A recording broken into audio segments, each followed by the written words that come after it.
amazing. But I still think I still think people will pick her. I don't see why they wouldn't. But I mean, waking up to this news and opening up Twitter.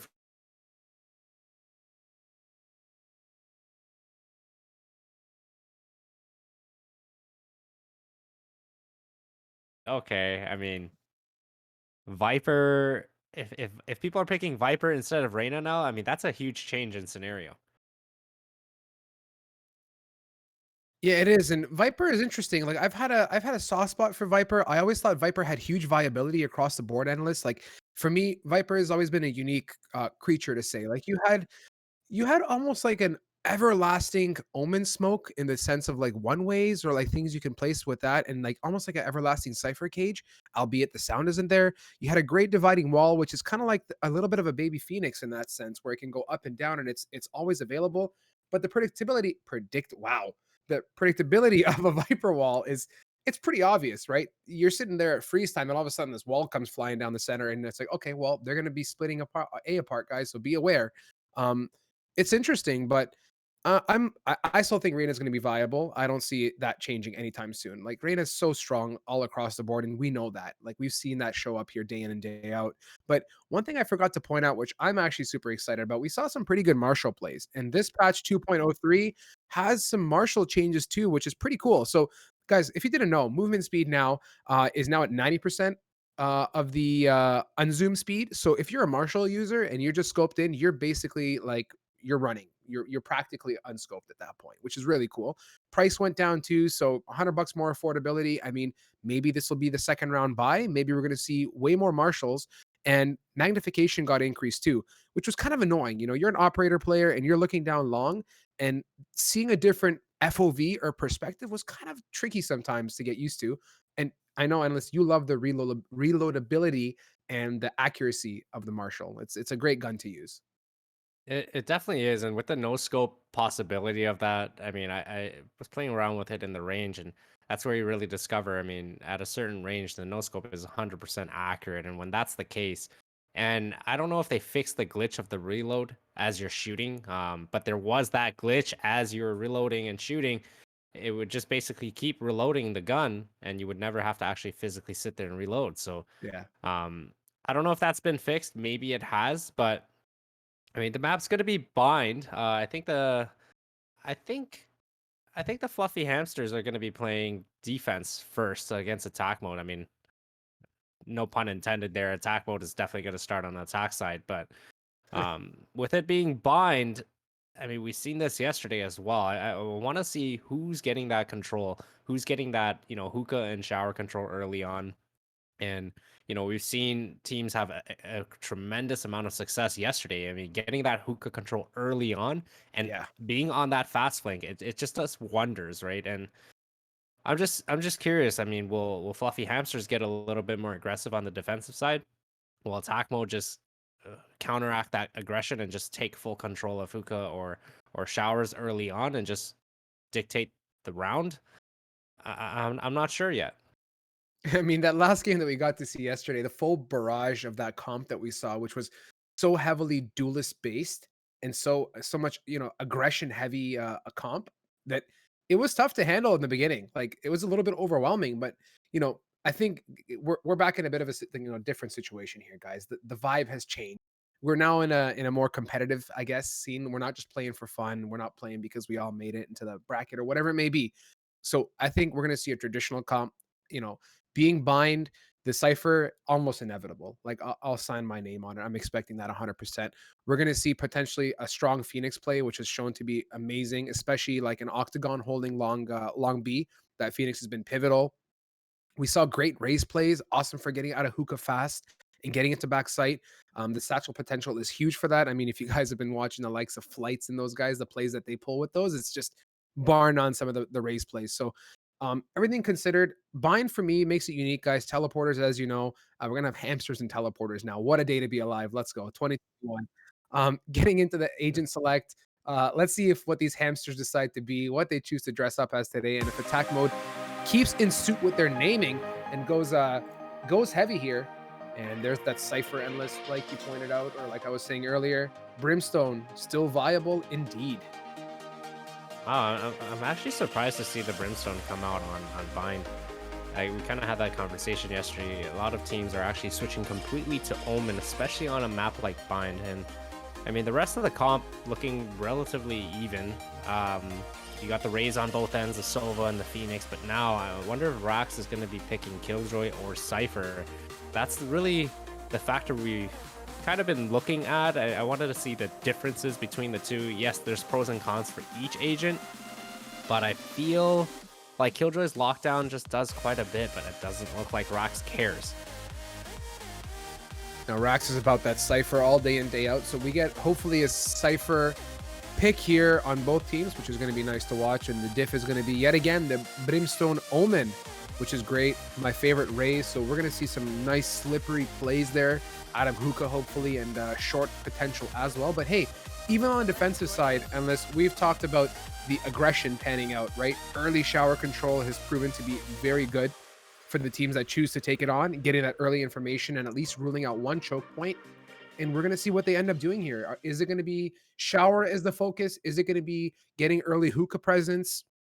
We saw the value of crossfires, especially in Hookah, working as a team. And we're going to go back to that today. Buying, guys, is very team oriented. You cannot be doing things alone. You're going to get picked off and you're not going to have any support from your teammates if you're lurking. So I'm hoping to see some really strong teamwork here, unless we are in hitting it off here, guys.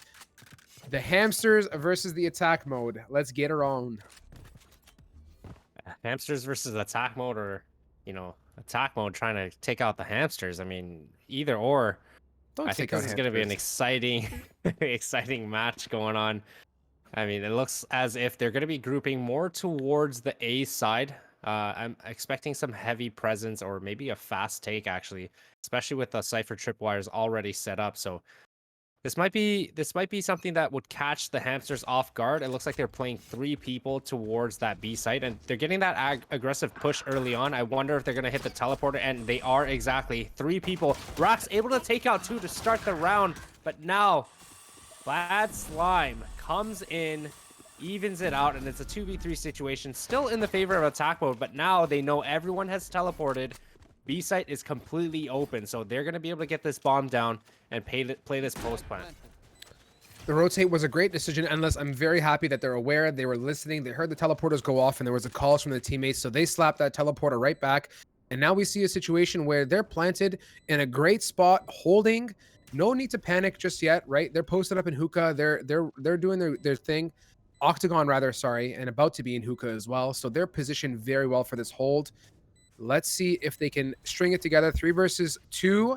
Attack mode can easily do this, and yes, they can frag with 1. Pino gonna answer back with a 1 clap there, clearing out nice and deep. And now they know there are people in Hookah, shock dart, and not looking too good here, Endless. There was really nothing Pino could really do there. That shock dart going in, taking a lot of health away from him, and at the end of the day, they still kind of overpeaked it, in my opinion, but I think they were really confident. They know that shock dart landed right on him. They knew they could peek and get that kill. That they did. And listen, you know what? One thing interesting, I don't see Arena. I'm kind of sad. I don't know if it's because of the patch or what the changes were. Maybe people are not yet comfortable with the situation to adapt to the gameplay. I'm not sure. But all things considered, attack mode 1 round in their back pockets, looking like a rehash of the last round, and almost the same thing from the Fluffy Flying Hamsters. Is they're aggressed towards Octagon here. Early shower control, almost connecting there for the double, but unable to close that out, Endless. And now looking like A is the play. It is still a 4v4 situation, but here you have Garnet coming in and taking out Neg. And now, I mean, it's a little bit more of a difficult retake. They are posted up close CT spawn already, and Rexo gonna be able to take out Salty. And now it's just a 2v4 situation. He heard some presence towards the heaven, and now he is tagged as well. And it looks like they're just going to try to hopefully hold for some exits. Maybe get some early picks, but... Oh, that recon dart almost tricked Pino, but at the end of the day, he did commit to that dart, which allowed him to get taken out. Rex using his galactical sized brain there, throwing that dart nice and close, forcing the turnaround. I mean, at that point, it's either a reveal or you get killed. So let's just go for it and kill the dart. So replay showing that nice play there to clean that up. He almost didn't close it off, but luckily there's a jumping classic to seal the deal. So 2 rounds, feeling healthy, feeling strong. Let's see if they can continue to string this through. So far, attack mode showing the dominance and definitely attacking here heavy and bringing home some rounds for themselves. With 3 people stacked octagon, this is definitely going to be a little bit of a surprise for attack mode. They're going to be committing towards this B site. They're going to be able to pinch that, but that own paranoia comes in, but it doesn't matter. I wonder if that paranoia actually got all of Flying Hamster's of members there, but I mean, it works to their favor. Up a commanding 5-2 possession right now in terms of numbers game. And now you have Garnet already close CT. You got one posted up backhaul. I mean, this is very, I guess, a free round. A free round indeed, a near flawless win there for attack mode. The hamsters got to pick it up, but you know what? Endless, alas, comes the gun round, the much needed gun round, and attack mode feeling very comfortable with their weaponry, not choosing to go too deep here as 4 survive. No need to dump guns and buy up. They're going to go on a bonus buy, feeling good with that, and hopefully bring home one more for the books, but they're going to be met with some good firepower this round. Yeah, I mean, a full buy here. They're still on that bonus, so always okay to be able to do that. I mean, on a bonus, and they get that opening pick, and now you have this run it back going into showers, trying to push him out of showers completely, and he's going to be able to do exactly just that. And I like how the teammate pushed with him. That way they ensure they don't lose that control again, and that shock dart coming in and hurting Salty. And now here's going to be that A split that they're going to try to, or actually a possible fake, considering they're up numbers. They're still on this bonus. They would ideally want to group up here, but they're doing a very good job with this fake A. Yeah, that fake is signed, sealed, delivered, sold as Ray's now picking that spike up, running through middle and gonna get out onto Hookah real quickly and onto B. And would you look at that, as Rax is just all about it. And they're going to put that spike down. No contest here. And I mean, it's all up to ye olde Brimstone to try and make some magic happen, but getting met with some resistance from Rax and Spawn, and around a cage he goes. I mean, 4-0 to start this game, and especially them winning that bonus. Look at them. They all got the guns that were purchased on the side of Flying Hamsters. So keep in mind, Flying Hamsters came into this, I guess, second round winning 13-1 on this exact map. So they should be feeling pretty good entering this. But now I think with the aggression attack mode has been able to kind of cause, it's making them think twice, and they really have to start regrouping and maybe sitting down and discussing a plan of attack or a plan of defense for that matter, just to be able to throw attack mode a little bit off their game. Looking at attack mode, Endless, you see kind of a repeat and rinse and repeat type of activity here. A seems to be a favored spot, at least early on. I really hope the hamsters pick up on this ASAP, but I mean, they're not really giving up too much. They're holding posts, but they're not able to trade. And look at that now, as spike going down, and 3 of the hamsters are now in a position where they got to retake this from CT. There's no flank aggression, nothing of that sort. And alas, a connection onto Giga to hopefully bring the numbers down, but still 4 people alive. And they know what's going on, unless this is going to be very difficult for them to take it back. Well, what attack mode is doing right now is they're just showing their instant dominance by trying to make that aggression into A, and they're getting that opening pick every single time. So if you notice the positioning of the Flying Hamsters right now, it's really kind of odd, right? Like, you see one guy playing close up into sight, giving away that opening pick for a attack mode, but then the others are playing for a retake. So there's definitely some sort of miscommunication right now. And look at the economy right now for attack mode. 2 are about to max out, and they still haven't had to really buy a gun. They need to play a little bit more, I guess, passively here, Endless. I'd like to see them, wind back a little bit, let some of the util get used, right? Let it breathe a bit and then go from there, right? You have a brimstone, you have the potential to block out an area for, 25 plus seconds. That's huge. There's no urgency or need to be sitting in sight, especially when you don't have any support from your team. Let them get in and then retake together and come up with an action plan. But it doesn't matter as Raze is fully aggressing here. Cannot find anyone as they're not available in sight. Please leave a message. He's gonna fire that. Oh, mamma mia. That's the worst, eh? You think you're okay, you're hiding, and then all of a sudden a rocket ends up on your front porch there. But looking good so far for attack mode. A little burning here, Brimstone using that molly, marvelously placing it so well. And Garnet to connect it across the board. What? Hello. I mean, I don't know. That was just beautiful. Brimstone just tapping him through the container. And now a very viable round at last, Endless. The Hamsters should be in a position to seal this up. 2 people alive, but Rex is all about it. Getting destroyed there. That was a very aggressive peek there by the Brim. I mean, yeah, the smoke came down, but he kind of tapped the bomb and instantly wide swung. So had he have lost that situation, I mean, attack mode would have instantly known, or Rexo for that matter, would have instantly known that no one was actually on the bomb. So despite that play, I'm happy they got that round because it was much needed. It was much needed for sure. And now they can start chipping away at the enormous economy that attack mode has built for themselves. I mean, they're good for the next 2 to 3 rounds for sure. Obviously, if they don't buy operators and things like that, but it doesn't seem like they need that right now. Stage 1 of the rocket strapped to the back of the fluffy flying hamsters is lit. With 1 round in their pocket, they're going to keep whining and grinding. Hopefully they can catch up here to attack mode as B is looking like the play Endless. A bit of a change up, but you know what? The numbers this time are not in favor of the hamsters as they're not posted up with 3 people this time. And let's see if they choose to aggress all the way. See, this is what I like from the flying hamsters right now. They're all playing outside of sight. So aside from I'm not a bad slime, being in elbow, trying to get this opening pick, which he does, I mean, they were playing relatively safe for the most part. They're playing for that retake, and now, I mean, Salty and all of them just instantly fall without... I think they just didn't work well together.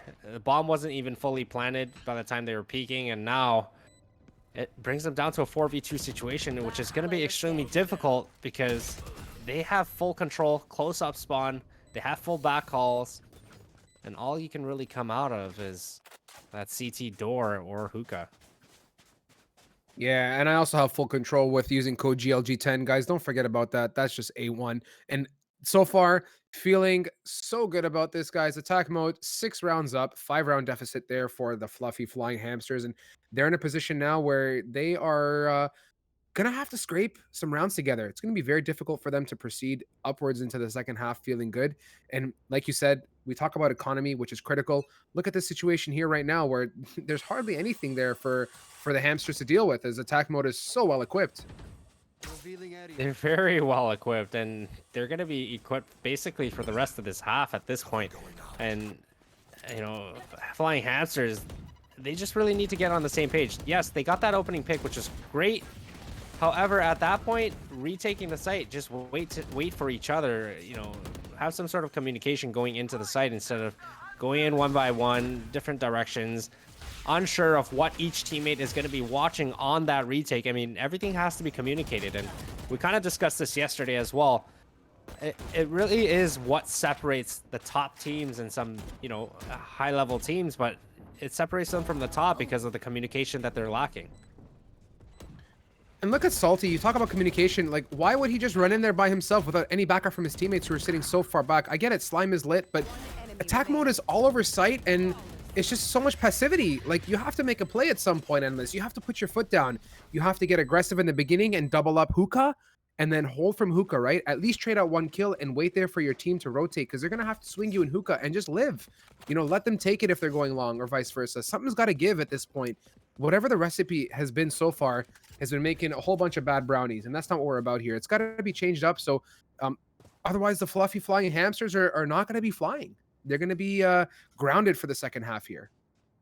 Even though they're grounded, I think they'll still be fluffy. But I mean, you see Salty, Pinot, and I mean, they haven't really officially gotten on the scoreboard, so they're gonna have to start, you know, calming themselves down, keeping composed. I think that's what matters at this point. You know, holding some angles and just getting some picks. And right then and there, Brim just running into the paint cans.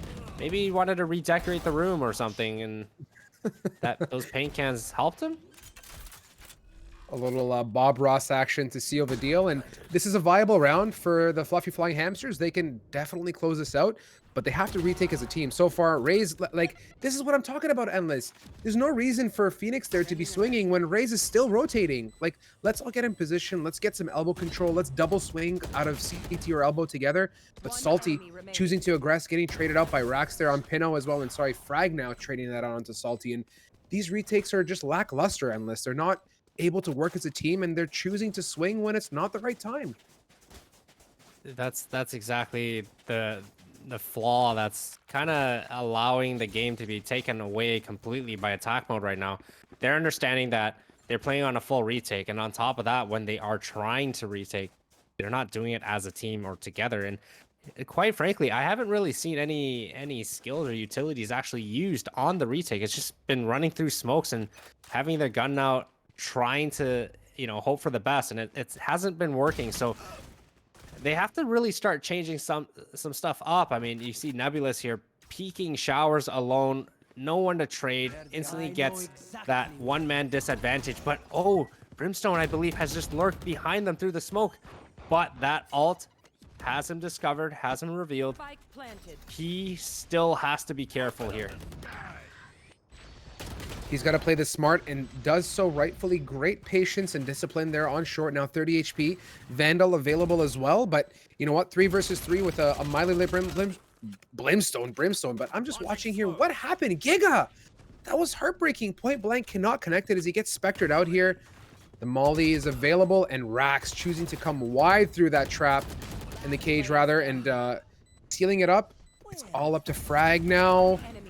Spraying, connecting, low teammate here, and yes, closing it out, bringing home the 9th round. Endless. This is tough, my friend. This is tough. It really is. And I mean, Brim able to lurk through that smoke. It was a huge play, but that Cypher all coming into play really gave his positioning away. And despite being able to take out one, overall, I think attack mode is just starting to feel extremely confident here. I mean, they're really having little to no resistance on entering each site. And when it comes to that, knowing that, you know, the Flying Hamsters are not really retaking as a team, I think they're just overconfident at this point. They're just going to do what they want. Considering everything all said and done, Endless, I mean, if I was 9-1 in a game like this, I'd be doing what I want to. And yeah, Rax is just fully aggressing, but you can see his teammates are right behind him. Garnet, ultimate available, jumping into back of elbow here. He's going to connect it. Oh my God, this is going to be nasty. Oh, just barely whiffs it as Pinot using that newly nerfed Stinger. And he's taking some hits, and Spike is down here on B, and I don't foresee any issues here for attack mode, Endless. The health on Fluffy Hamsters is definitely in attack mode's favor. Finally, we're starting to see some sort of mollies and utility being used on the retake of the site, and Brimstone able to get one through the smoke. But here comes that Hunter's Fury, unable to connect to anyone just yet, and gets that last tag on the bomb planter. And Rexo able to get him through the smoke. Rexo had his drink control. He had his Fruit Loops this morning. He had a midday snack too, because he definitely connected everything there. That was really well done. He knew exactly where that spike was, and a lovely replay here to watch through that again. I mean, all things considered, really great job by Rexo. And 10 rounds, Endless potential 11-1 closing here.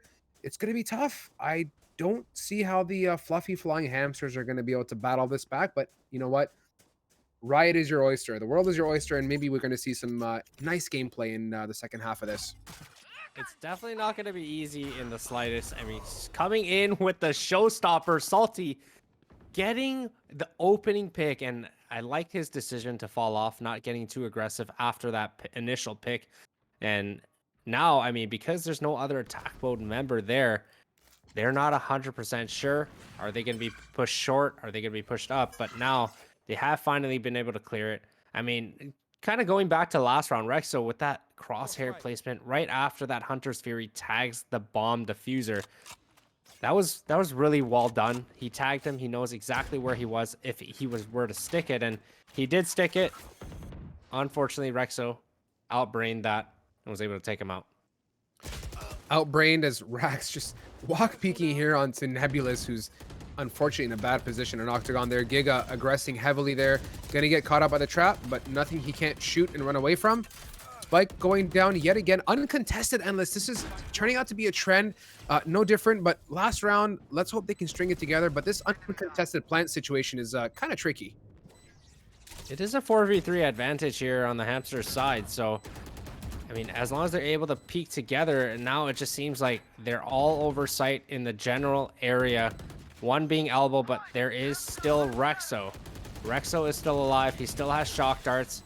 And here comes the reverse Hunter's Fury. Unable to get him, but he gets his own teammate.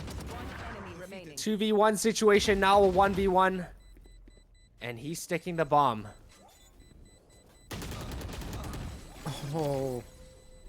Rexo tries his best there to make it happen, and he thought he was tucked away in the corner defusing, and I guess didn't catch the top of the spike there, the animation working out. So hey, 2 rounds for the fluffy flying hamsters. There is still hope, Endless. There's light at the end of the tunnel, and let's see if they can bring this attacking side to life and really get aggressive here and hopefully give attack mode a taste of their own medicine. There is definitely light at the end of the tunnel. However, the tunnel is going to be extremely long to the point where the light is just a dot right now. And that last round, it was a great attempt by attack mode to clear it off. But I mean, Pino unfortunately does get his own teammate out with that Hunter's Fury. It made it a very, very difficult situation. And luckily, they were still able to come away with it. But now sides are switched. You know, you got attack mode here, attacking once again, or no, they're defending. So They're defending. I'm curious to see how they're going to be able to hold this. You and I both. I mean, they had such a strong showing on the first half here, but I mean, yeah, they're defensive. Look at this. What I'm talking about. Look how Phoenix is posted up with Sova here. They're doubling up long as a team and fearlessly jumping through. They're gonna be able to connect this as Slime is sitting on a measly 4 HP, and just like that, Spike being planted. But look at attack mode here. Gonna come full tilt swinging through hookah. They're gonna hop onto site. Oh, hello, yo, there it is. And Garnet finally gonna meet Salty up close and personal. Defuses out and about, and flawless round Endless for attack mode. Yeah, it was flawless. They lost the 2 players, long B right off the bat, and then on top of that, when they took site, they kind of just planted, and every single player just went in a different direction. So it wasn't very, very wise of them, especially because they didn't get any opening picks onto that site. So that post plant definitely was already difficult to begin with. So I thought maybe they should have stuck together or made something happen. Maybe push long, get those picks of the players that were pushed there, which allows it for a harder retake. But none of that happened. They sat in sight, they sat in hookah, and hope for the best. I think what really sealed the deal for that one for attack mode Endless was that early aggression at long. I mean, getting 2 kills right off the bat like that, doubling up with your teammate and giving you that advantage, it's fantastic. How can you go wrong? And just like that, Giga repeating a little bit of history and getting that early pick off. So the Hamsters now 1 man down, 4 alive here. They're going to be in a bit of a pinch as I don't know what they're going to be able to pull together as a whack load of teleports. And look at this full hookah barrage. Taking this B site back by storm. I mean, Fluffy Hamsters have good positioning in the sense that they have CT control, but he is hiding in the smoke. Salty caught in the middle of sight, and now Pino finally coming out of that CT smoke, trying to make something happen. But it's a little bit too late. The entire attack mode team is already on site, and you had Nebulous still stuck back hall.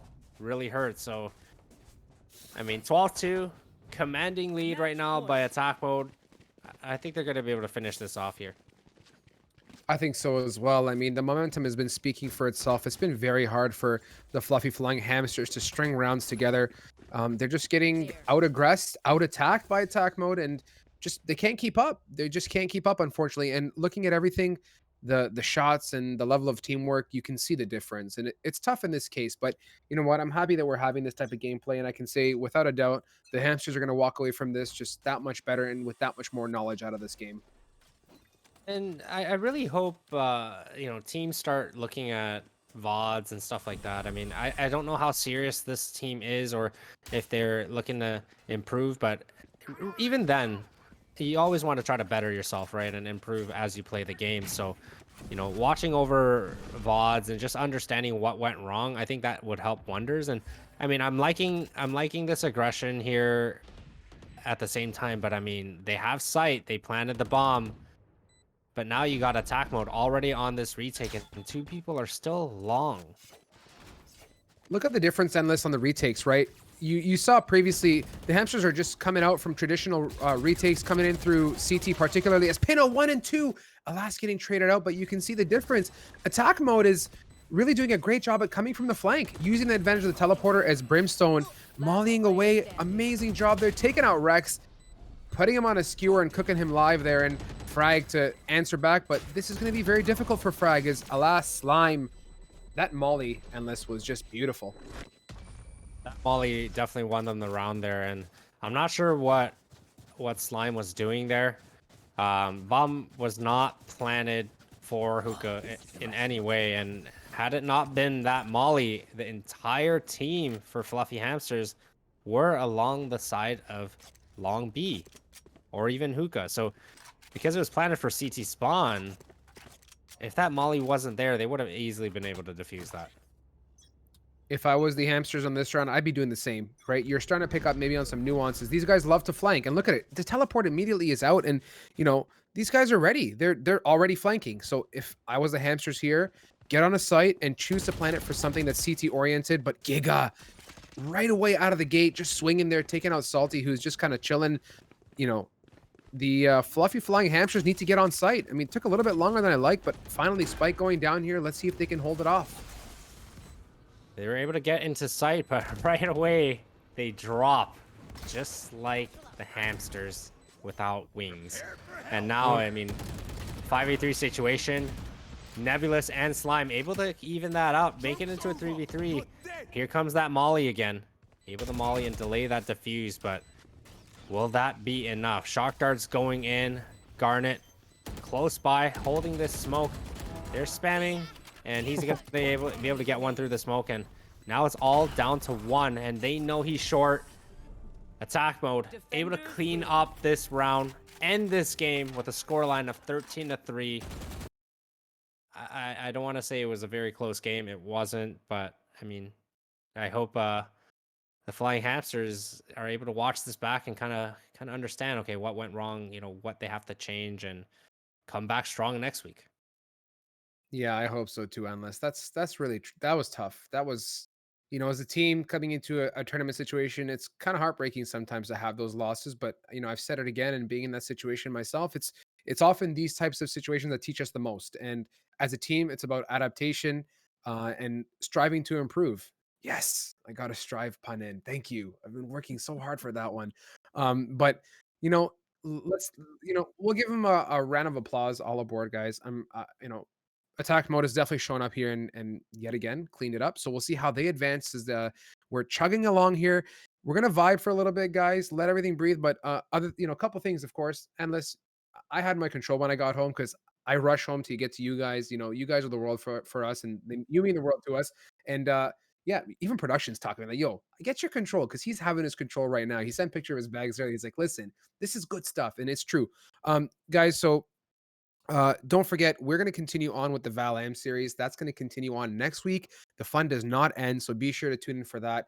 Get in on all the socials. Twitter is where you're going to find all your beautiful updates. Discord, it's the place to be. Join the family.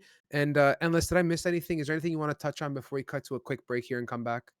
No, I think you covered pretty much everything. I mean, don't go anywhere. Pit of Valor continues right after this short break, and we'll see you soon.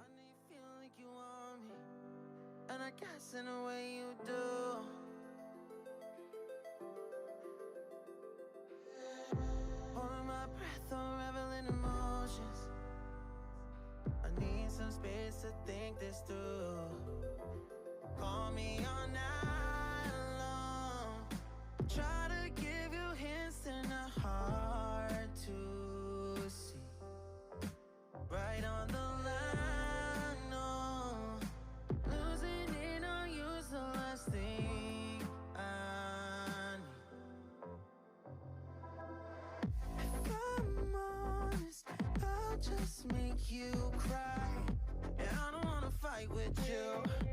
I would rather lie to you. I promise now's not the right time. Yeah, I don't wanna fight with you.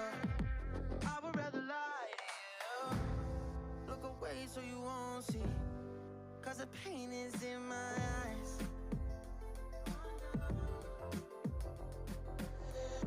Feels like I could break at any moment and shatter your insides. If you read my mind, call me all night long. Try to give you hints that are hard to see. Right on the line, no. Losing it on you's the last thing I know. If I'm honest, I'll just make you cry. And I don't wanna fight with you. I would rather lie to you. I promise now's not the right time. Yeah, I don't wanna fight with you. I would rather lie to you. I would rather lie. I would rather lie. I don't wanna fight. I would rather lie to you. If I'm honest, I'll just make you cry. Yeah, I don't wanna fight with you. I would rather lie to you. I would rather lie. I would rather lie to you. I don't wanna fight. I would rather call me all night long. Try to give you hints that are hard to see. Right on the line, no. Losing it on you's the last thing I know.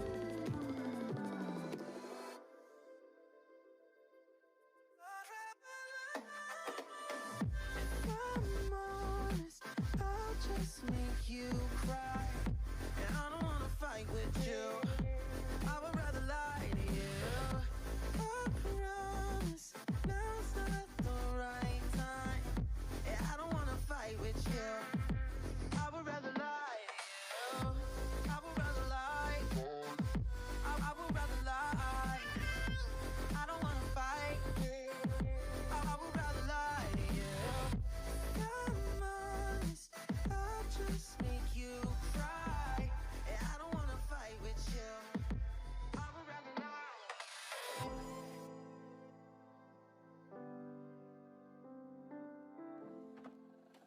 I just can't let you go. Lord knows that I've tried to. You said I was the only one. No one likes being lied to. You made this mess and left me with the pieces. Now I wanna burn all the bridges between us. I can't focus, I can't forget. I've been thinking too much lately. I just need to clear my head. I just need to clear my head.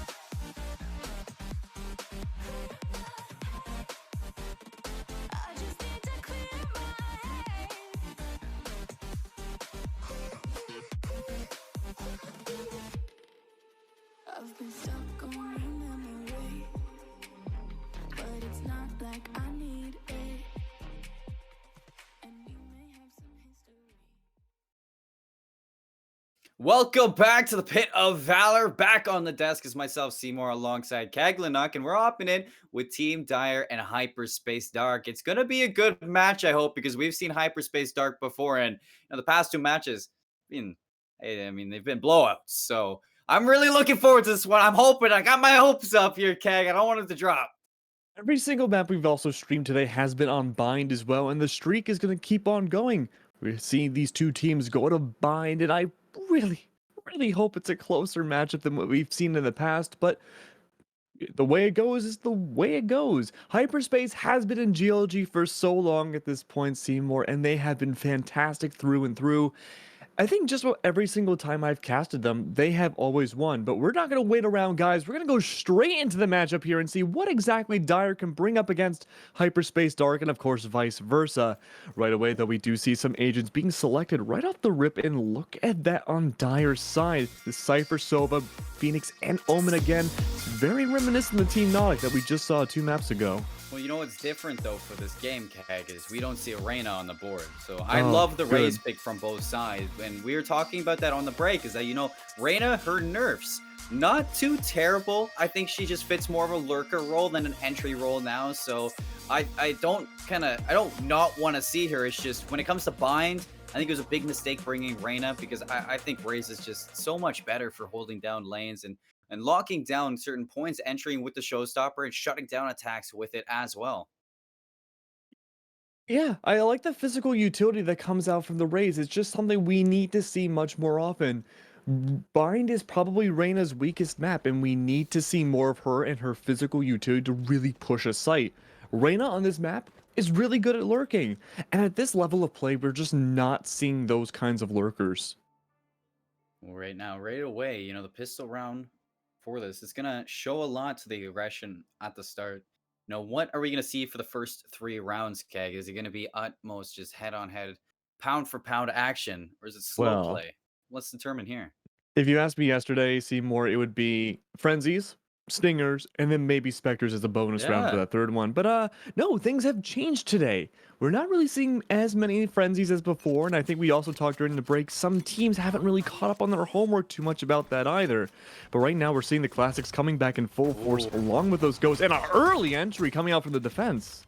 That's a huge aggressive play from Hyperspace Dark. You love to see it from the defense in that pistol round, because I mean, you're anticipating just that the aggression from the attackers, and why not? I mean, you guys have equal playing field right now for the starting round, so why not go from per pound? Now, rotation to A, nice little ding from big old Nick, and even finding a second on a Mev is gonna shut down this attack in his foot, drop the spike as well. Can you give this guy more?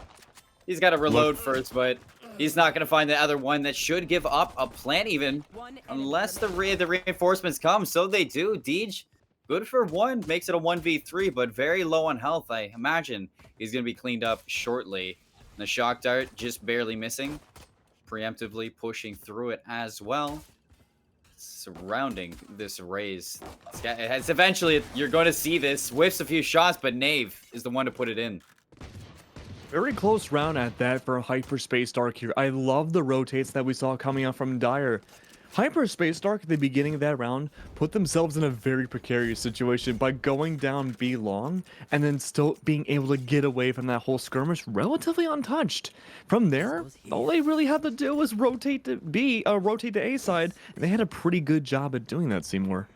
Surprised that big old Nick didn't get checked over at Showers. You know, kind of got away with Mav and that second kill onto the Cypher for free, but I'm sure that Team Dire will check that the next time around. Lotus going for another aggressive play. Boomba spots him out, but everybody just playing passively, expecting the aggression from these attackers. Deej not wanting to take this fight, waiting for the hookah push. Up long, you see a majority of these attackers try hard for Hyperspace. Dark's going to put some damage in, back up with Lotus, and wait for this push in turn. Ooh, and challenging a Phoenix in a race so up close in Octagon's never a great position to be in either, but we didn't see any of that utility coming out from the Rays either. They chose to save their lives, sacrificing the Phoenix instead. The walls went up, but unfortunately he went down. It's gonna be up to the rest of Team Dire now to push through things, but it looks like there's a little bit of action happening in Hookah as well. And Shock Dart kill 2 onto Deej. Big for the start of this defense. Triard even waiting for the flood, finds 3. Holy. Left down to 1 now, Team Dire. Really in a dire situation, you could say, for the second round. Through the smoke, Triard finds the head of Vexel. And the second round is going to be solid for Hyperspace. And that looked like such a great opening for Dire too. They found Lotus, they took care of any kind of molly potential that could come out from Hyperspace's side, and it just wasn't enough. Each round that we've seen, one different member of the defense has been unchecked the entirety of the time they try to go to a bomb site if they're the attack. Round number 1, it was big ol' Nick. He hid outside of showers, unchecked, getting so many, at the very least, assists. But that second round, that was all try hard. A triple kill with the Spectre, uncontested inside that cubby of B. And it looks like they're going to try to go for it again. A little bit more aggression coming out from B long this time, but it looks like it's not going to find an answer. Instead, Deej pushing in the showers, getting all soapy and wet. It's going to be Nave, though, hiding in the steam, waiting for someone to push by the smokes. No wet noodle, but showers should be a wet team. Nave actually going to be pinned up from the Sova. Teleports on out, trying to get to safety. Even getting rid of that owl drone. Tagged up twice. This is going to be an attack following through showers. Pushed back by what I was talking about from this raise. Their utility to stall out this attack even longer. Now Vexel on screen pushing for U-Haul. Very passive from hyperspace. Knowing the fights that they want to take. Taking the battles that they want to. Chirio's going to peek wide. Stop the plant for the spike. Showstopper's inbound. Even going to find a second one on a Deej. What more damage can this raise do? I mean, there's plenty with the utility. You have that paint camp back, and it's going to put so much into Hollow Tips. He's forced the TP right in the hands of Zun. And the rest, wow, a 3K for Dire. They pull this right back on a dime, Keg. The Marshall from big ol' Nick. The buff from It's Good. 2 kills. And another round for Hyperspace. Yeah, and it always comes down to these last-second clutches. This entire game so far has been big ol' Nick and Tryhard just going back and forth on the kill feed together. They have done such a great job. But here's the thing, right? We're going to be looking at that replay as well. And that was a really early usage of the Showstopper. Seymour, I can't tell you if that was the best idea or not. We're going to have to really see in this round. But it was a really flashy play, and it got on the replay. There it is! But still, only finding one body and already an economic disadvantage for Dire side, they're gonna have to force up yet again, but only they can force up his light armor. You have to say kind of some things there. I mean, that Showstopper gave the paint cans back, and it put Hollow Tips, it forced Hollow Tips to TP out, so almost like guaranteed a 3K rate off of the ability of the raise. So in turn, I think it got the value that it needed, but you're right, you know, early into the round, it might, you know, it might cause for more aggression from Team Dire in the later ends of this. Now, like you said, the force up here, forcing through the B site in Gardens. Zunga waiting for this attack. Very slow setup from Team Dire, but ready to boom out the gates as soon as the smoke dissipates. And even still, a slow approach to this point, K. They're clearing the what they need to. Lotus, the swing off of his flash, drops the spike outside of Hookah. And the hot hands, so that nobody can follow up. Big plays right now from Hyperspace. He is throwing out all the utility he possibly can to just try to stave away Team Dire right now, but the spike is still on the ground. It's not even be able to be retaken. Look at the back and forths now happening. It's going to be the last 2 duelists alive on Dire's side. At least they're able to find 1 kill. It's not going to be quite flawless for the side of Hyperspace, but no spike in their possession. No way of making it out. These 2 duelists have to just stand put like trees in the soil and maybe try to claim back something towards nature yet again. These Sheriffs going up against Vandals now, they might be able to reclaim some of that property, but no, the Vandals are just too much. Deej is gonna fall. The very lit Phoenix is up next. That's gonna be a quick round. Well, I was gonna say, if Deej could stay alive and Vexel finds a kill, you get that run it back, and then you're guaranteed 100 health when you come back to your true form. So would have been a good play if they found that initial kill, you know, giving him a chance. But even still, like you said about the Showstopper not finding value, that probably wouldn't be the best value for the run it back. Now you have it, though, in round number 5, alongside Hunter's Fury and Showstopper Keg. What do you want to see from them here? That's so tough. Look at how many different ults that we see from Team Dire's side. We see the run it back, we have Hunter's Fury, we have the Showstopper yet again. And a lot of the times when you're down this bad, 4 downs plus for a team, we usually see them come back with ults in hands going everywhere and really try to force a take back here. But having the last round being all Sheriffs, they did buy a little bit more. They don't have a great economy right now. And even then, some of that Omen getting lit up completely, only having a little bit of health to spare. They're going to try to caravan their way all throughout the map and try to find the opening pick. There's a strong use from the run it back. Yeah, you don't find a kill, but you push back and you stall this attack even longer. Now you're down to almost a minute. You haven't even really set up for attack. Deej has some positioning into Hookah, but I mean, this team's not going to give you anything through the spot. On the other side of the map, Tryhard waiting for the push through showers. Off screen, you're going to see that Silva try to break onto the A site with the Phoenix from main, but Mev stopped on that. And now you're almost guaranteed a B hit from the side of Team Dire. You just need to see this Phoenix back up and regain with your team because that's where the spike's at. He's in a tough spot right now. If he pushes up, he's going to face a lot of problems, but there's a paint grenade from behind. He's trapped, essentially. He's able to survive the paint grenade, but Seymour, at that, the rest of the team for Dire are all spaced out and separate. The spike near Octagon side. Holotips is going to fall. Here's the spike carrier yet again, and the kill feed turns into a pinwheel. Zunga finding that second too, that follow-up after Lotus goes down. You're good to drop that Spectre, so you're not too worried, but Deej breaking on through. Vex still alongside him. Opportunity for the spike to go down. They have to grab it. 11 seconds left, Keg. Deej, 23 health, is going to swing wide. Not even wondering if Tryhard's behind them. Now Vexel stuck between a rock and a hard place. Has to make the first move, so he does. 6 seconds to go. Has to grab this plant. The MVP of that round, I would say, has been Tryhard for just stalling things out at the very end. A lot of teams, they would try to pinch together, go into the middle of that tube, try to take down Vex. But had Vex been able to swing against one, very likely he could have swung against two. And unfortunately, hiding an elbow is not going to be the way for him to get that double kill. That's going to be 5 rounds in a row now for Hyperspace Dark. And this is really the first round we've come close to seeing an even artillery from both sides.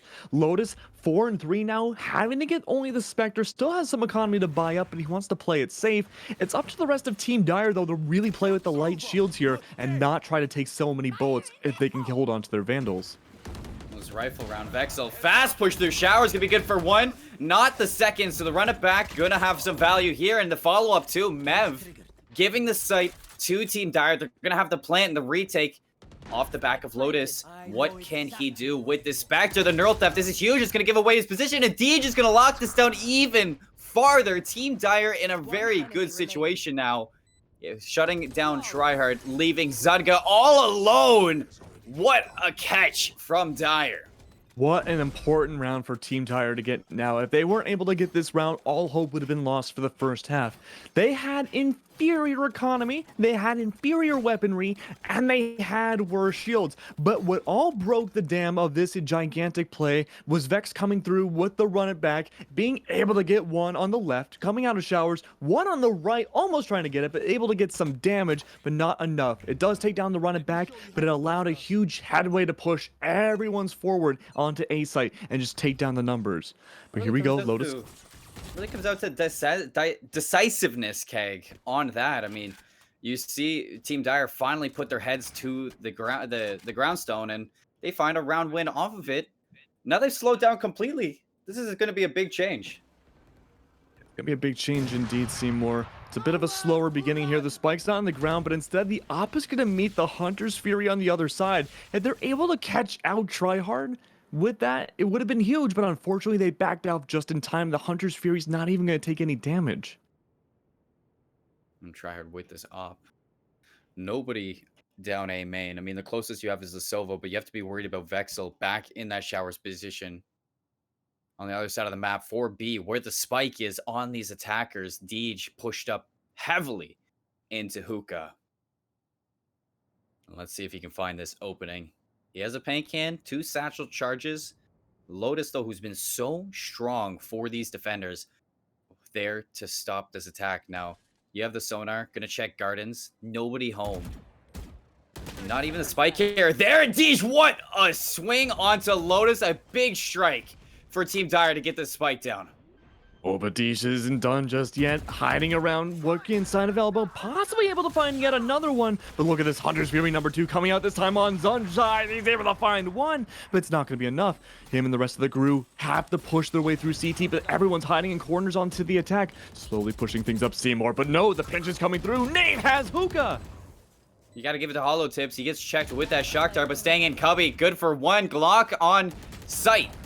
Is going to find a second one. Knave all alone. The crossfire solid. Team Dire picking it up now.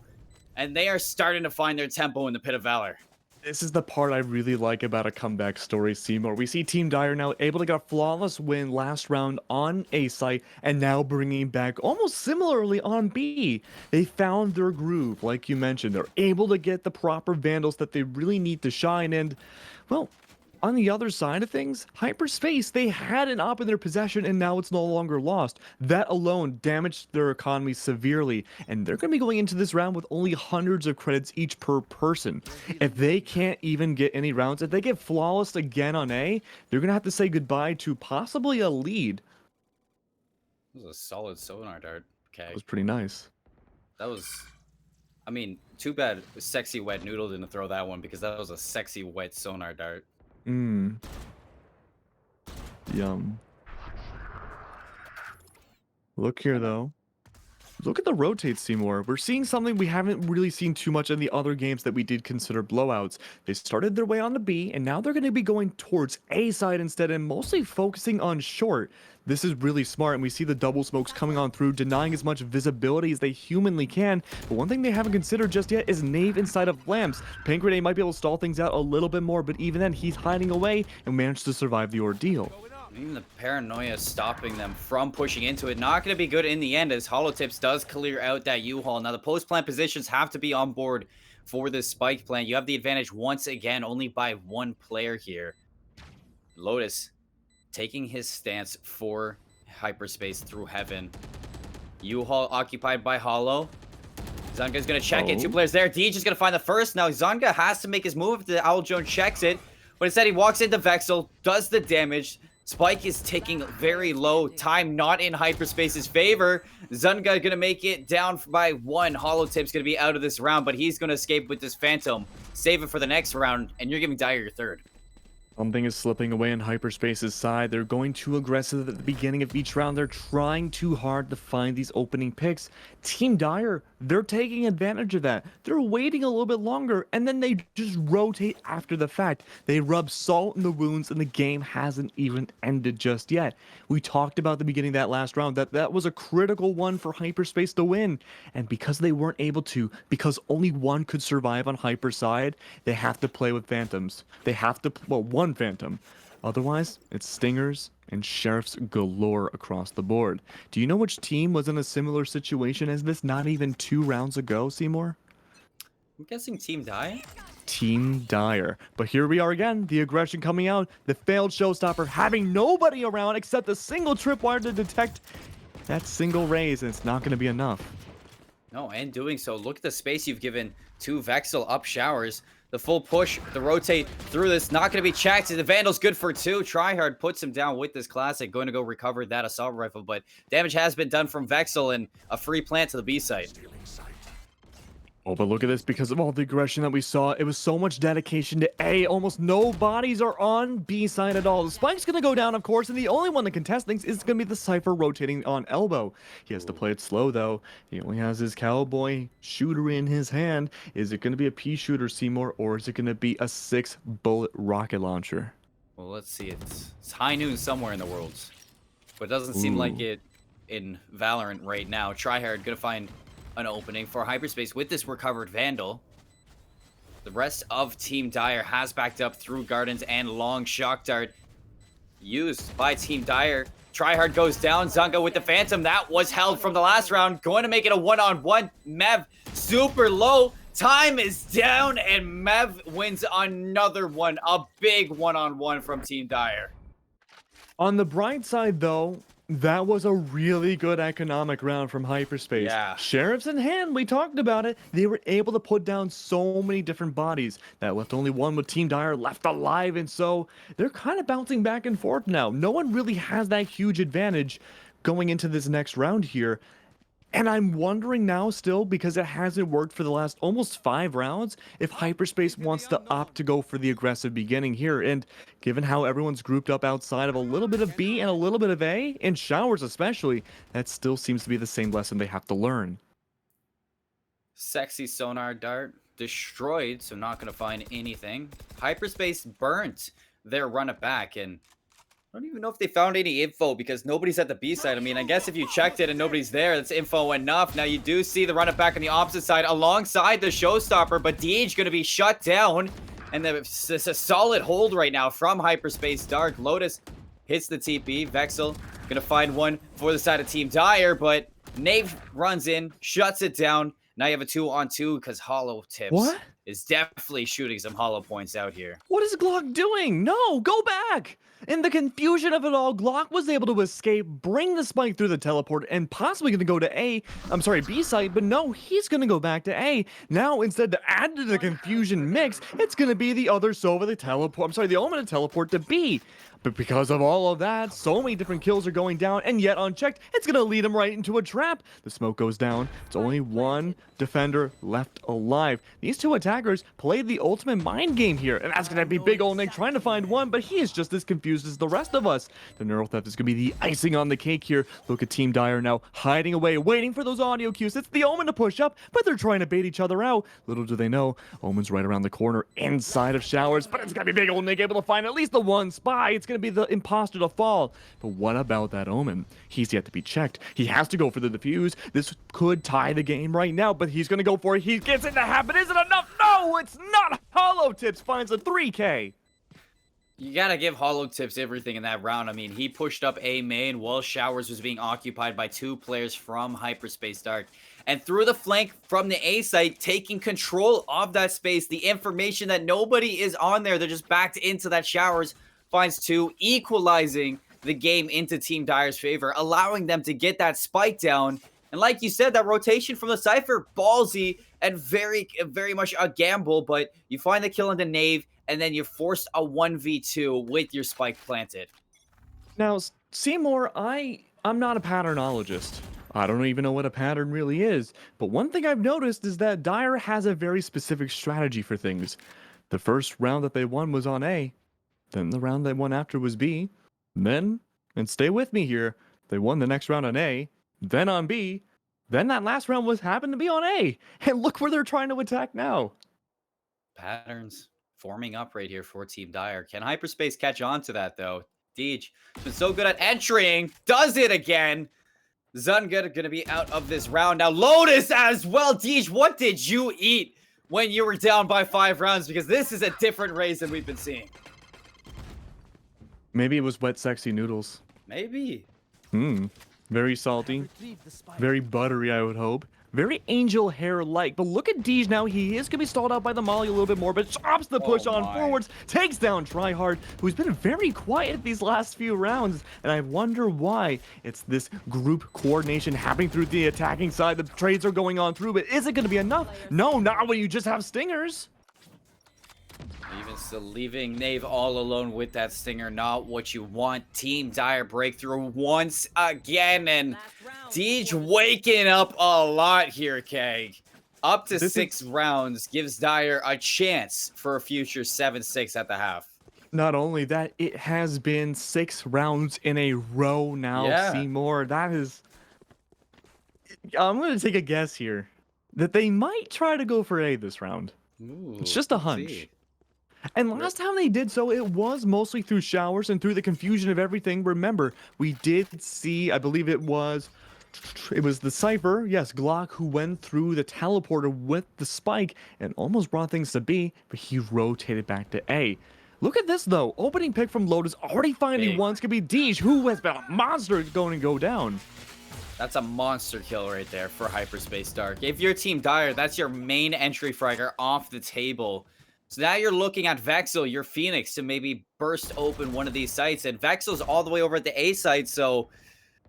I mean, the spike, I expect it to rotate unless your duelists are going to come back. So your hopes for an A take might be here. We could see a break in the pattern right here, but it looks like A site might be the way to go. And you mentioned before, Seymour, about the adaptability the hyperspace could bring out and whether or not they'd catch on.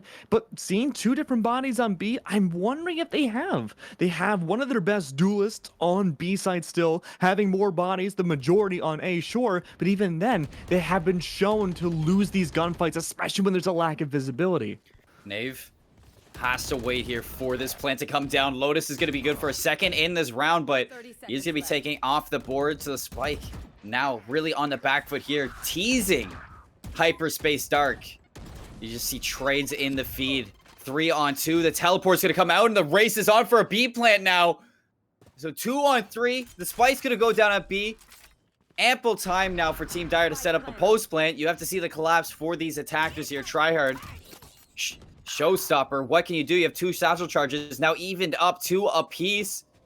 I expect them to go for Glock here, but he's all the way in elbow now. Hunter's Fury is going to take that player off the spike. It is primed up to half, though, so you're going to have plenty of time. Now, Glock's going to do it down. They're going to stick the defuse. Hunter's Fury wasn't good enough, and that is a 6-6 half. Beautiful half from what was a destructive beginning for Hyperspace turned into a beautiful comeback from Dire.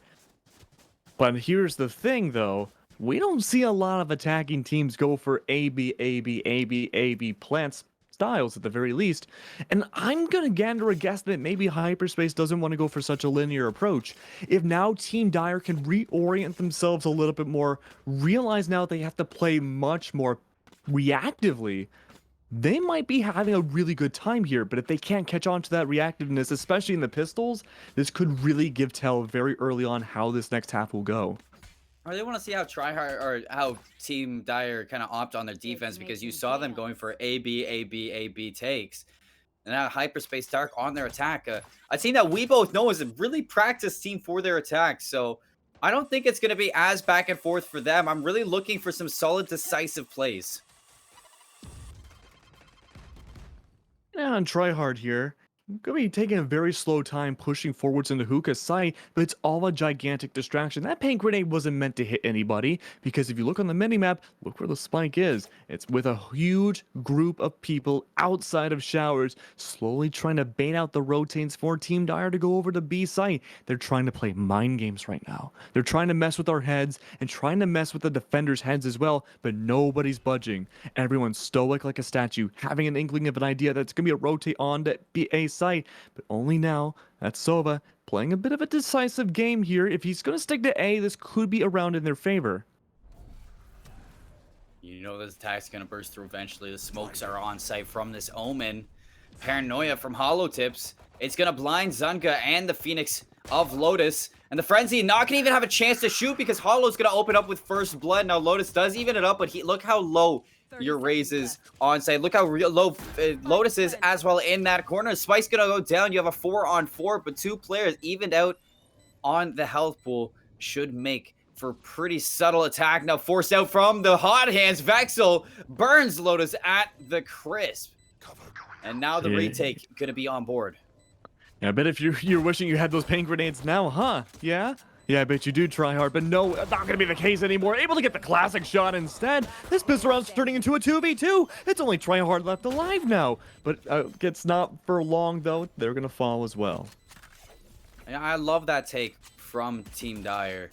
You go for the subtle hot hands onto the Phoenix, knowing that Lotus is back to the corner, because you had Mev watching the angle, watching for the rotate, so just perfect opportunity for Lotus to be burnt out by Vexel. Take that kill, understanding that Hollow Tips put a plethora of shots into him, had him low, and then you force an advantage in the player pools, and then you just one by one stack for trades. When you're at a player advantage, that's all you need. Now you're looking into this next round, Keg. You have the upgraded buy. Some force buys from the pistols of Hyperspace Dark, but they're on attack, so I don't want to see them go for the force buy here. I like what they're going. Just play for some economic damage. Yeah, I mean, you don't have to win every single round, right? If you're able to just go in with pistols and find some kills, pick up the weaponry. Maybe you have a chance to be lucky, but look at all the defenders inside of Hookah now. They're waiting. They're just going to play the retake game. No one's challenged them to just yet. It's going to be Tryhard, though, that wants to do so, but everybody else is already inside of the elbow area. That's going to give tell that some are inside of Hookah on the defensive side, but Nave and others, they have the sight. They haven't dropped the spike yet, though. I love the rotation from Team Dire into Hookah. Really giving up the site, playing for a retake, knowing you have the advantage in the guns. Hyperspace Dark down a player, equalizes with the Phoenix shot on that Sheriff. Instantly, though, brought above by Glock and that Spectre. Now, Nate forced to put the spike down in the midst of it. The retake should be following in suit.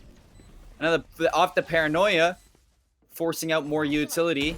You're going to see this attack come on board. The Stinger of Deej not even going to get an opportunity, because big ol' Nick is occupying gardens with a Sheriff of his own. Now Mav going to clean up that last player, knowing they're sitting on spike. And Team Dire, a really good round.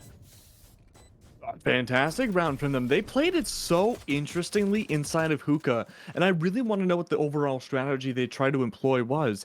They all hid inside Hookah, purposely played for the retake for hyperspace to get onto the site.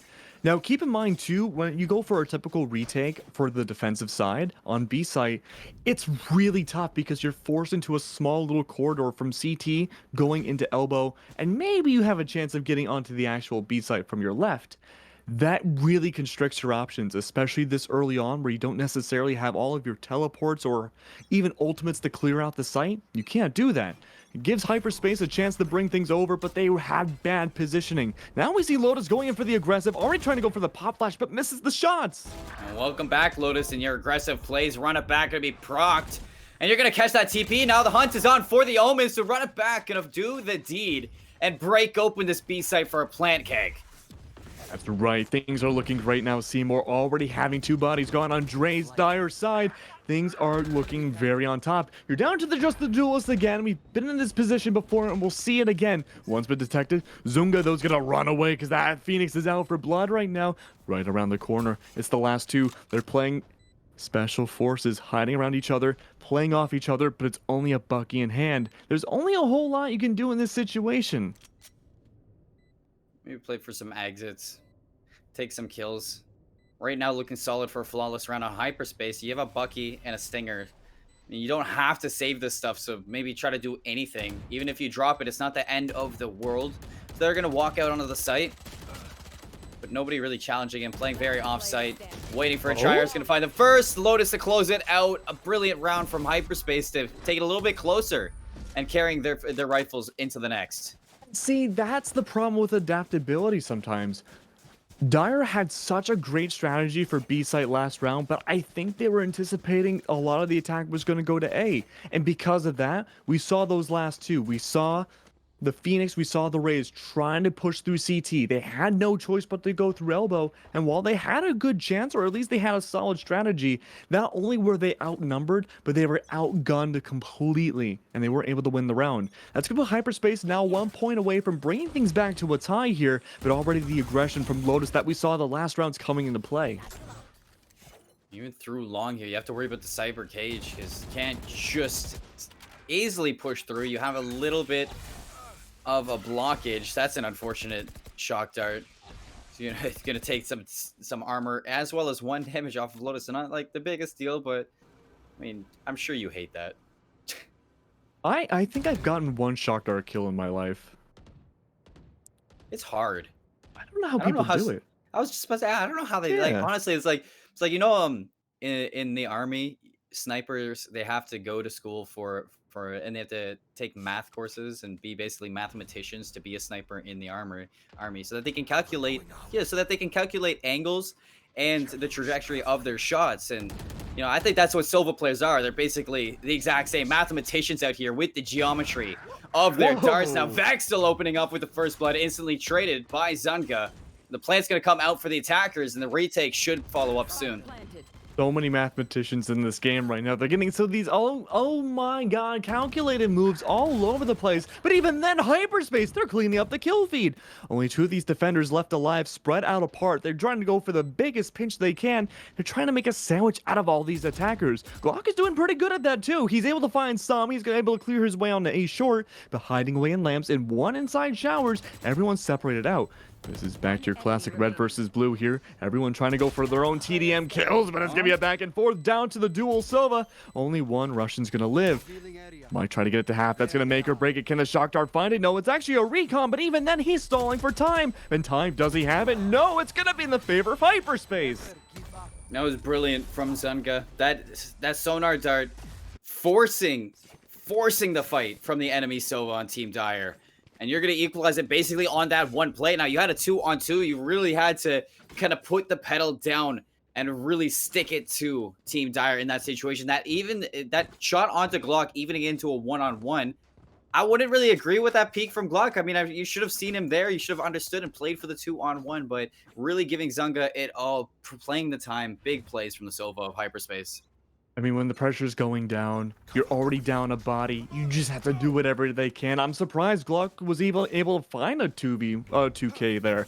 But Lotus goes for the same play every single round, Seymour. I'm curious as to why, because it hasn't really had much success. He's been able to find one round, and that's it.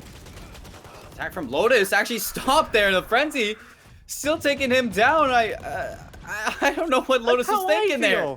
I don't know what the Lotus was thinking there, but Mev is going to take the advantage back to Team Dire. Deej backing him up from defender spawn. And Mev Hunter's Fury going to be stopping this spike even longer with the Neural Theft opening up on where you're wanting to shoot. If you are hyperspace with the Hunter's Fury gone, might want to play for the spike down, but really just playing for the gunfights, playing for the trades. The TP is going to go to the A, and they are going to look for an easy plant and play for a retake. I hate to bring up the patterns again, but this will break the pattern that we've been seeing quite literally all game here. A, B, A, B, A, B. And we did see a break of BBs, but even though we need to see some BB guns go into the eyes of various members. 2 left alive now for the attack, Seymour. Look at these different defending positions as well. They're trying to go for that giant pinch again. This is round 2 of trying to make it work. We saw earlier in round number 1 of the tournament a team do this, but it's not going to work out for Hyperspace. The collapse from Team Dire from all angles. Just going to feed out the right gunfights. And that's a solid thrifty round off of what should have been Hyperspace Darks. I mean, you really had to play off of Lotus at the start there, getting tripped up on the break, and then basically providing an easy gunfight that Glock can take. I mean, if you're Hyperspace Dark, you gotta be kicking yourself. Round after round 2, bro, we've seen Lotus go in guns blazing essentially through B, and it's worked only one single round. The other round where it kind of half worked was when Team Dire purposely let Hyperspace go on to B site. Otherwise, he's usually found himself on the wrong end of the gun. But look at this here. Seymour, look at this, though. They're going to go for A again. This might be their golden ticket to get into the chocolate factory. Showstopper. Try hard. You going to find anything? Hail Mary Vexel off the playing board now. Entries out for Hyperspace Dark. You're going to drop this spike instantly. Knave going to be putting that one down, but it was just a tease. Now it's time for that spike to be dropped. The retake just abroad surrounding this. Don't expect them to take long for this retake, Keg. Because Deej, this actually might be huge. If they wait for Deej, they might have a solid pinch. All right, pop quiz, Seymour. You're down a duelist. You have a neural theft. What do you do? You're down 2 duelists, or at least 1 duelist on each side. Now what do you do? You just take the gunfights as it is, and that's what they're doing. Christmas in the kill feed, pinstriped kills. Lotus breaks on, leaving Deej, who was flanking all alone. They know where this raise is. Lotus gonna take the gunfight. Deej makes it a 1-on-1. Barely any health to play with. Gonna take this fight, and Zanga takes the kill. Another round of Hyperspace Dark. We're sticking to a tie game. And that was big from the guns of Hyperspace. 9-9 now.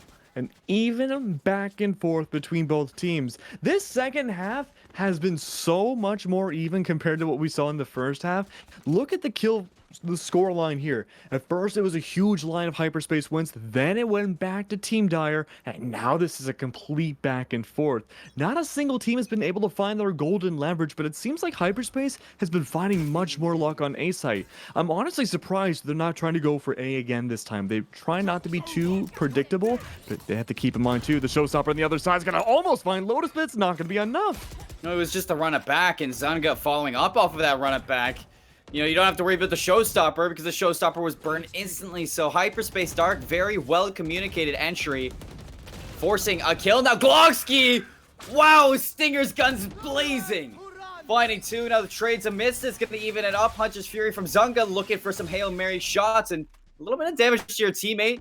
Spike possibly going down soon. Knave hasn't had an opportunity to drop it, and Mev from elbow gives the advantage back to Dire. He knows the information. He knows where these players are.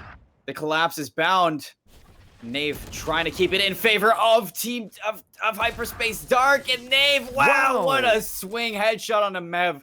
And the lead back to Hyperspace. That was a very scary beginning for hyperspace. Every single round for the last 4 rounds, we're trying to go for A site. Every single time. But this time around, they went for B and they broke the tradition. That's one of the few rounds they've been able to make B side work, especially going so aggressive in the beginning. And I gotta say, the reason why they got so much of that early leverage was being able to have Lotus's run it back go through, stall out the showstopper, and taking down that raise. Let's look into this next one. You've seen some good aggression from hyperspace and very well communicated attacks. That's led to their now lead by 1 round. They're going to clear efficiently through Hookah, force the satchel charges away from Deej, and even take the kill off big old Nick's gunfire. And even going to find a second one breaking through the site. This should give up a plan. Oh, Deej has had such a rough time these last 2 rounds, and it shows. Deej has been a mastermind of B-side when nobody else could be. But speaking of not just Deej, the Cypher's gone too, the tripwire's nullified. It's gonna be Tryhard though, he's trying to stall the attack, he's able to find one, and has control of Hookah yet again. Retake plateaued from defender's spawn. Look, barely any damage on a hyperspace. I mean, the most is on a Tryhard, and even still, it's what, like a chicken scratch there. Lotus leaves Team Dire in last chance 1-player situation. Looking for a 2-round lead here. Big ol' Nick's gonna swing. Mev gonna take some guns out, but not a flawless round, but a solid one indeed. 3 in a row now for Hyperspace Dark. We were talking about how even it was, but the economy has just been going downhill and downhill for Team Dire ever since that last loss. And because of that, it's hard to say that you should be winning these rounds. We have seen some thrifty wins between both of these teams in this matchup here, but with it being a best of 1, with Hyperspace Dark now 1 point away from reaching match point, forcing Team Dire to go for overtime, you have to force up no matter what. And the economy of Dire says so. So many different of these defenders have 0 left. If they can't win this round, not only is it 1 round away for Hyperspace, but they might be done for with those Sheriffs. Ever since Lotus found his groove, I mean, Dire, they haven't looked the same. This aggression just so confident out here. Look at him just breaking on through. Vex is going to take advantage of that and gain a 1-for-1 out of it. Now, maybe even, but that should be a spike plant off of it unless the Hunter's Fury can stop you. And Knave actually forced into an uncomfortable gunfight off of that Hunter's Fury is another trade on the board with damage from the Hunter's Fury. Kind of giving you a scrappy take now. Yeah, it was kind of a rough beginning for Hyperspace here, but now that the Hunter's Fury is completely gone, things are going to be looking up a little bit more. Now there were some shock darts. Again, no any kills. Maybe not as many mathematicians as we thought, but the double Cyber Cage will at least stall things out for a little bit more, give big old Nick a bit of a force field to work with.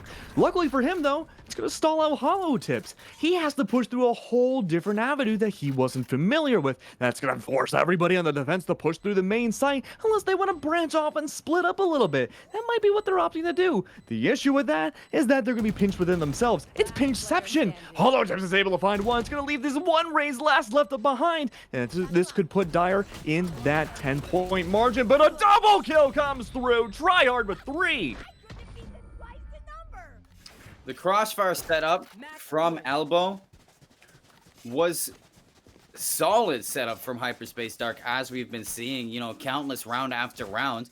Over at the B side, I mean, that breakthrough off the confidence of Lotus, finding those trades back and forth just favors the attackers in that sense, because then you have to force the rotation. You had Deej setting up for that pinch, but poorly timed forces that crossfire into a really weird side if you're Team Dire. Now you have to stick that, you have to stick the spike and hope that you can get the defuse.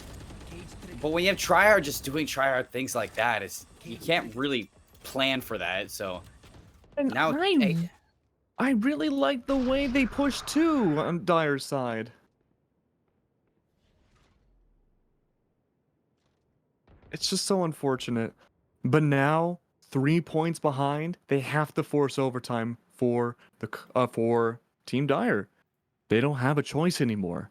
They have to wait to see where the attack's going to come from. Spike's no longer on the ground, Seymour. It's going to have to be picked up by the Omen, and yet everyone's playing as slow comes. Look at this. Look at this slow take back and forth from Hyperspace. Mind games at that. They haven't made a single noise, it feels like, until that smoke comes out into U-Haul. He's going to force some aggression back to the A side, take some players off, and kind of question whether or not you are going to this B side, which they are.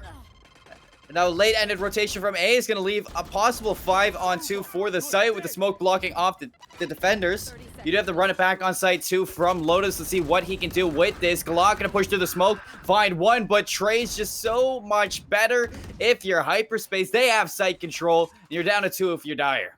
There's only 2 left alive now for Team Dire Seymour. They have to push through only one small little area, but Tryhard has them. A Gatling gun on the edge of a castle. They have to push through the boiling water.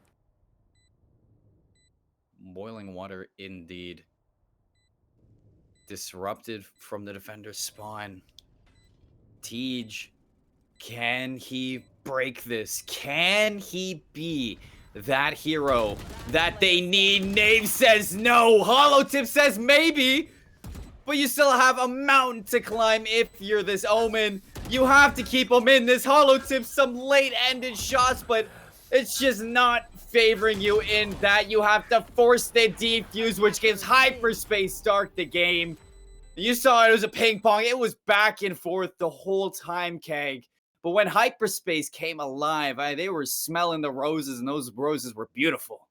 There were some very big highlights for both teams that last matchup, Seymour. I absolutely loved it. But when it came down to it, once you mentioned it yourself, Lotus found his groove. That was the huge turning point of the matchup in the second half. Lotus came through, pushed through B long every single round, and towards the end, it was done flawlessly. And Reed or Deej, because of it, kind of fell off the radar. Well, I mean, the whole thing is that halfway through that game, you saw like players like Deej, Vaxel taking an aggressive stance on their own side, which really kind of, I guess, put Lotus down in the dumps. And as soon as he found that confidence back, you just saw it was flowing through all of Hyperspace Dark, not just Lotus. And the follow-ups from Zunga, from the rest of the team, just were there, especially Tryhard in that last kind of 1v2 situation, just putting the sides of Team Dire in the gutter, and you really just got to give it all onto the back of that Phoenix for it, because the confidence that you gained off of Lotus really carried you into the ends of that game. But let's see if that confidence can bring them to the very end of the Pit of Valor. It has been amazing so far, Seymour, but we have to thank a bunch of different people, and especially one special little company that has helped us bring this to you guys every single week. Our producer is drinking cookies and cream, and there it is. Oh, beautiful. Seymour, is it also cookies and cream? It's birthday cake. Birthday cake. Whose birthday is it? Is Birthday it cake. yours? It's actually not my birthday. My birthday Oh. was at the end of last year, but you know, it's somebody's Oh. birthday out there. And to whoever it is, happy birthday to you. Now, what can you do for your birthday? What can your family do for your birthday? Well, let me tell you that they can go to drinkcontrol.com, buy you plethora of amounts of drink control, the nice powder, the nice meal replacement that will replenish your gaming fuel. And you can at checkout use code GLG10 to get a 10% discount. And you get, when that arrives, you know, take a nice little screenshot of the drink control that you get. Tweet at GL Gaming Lounges, at Seymour Cass, at Kaglinuk, and we will retweet that. We'll give you some love, and we're gonna praise you because we love drink control, so you should too. With that being said, I think we're going to be going to a small break as we get things set up for yet another matchup at the Pit of Valor here tonight, and we'll see you guys in a few minutes. Don't go anywhere. My heart is beating, it's magical, the music's playing, losing control, the things I'm feeling, so mystical, the rhythm goes, and I can't feel the heat, and I keep moving to the beat. Cause I'm letting go. Ooh, gotta let them know. Losing all control on the dance floor. We don't care, we're dancing all night long. We don't care, we're dancing all night long.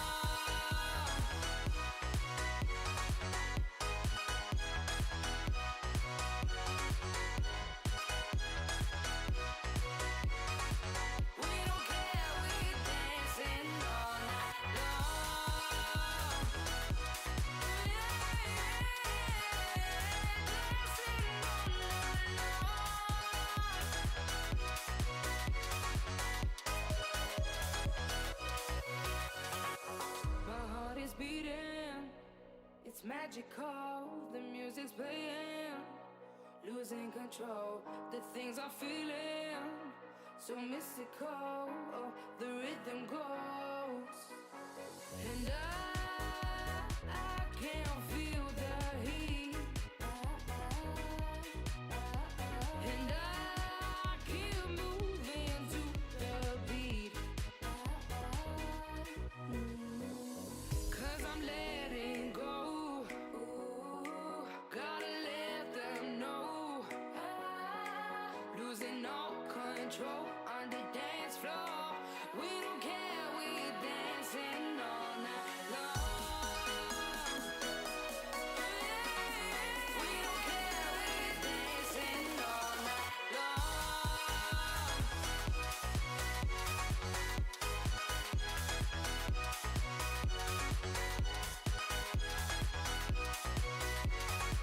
We don't care, we're dancing all night long.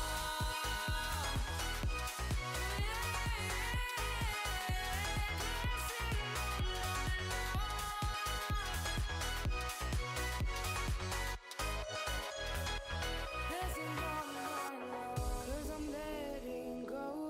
Ooh, gotta let them know. Losing all control on the dance floor. We don't care, we're dancing all night long. Holding on to what I know, to everything I've learned. What is real and fabricated? What is wrong? What is my problem? How can I get out of this world that I created? Fighting the stones in my head. Don't know where I have been. I'm alone, no one to turn to, no one understands. Shit's too complicated. Away, and I feel like I am someone else. Away, and I feel like I don't know myself, no. Away, and I feel like I don't know my name. And I don't want to live this way. I don't want to keep on wasting a life. I'm drowning in my head, I'm losing the mind. And if you could know, yeah, if I could show you, I don't wanna keep on living this life so faceless. So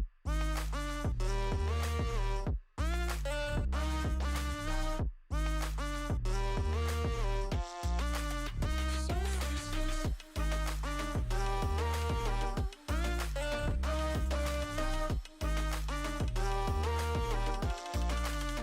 So faceless. Yeah, unknown brain, Marvin Devine, and we back. Can't nobody tell me nothing. Made it through the rain and rain. I turn nothing into something. No more dealing with their assumptions. Cause I do what I gotta do and I know, can't nobody do it like me. All they do is judge me for who I might be. Maybe if they took some time to pick my mind, they see that I'm cooler than lemons and iced tea. All I wanna do is live it up with the homies. Everybody really talking as if they know me. But I guess I gotta face it. I'm so tired of being faceless. I don't wanna keep on wasting a life. I'm drowning in my head, I'm losing the mind. And if you could know, yeah, if I could show you, I don't wanna keep on living this life so faceless.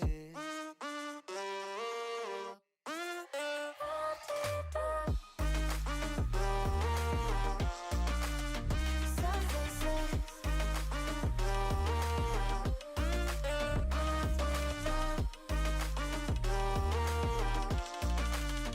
So faceless.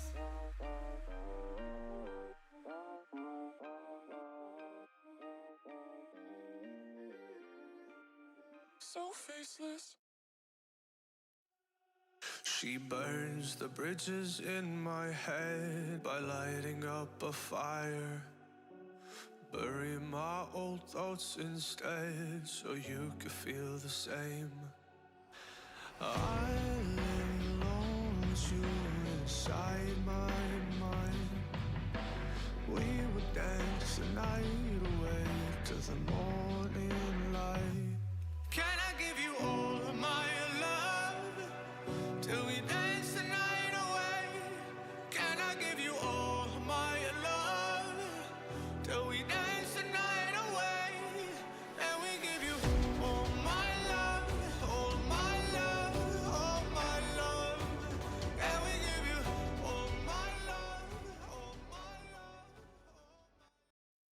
What is going on, folks? And welcome to the Pit of Valor. As usual, it's myself, Seymour, and Keg on the desk, bringing you back to this action, bring you back to some more hyperspace dart, but this time, a different opponent, Keg.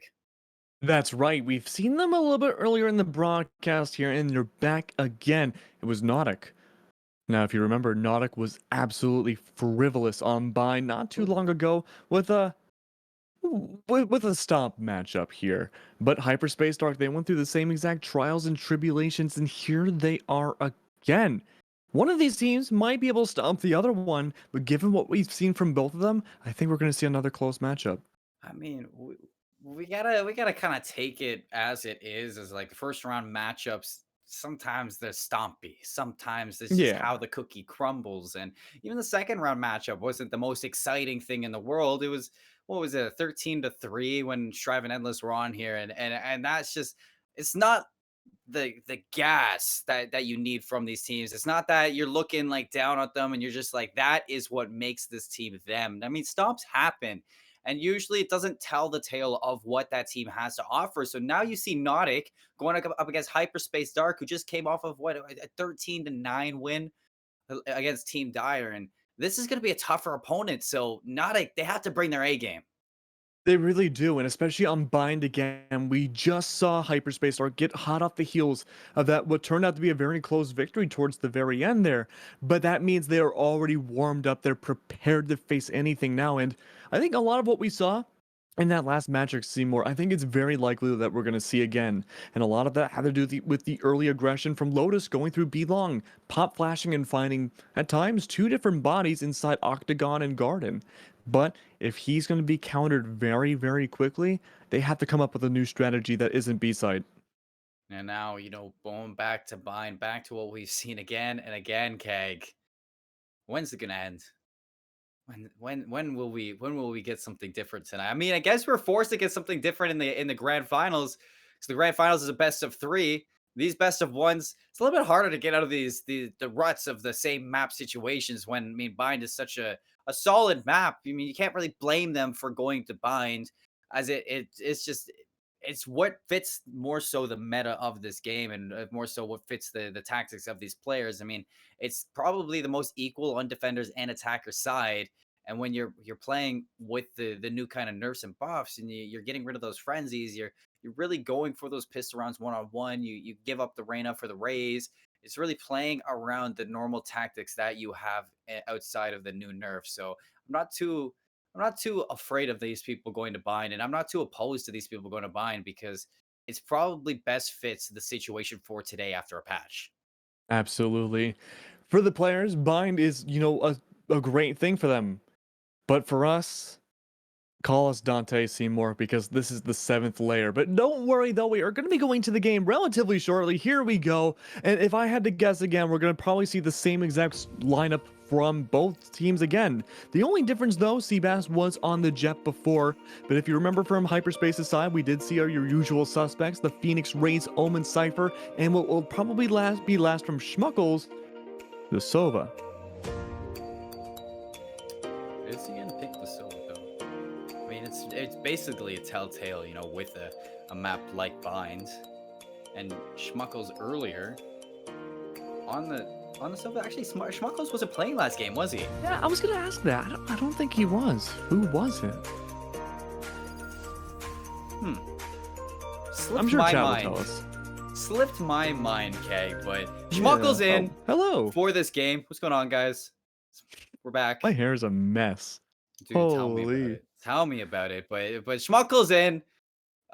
We don't know who's out just yet. Slipped my mind. He's gonna be forcing into that Sova role, where Wet Noodle wasn't able to have it earlier. Let's see what he can do. If he can carry Hyperspace Dark to a telltale, having this substitute in, it's very interesting, because maybe the substitute better fits the aggressiveness that Nautic brings. Yeah, I didn't even consider that until the last game here, but now that Schmuckles is here, we might be able to see a little bit more comfortability and maybe even a little bit more conformity for the normal roster moves that these teams like to bring. Now, we did mention this before, and I think it's important to mention again. Excuse me. is that we see Hyperspace not bringing a single frenzy in this pistol round. Now, Nautic, they were able to get away with it the first time around, bringing 2 and maybe even more frenzies on their pistols, but I think they're going to find themselves in a little bit of a non-favorable position depending on how much they aggress here. Zunga. Zunga, was that's the right. player. Okay. So Zunga's out. Schmuckles is in. Schmuckles, what can you do to entertain me? What can you do on this attack? Already looks like shower controls from Lotus and Schmuckles with the bomb lurking around, but very indecisive here for a pistol round. They don't know what they want just yet. They're playing the mind game.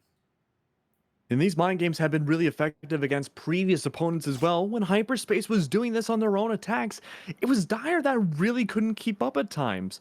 Now it looks like they're going to be trying to consolidate themselves, focus on A site. They already forced out some rotates onto B, but it's the Omen that comes back. The Recon Dart's going to be going down. It's going to give tell for the defenders to rotate over, and the action will begin. Well, on we go here. Lotus losing out on the first gunfight. Seabass with a brilliant swing. Seabass, the player, very phenomenal on this jet. Put the operator to good use. And now the frenzy, the exact same way. 2 kills for Seabass before you drop. Hyperspace Dark on the back foot. Knave gonna be out of this play. Now the attack folding at the seams.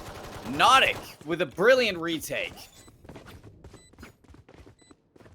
I karate chopped my headphones. I didn't have sound up until now, but I do see a diffuse going under, and that's gonna be a strong opening pick for Nautic. Oh. And the world goes dark. Where'd we go? Oh no. Oh, hi Hey guys, everybody. what's up? I have okay? to move over a little bit when I cast. I can't Yeah. cast at an angle. Usually I'm standing over here, kind of looking You're down just like this. triumphantly standing over your minions. But we Wait. are fixing an audio sync issue right now. I'm sure it has to do with us because we just break everything. But overall, we did see a strong opening round there, and the mind games from Hyperspace were really cool to see. But unfortunately, as many mind games as you bring out, if you are a glass cannon when it comes to that physicality of having only pistols, well, I guess the frenzies did come out on top. And you know, the frenzy, you can't have that armor anymore, but Seabass still putting it to work with that jet agent. Now a flood through gardens met by a shock dart from Coggles and a secondary follow-up on that Spectre. Stampeding through this attack. The defense so solid right now. Nautic continuing with their defensive prowess from round 1 of the Pit of Valor. I looked down for 1 second and the round was over. Seymour, you're gonna have to explain that one to me. How the heck is Nog just able to melt everyone away? I mean, you really see that shock dart from Coggle putting a plethora of damage into an abundance of that team pulling together, flooding as one. And then the follow-up from the Boomba of Uncreative, the Spectre doing the damage across the board. It was just a given that Hyperspace Dark, they figured they just wanted to get away from that pistol round. They wanted to go to the rifle rounds and just give up on that second one, so they didn't want to waste any time. We're here in round number 3, and rifles against some machine guns. Let's see who wins it. Oh, but looks like the machine guns are going to beat out the cowboy revolvers a little bit here. Trying to be able to finally find an opening pick, and this is the first one we've seen from Hyperspace in the entirety of this set. Now we do see some owl drones coming out here, some early intel. That's going to be really important here, and that's not something we saw a whole lot through the majority of these rounds. It's usually the opening stampede going through B long, but it's not going to be the case. Already slowed down after Hyperspace Dark finding that first one with that assault rifle on a kill through hookah. Slowing the pace right down, mixing up the mentals of Nautic.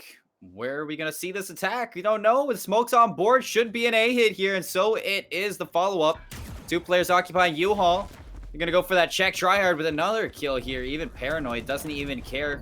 Paint cans, Schmuckles with the backup. It's a full take, a brilliant take from Hyperspace.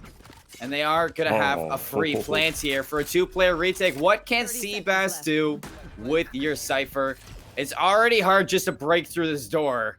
You have 5 players on the opposite side. There's not really a whole lot you can do with 2 submachine guns. Maybe a little bit of damage through U-Haul. Damage is done. Seabass going to find another one.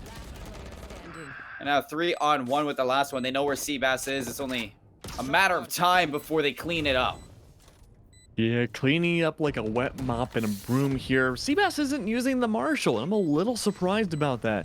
They probably just haven't been able to get in the position of using it, but at the very least, they might be able to save and keep the Vandal as well. Finding Lotus is going to be huge. That's going to be a little bit less artillery in the sides of hyperspace, and just being able to save at the very end, that's one extra Vandal that Nautic doesn't have to worry about. And you might be like kind of kicking yourself if you're hyperspace that you're giving so much up to those rifles to the retake of the Cypher and the Jet. Like that shouldn't happen when you're in a 5-on-2, but you know, you do the proper movements, you route well into that U-Haul, and you play efficiently together. Seabass find that follow-up after Rams takes that first kill. Enough economic damage was done, and you find the Vandal for the next round. Gotta just praise this team here. That was fantastic for what they were for the situation they were in. There it is. There's the operator. Oh, I am scared right now to see if that operator's going to make a huge difference for Nautic now. They're 1 point ahead. They're able to hold down their positioning a lot, but now we need to see that Jet rotate. Might not be too late, though. Seems to be a little indecisive of whether or not Hookah might be the way to go. Both raises, just only a wall separating each other. A single Vandal might make or break the round, but it's going to be an Owl Drone to spot things out instead. This raise evacuating, throwing a paint grenade, leaving the remnants of a Marty-Dom behind. Spike's now in the possession of the other raise, and this could be a B-long hit. I have to say, Uncreative just freely walking up uncontested. A shot in the dark, and Lotus receives the message. Hyperspace Dark now down by 2, and Uncreative, the mastermind behind that plot, and even more Uncreative. What kind of carrots do you eat to be able to see that well? I need your vision. A 4K, can he grab the ace? Gonna be pushing in to the Hookah. Give it to him. The satchel charge to finish it off. Uncreative might just be the most creative in the game right now. Ma, get the camera. Holy moly, that was fantastic. Yeah, look at that replay again. You might as well show the whole round at that point, because that was utter insanity here. The 4K with the paint grenade really did it for me, but just the absolute stoicness coming out from Uncreative, just being able to hold things down and flustered about all the different trials and tribulations that went in their way. That's the first ace we've seen in GLG for quite a while. Talk about the econ though, because Hyperspace, with the amount of guns they gave up back in round number 2, now it's really affecting them in the long run of this. Now they have pistols, and Big Ol' Nick does the damage on Uncreative. No ace this time, but Seabass keeps it even, and a Vandal recovered from the Cypher. I mean, hey, Uncreative, you get down early. You did your work for the first half. I mean, you could take a rest for a round. Seabass, do it. He did it. Knave down out of this game. Hyperspace Dark left to 1 player that recovered the Vandal. And Paranoia puts you in a really poor position. Ramza's gonna get rid of that recovered rifle. Another round to Nautic to make it 4-1. This is something similar we saw under Hyperspace early on in the last matchup against Dire, is they go for these very linear pushes at the beginnings of each half and try to just figure out Nautic.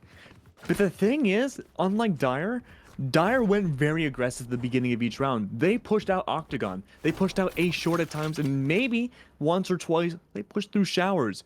Nautic isn't doing that though. And plus, there's a dedicated Opera on the board. There wasn't such aerial reconnaissance coming out from Dire in that last matchup. Hyperspace has a whole bunch of new troubles to worry about. Seabass did the deed last time around. Ooh, playing with fire there, but not giving them anything but a shoulder. The paint can's gonna block off Lotus. So much chaos on the A side. In the midst of it, Hunter, Shuri, and Knave taking the 2 kills to break it open. Should give up the plant. What can they do for the retake? Slacker in heaven. Ramza pushing through. Defender spawn in the sonar to let this go.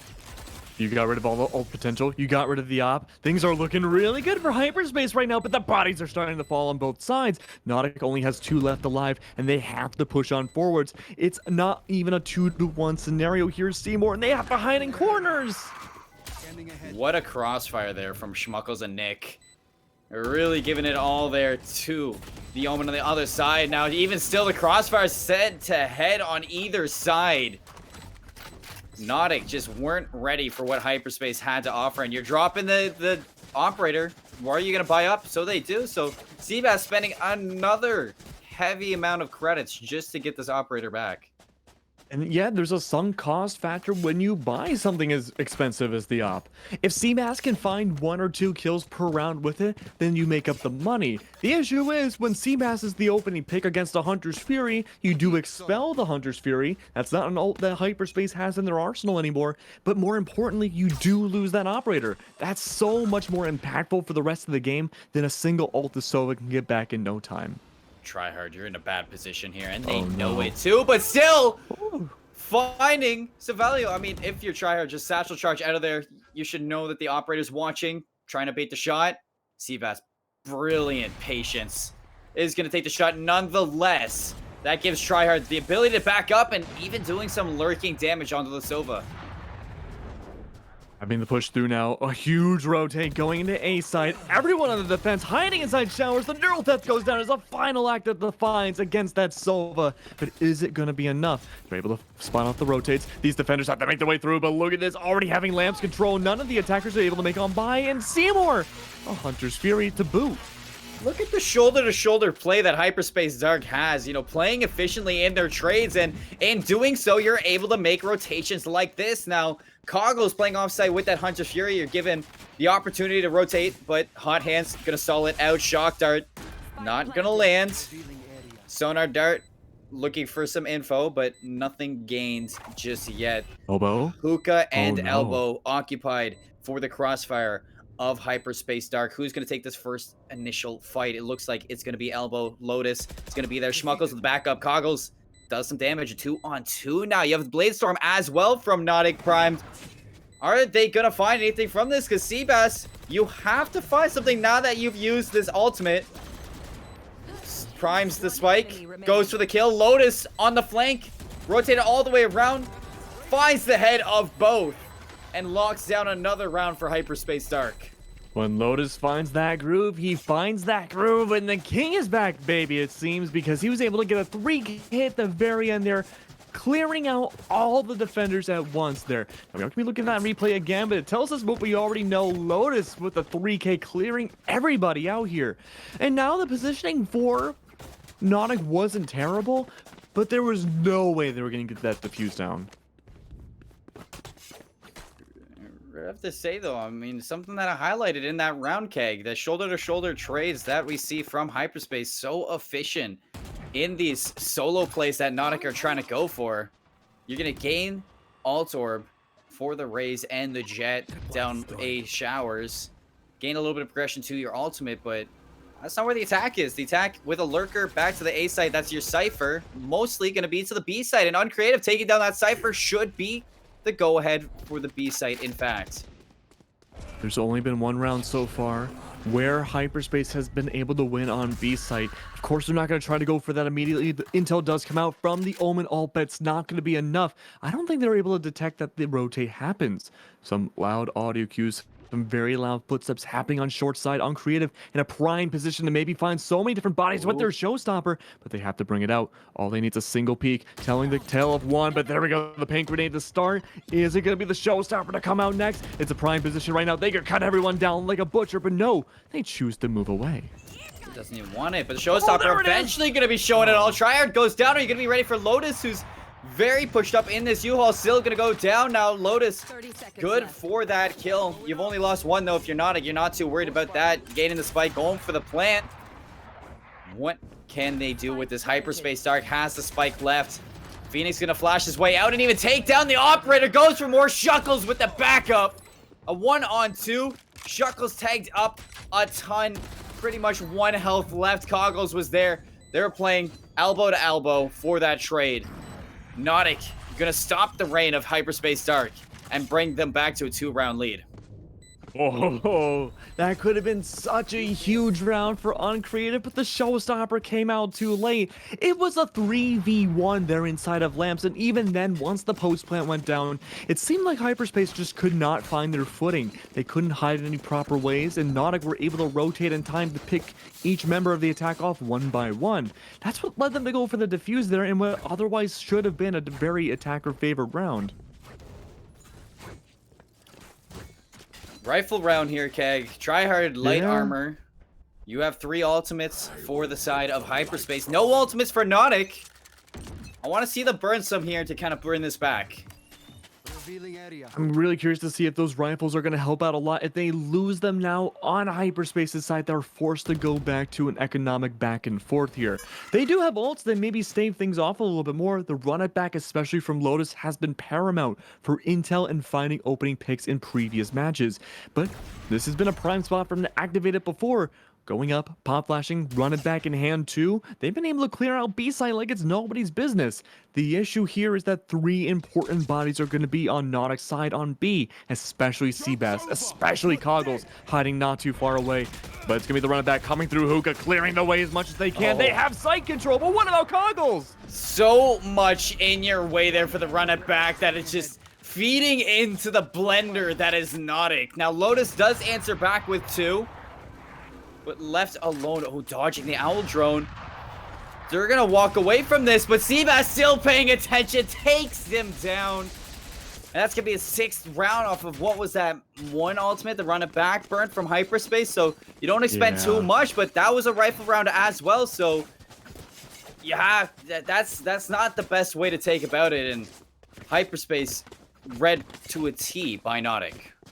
Yeah, it seems like Nautic kind of did their homework a little bit more. Lotus, like we predicted, went for the run and back play inside of Hookah, took over B side, but they just melted away like it was nothing, like a chocolate bar in a microwave there, Seymour. And now, having the run and back loss, now with only sheriffs in hand, they can't necessarily rely on those frenzies like they used to. They're trying to go for these one-hit wonders. But Lotus is not having a good time here. He lost the run it back, he died right after it went to fruition, and all the plays are going down. Uncreative dropped to 5 health, but not before you take down Schmuckles there. With that rifle that Hyperspace has brought back, they have found a kill onto Nautic, so taking out the Cypher is going to give a chance in this round, but now you have to maybe recover anything that you can out of this game, bring this back maybe to a 3-on-3, and take the site of the B efficiently in a 2-on-3 setup that we do see. There. This neural theft that the Cypher has could be a game changer. Pink grenade happening from the back might be able to find a pick, but no, they don't check their corners in time. Neural theft still could be a possibility. They have the advantage. There you go. Now you know where the last 2 defenders are, but they're way too up close. Ooh, big plays from Tryhard. Seabass alone, showstopper burn as well. Interesting. But, I mean, Tryhard is very low, 8 health. Maybe wanted to end this before you have a 1-on-1. What you don't know is that Seabass is low as well.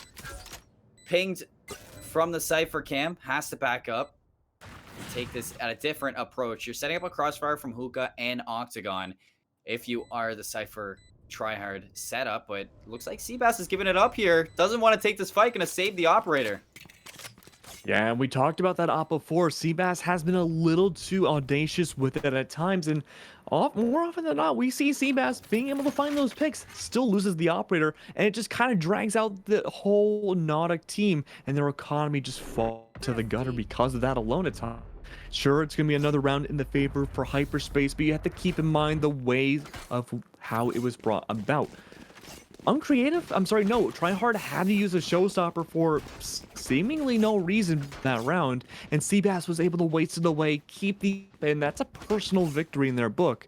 But looking at the economy again, Hyperspace able to buy themselves out fully this time around. Seabass still with an op in their possession. This will be one of the first rounds where we actually get to see a very full economy between both teams, and I'm gonna guess, knowing Lotus, probably a very aggressive A push. Maybe an aggressive A push off that. I do agree with you. It's looking like it's mounting to that. The smoke's off early from the Omen. Second one on board too. Gonna block off Heaven. Giving you a one-way outside of Showers, and the split push from each side met with the Hunter's Fury. Gonna give the go-ahead for Hyperspace Dark to take this at their side, but on the same time, Nautic's gonna pull their own Hunter's Fury. Doesn't do any damage, but slows down this push nonetheless. And Slacker Holy crap. in the uncomfortable position that you did see from Hyperspace Dark finds two, and uprooting the rest of them is Tryhard & Co. with a 3K to give the advantage back to Hyperspace. Oh, the first two being bait. Lotus going and sacrificing his life as intel for Tryhard to get a triple kill right here. But look at Seabass, operator in hand again. Sniper Wolf hiding at the top of heaven now. May very well go to heaven themselves relatively soon. Schmuckles playing the ground soldier, making their way through lamps. Could be able to find one. He has the audio cues for one or the other, but no. Suddenly it turns into a 2v1. Cargo's with a shot. Schmuckles. Kill is going to throw a monkey wrench in the mix. Schmuckles really weird movement there, but baiting them out of Tryhard's sight. Tryhard gonna stop the defuse. Maybe Satchel Charge on out. Blade Storm from Seabass, expecting the aggression. Run! Primes it, takes a headshot, but not enough time now for the defuse. Hyperspace Dark off the time limit. Take another round, but that's a rifle round that you maybe didn't want to drop so many rifles. Nonetheless, taking it back to a 1-round deficit. At the very least now, this is the final round. The economy won't matter as much going into this here. The issue, though, is that Slacker might not be able to go for a full buy, neither can Coggles. Phantom and light armor's not a great way to go, and Slacker, still with a classic in hand, can anybody buy up for him? No. All he can do is bring a Spectre in for this final round, but at the very least, Seabass keep the operator that they have had for now quite a few rounds. But this is a great time for Hyperspace to take advantage of that fact, push in the lamps like they did before, and not be mowed down just as effectively. Seabass paranoid, but getting out, plenty of time. Lotus going for the flash onto the Rays, and Creative with the spray through. Now the showstopper, a 2K out of nothing. Big plays from the Rays of Nautic, and even Slacker showing up as well. A 3-on-2 for the time being. Seabass leaves it down to 1. Shuckles, what can you do coming into this roster? A 1v3. You have a spike in hand. You're going for shower control, but might not want to drop this Vandal. Something to keep in mind, too, for Hyperspace's attacks is that Schmuckles or really Zunga or any Sova haven't really given too much entry intel here. Schmuckles is going to find himself the last one alive, heavily damaged, spike in hand, but if he pushes on A, he's dead. If he pushes on B, he might have slightly better luck going into hookah, but he does have to worry about the tripwires, a camera, and a raise. But pushing there, it's going to be an easy kill coming out from Ramzo Wolf. But going to what I was saying earlier, that's going to be a very, very effective first half for Nautic. And a lot of that has to do with just the headstrong attacks coming up from Hyperspace not working out. Well, good Meridian now, 7-5 for Nautic to start off their attack, and a map like Bind, where we see these teams go to all day long, Keg, very even on both sides. So Nautic could very well start their takeoff with this attacking round. I mean, you find the pistol, you're basically almost guaranteed the second round. And then into the rifles, your rifle rounds have been looking phenomenal off the operator of Seabass. This could be a chance for Nautic to run away with this if they can take this pistol round. When we saw Hyperspace go up against Dire in the last series, it was a strong half for both teams, but they won strings of different rounds. When Hyperspace went to the defense, things became very back and forth very quickly. Sure, they might not be as aggressive or headstrong, but Nave is going to be proving me wrong a little bit here, especially Lotus. They tried to go for this teleport procedure in the last pistol round against Dire, and it didn't work! Shuckles again. Welcome to the Twilight Zone. 1v4. Low health on Seabass, but that's about it. Shuckles, you gotta make something out of this, and that is definitely something. In fact, a headshot on the Seabass, but that's the lowest health character that you had to go up against. So now you have to face 3 full health agents with the Sheriff. How hot are your one-taps right now, my guys? Shuckles. Player to his right. Not going to take the kill. Rams Wolf with the kill. Attacking round goes to Nautic, and only losing 2 agents. Man, where have I seen this before? Ramzo Wolf A showers on taking down Schmuckles. Jeez. Felt like it was just yesterday. Or maybe it was 2 rounds ago. 2 in a row. Same exact scenario happens in the side switch.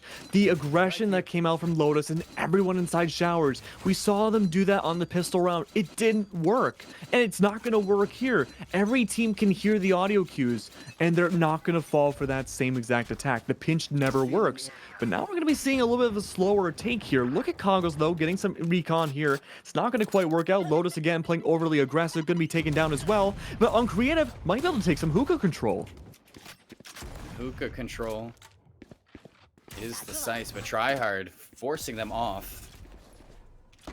Now Coggles and Seabass back on site now. They've found the wraparound, and the trade, in fact, Uncreative does eventually go down, so no hookah control to Nautic. A 3-on-3 here. Coggles has found their way into the backline. Unchecked. Finally checked by big ol' Nick, but the headshot leading into the body. The go-ahead for the shakeup from the Coggles on the Sova. Now look, the spike's going down on A. They still think it's a B hit. Oh, that was really, really smart coming out from Nautic's side. But it's not long to live, though. Coggles finds a 3K, taking down Tryhard. And that is going to be even more of a disparity between these two teams here. Have you noticed a bit of a disconnect between Hyperspace in this matchup?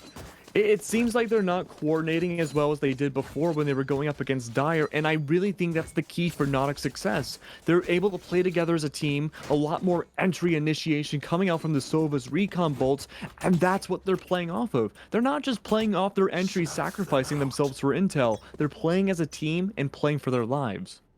Cover going out. Nave going for shower control now. Boomba should give away the position. Spray through, drops him down to 92. A little bit of a tag of damage. But big ol' Nick does a lot more than that tag. And he's going to find the first through the smoke onto Uncreative. Smoke dissipates. Still have one around the corner. That is Seabass. You lose another player if you are Nautic for this attack. Down to 3. Oh? Very precarious position. Look at this flank coming out from Schmuckles and Lotus, though. Lotus able to stay alive this time. Not going to be the opening pick. He's playing slower, I'm guessing, here. But look at the rotates coming on through. This is a great counterflank. Schmuckles! Yes! He made that work effectively.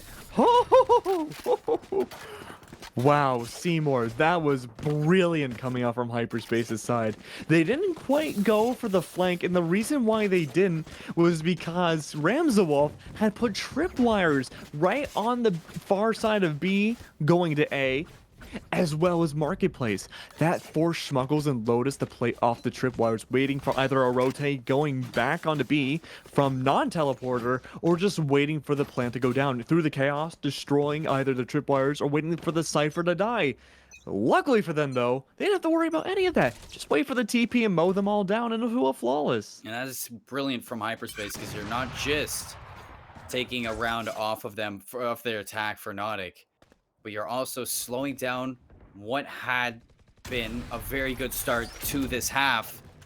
And you're giving your the opportunity to bring this back. Now, you are going to put some pushback through long.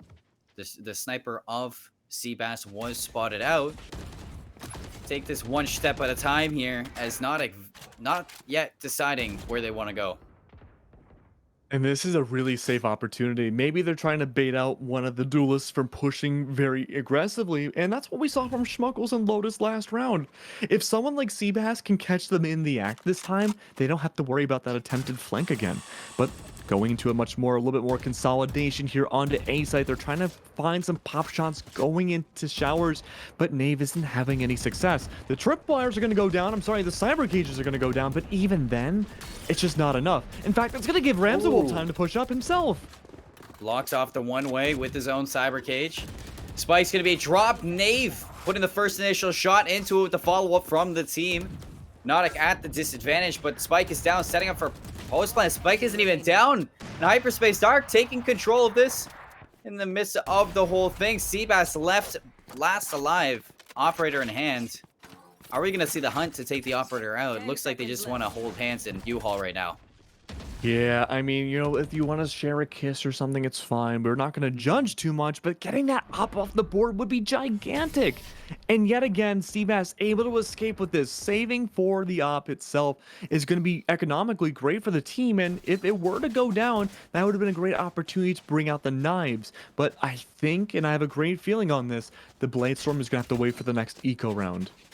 Oh, and I'm not, you know, it's not the worst thing ever. I mean, you're just saving your No, it's ultimate not. for a later time. The operator's good enough, and in fact, Seabass is actually going to drop the op to uncreative and look to play with a Frenzy Bladestorm combo in this round. So that's a bit interesting. Getting a little bit scarier here. Seabass with the frenzy in hand. Got rid of the op. Oh, I see. Making sure for the entry they can do their jobs as a duelist and not sacrifice it. In fact, the Bladestorm's going to come out now. This is really interesting to see. Where did that op go? No, Seabass following up with the Boomba to clear long. In the back, uncreative with them. If you're hyperspace, you Oh. might be thinking that you're rocking Huh? the Bladestorm op combo from that. What did you see, my guy? Why does Uncreative have the op? Uncreative had the op the whole time. Lotus is gonna discover that Seabass was not the culprit of those shots. In fact, Seabass is rocking the knives. No way. Yes! Oh, that was so cool. They traded it back. Sorry. Please continue. Blocking sight. You do see the rotation now from the spike. After finding the opening at the B site, back to A we go. 30 seconds And you left. do have the majority of hyperspace here to stop it. The one way from Big Ol' Nick to block off U-Haul, and in fact, Schmuckles with this Hunter's Fury to take a few players up, give away the positions, and Uncreative just rolling ahead for Nautic. Looking to keep the steamroll afoot. Seabass and Uncreative now out. Duelist not on the board.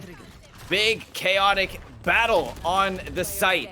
And even the showstopper not amounting to anything, leaving the last alive to Big Ol' Nick. The swing comes through. Ramza Wolf with the finisher. And a big, big round for Nautic. Big mental game there. An absolute battlefield coming out from Nautic's side. Seeing that kind of teamwork makes me feel a certain way. I mean, having the Bladestorm come down, get the entry pick, swap it back for the op going in.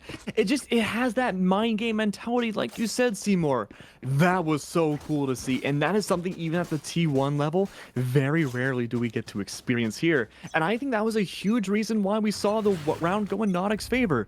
But returning again, resetting positions, we are going to be seeing that B long stance again from the attackers. Lotus almost detected by the recon ball, having the pop flash in hand. Uncreative is going to find the opening pick, but even then, where is Lotus going to be? He has to deal with somebody else high up into the air.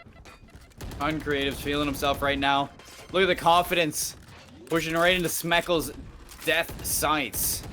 And Schmuckle's pulling it back by one. A big kill for hyperspace, but what can they do with it now? You know that Schmuckles is in elbow. You have the info. Owl Jones going to clear out the rest of it. Big spread here for the Crossfires to start out with the retake. They have a player in hookah, two players in elbow. Going for the backup. Knave, good for the trade. What can Nick do out here in hookah? Not a whole lot. Ramza Wolf has had his number this whole game. You're left to Knave. A hope and a dream here. Nautic knocking on the door of the 11th round. And the door has opened. It's a scary door that's opening here. It's a big old creaky mausoleum door of death coming out from Nautic's side, and it just seems like everyone on Nautic knows exactly what they need to do in each situation. We saw Uncreative fly on by, getting the double blast pack into the showstopper, taking down Lotus, the only, it seemed, really aggressive defender on B side at the beginning of that round. And I believe we do have a replay of that coming in bound here, ladies and gentlemen. But Lotus, he was behind himself inside Octagon, the pop flash in hand. But when we focus back to that raise, it was seemingly that single Lotus all by himself. There was one in elbow, but it wasn't enough. And yet again, it's gonna be trades back and forth on A. Well, Uncreative finally stopped Knave. Putting him in the grave. That's gonna give the advantage now to hyperspace on this defensive stance. What more can Knave do here? Wow, that's Not a a big lot. read from Slacker. He evens it up. Spike is going to go down. The rotation is going to have to come out from B for the Phoenix of Lotus.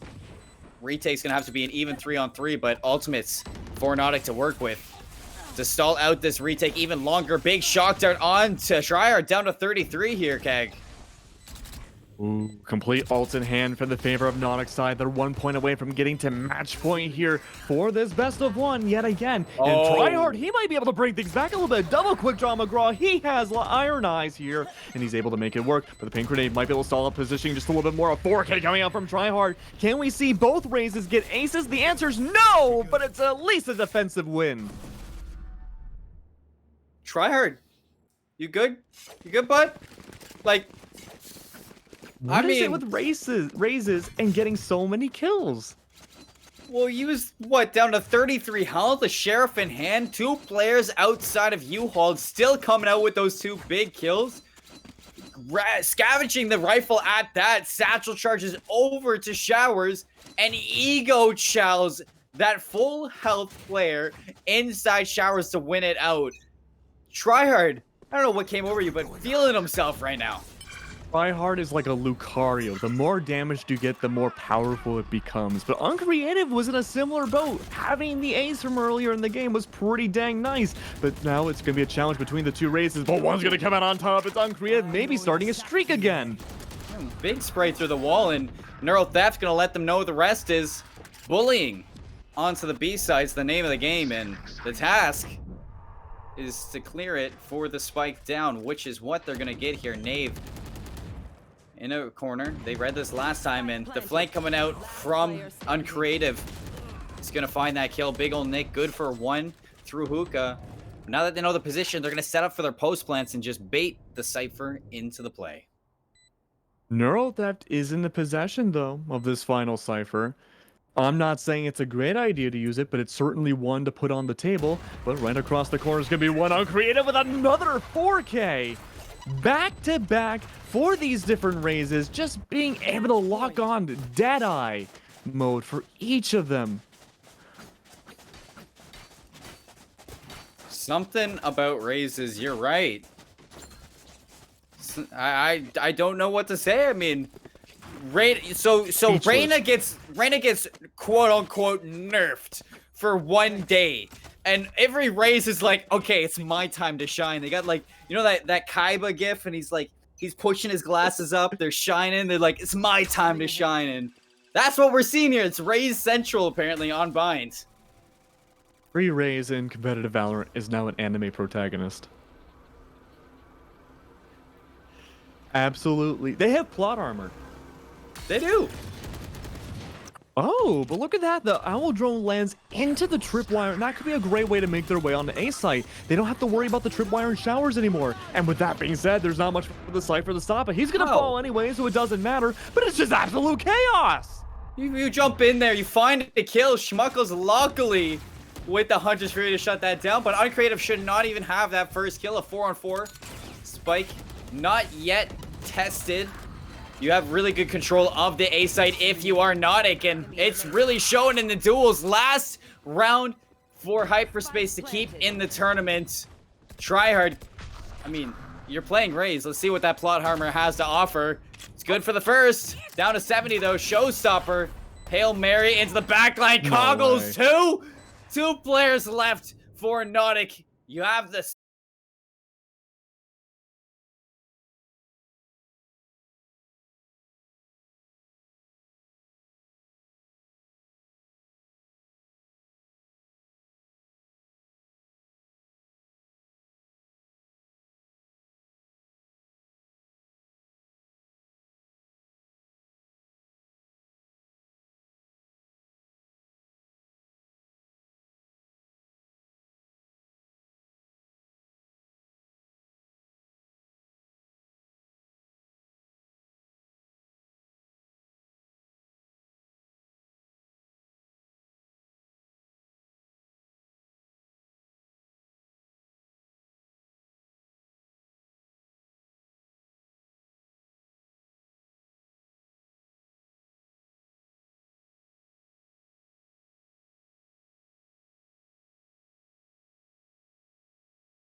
Turn nothing into something. No more dealing with their assumptions. Cause I do what I gotta do and I know, can't nobody do it like me. All they do is judge me for who I might be. Maybe if they took some time to pick my mind to see that I'm cooler than lemons and iced tea. All I wanna do is live it up with the homies. Everybody really talking as if they know me. But I guess I gotta face it. I'm so tired of being faceless. I don't wanna keep on wasting life. I'm drowning in my head, I'm losing the mind. And if you could know, yeah, if I could show you, I don't wanna keep on living this life so faceless.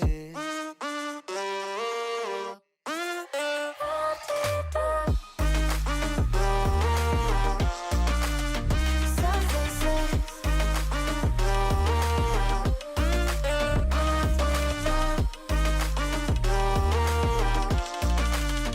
So faceless.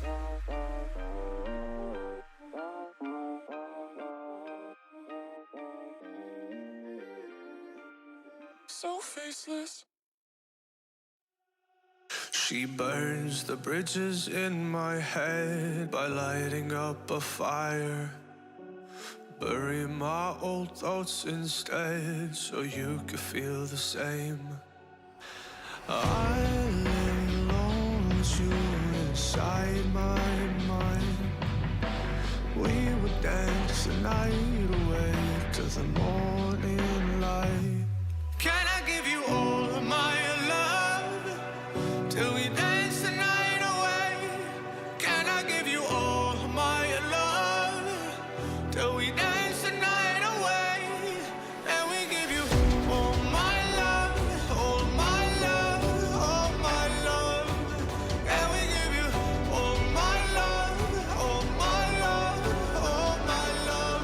Yeah, yeah. And we give you.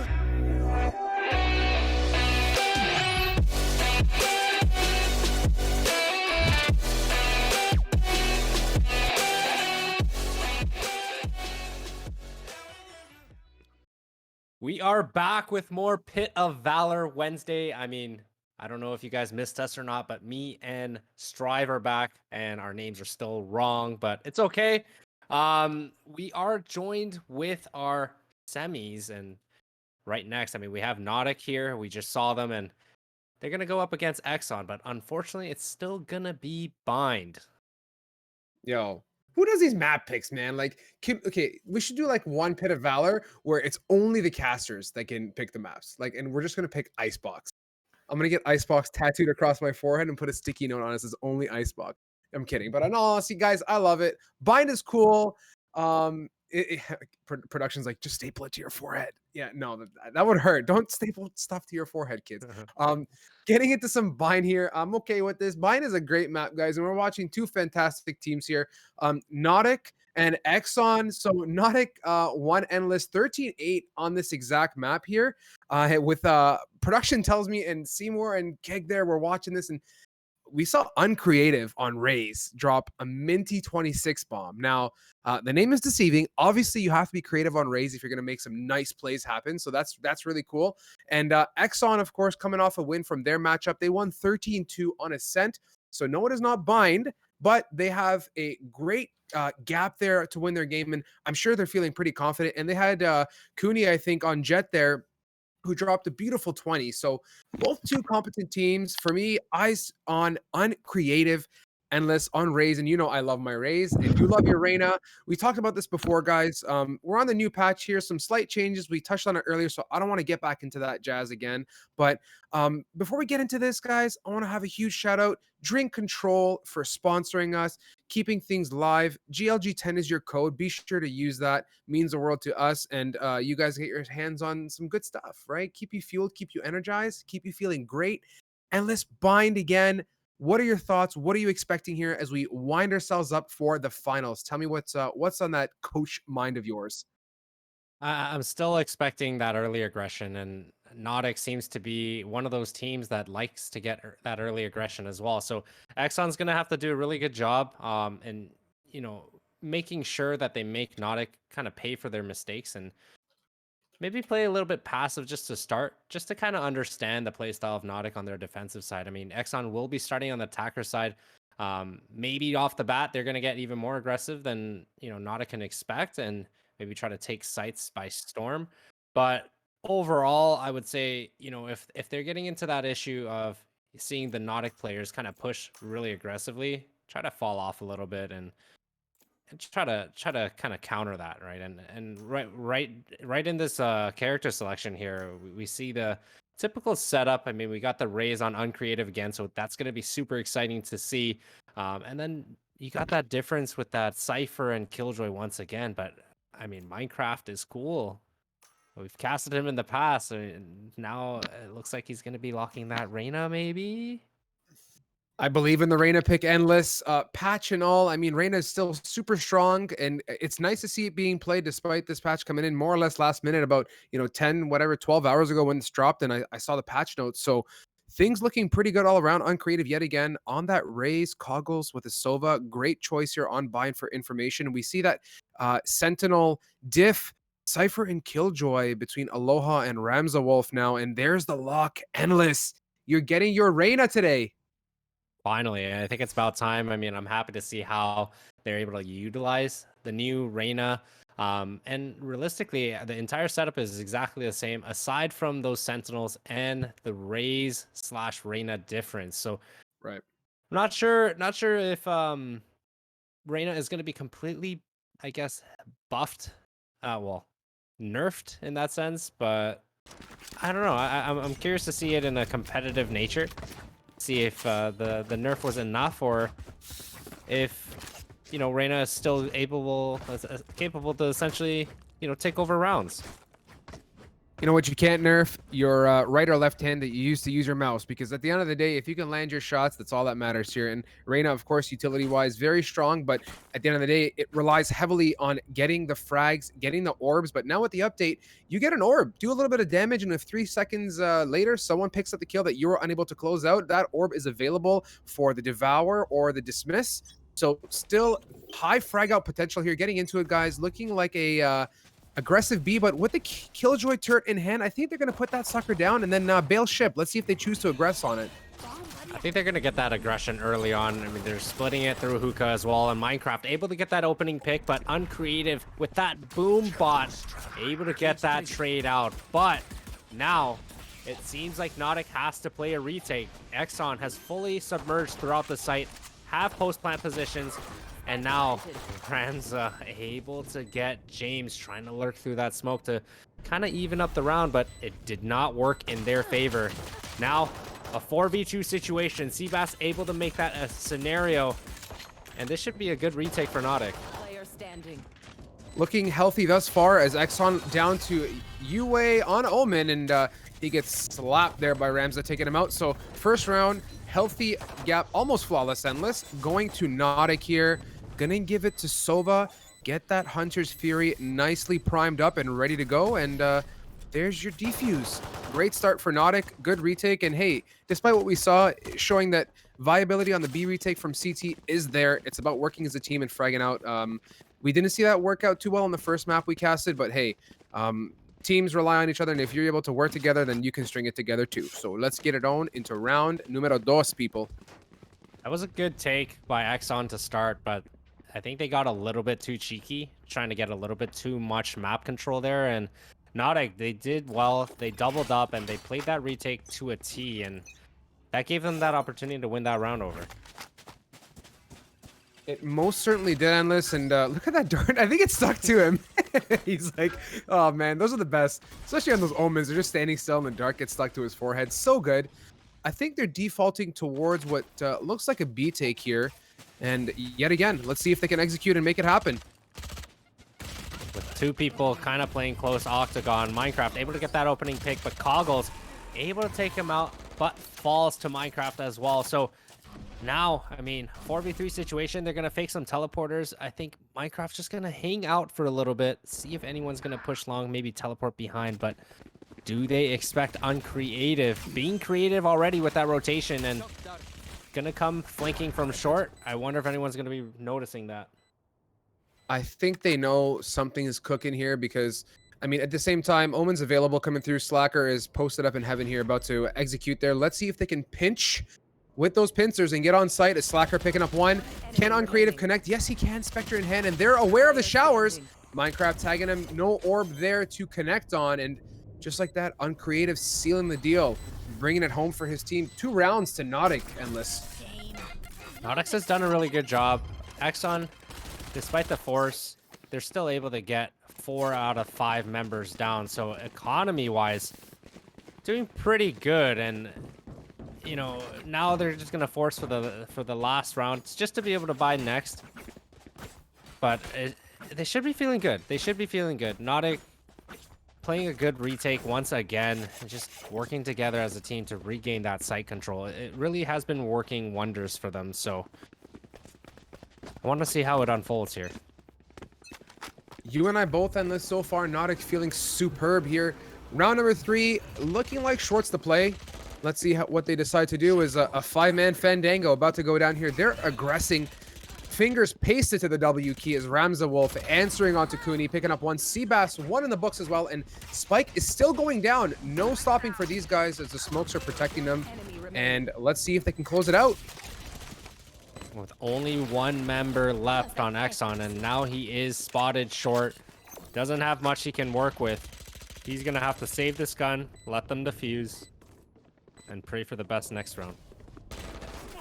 Imagine there was a Killjoy lineup that Aloha knew to toss that and just get that swarm on the ground and hit 1 or 2 of them. But at the same time, Endless, they can break those when they land. So, and it's not like a Brimstone Molly, which has, by the way, Brimstone Molly on Bind has fantastic post-plant potential from both long B, from short onto A, and default plant by truck. So, all in all, I'm thinking Nautic is really feeling themselves so far. They're swinging back and forth, and it looks like a B is going to be the play. Let's see if they continue with the hard aggression and push, or if they're going to, you know, let off the gas a bit and maybe switch it up. Nautic, you're exactly right. They're getting that early aggression just to be able to get some control and information. But what it seems that Exxon has been doing the last couple of rounds is just getting really aggressive, but all 5 players for the most part towards one side of the site. So as you can see right now, Nautic already starting to shift rotations towards that B site because there's just no presence at A whatsoever. So had they have pushed and gotten information at showers, they would have known, or have they pushed short, they would have known. And now the TPs are coming into play, but only 1 TP. And I mean, that's going to trick one on creative, but Coggles, Ramsawolf, able to stay honest in their defense. And now they know last player has teleported. They have full bomb control. This is going to be a rough round.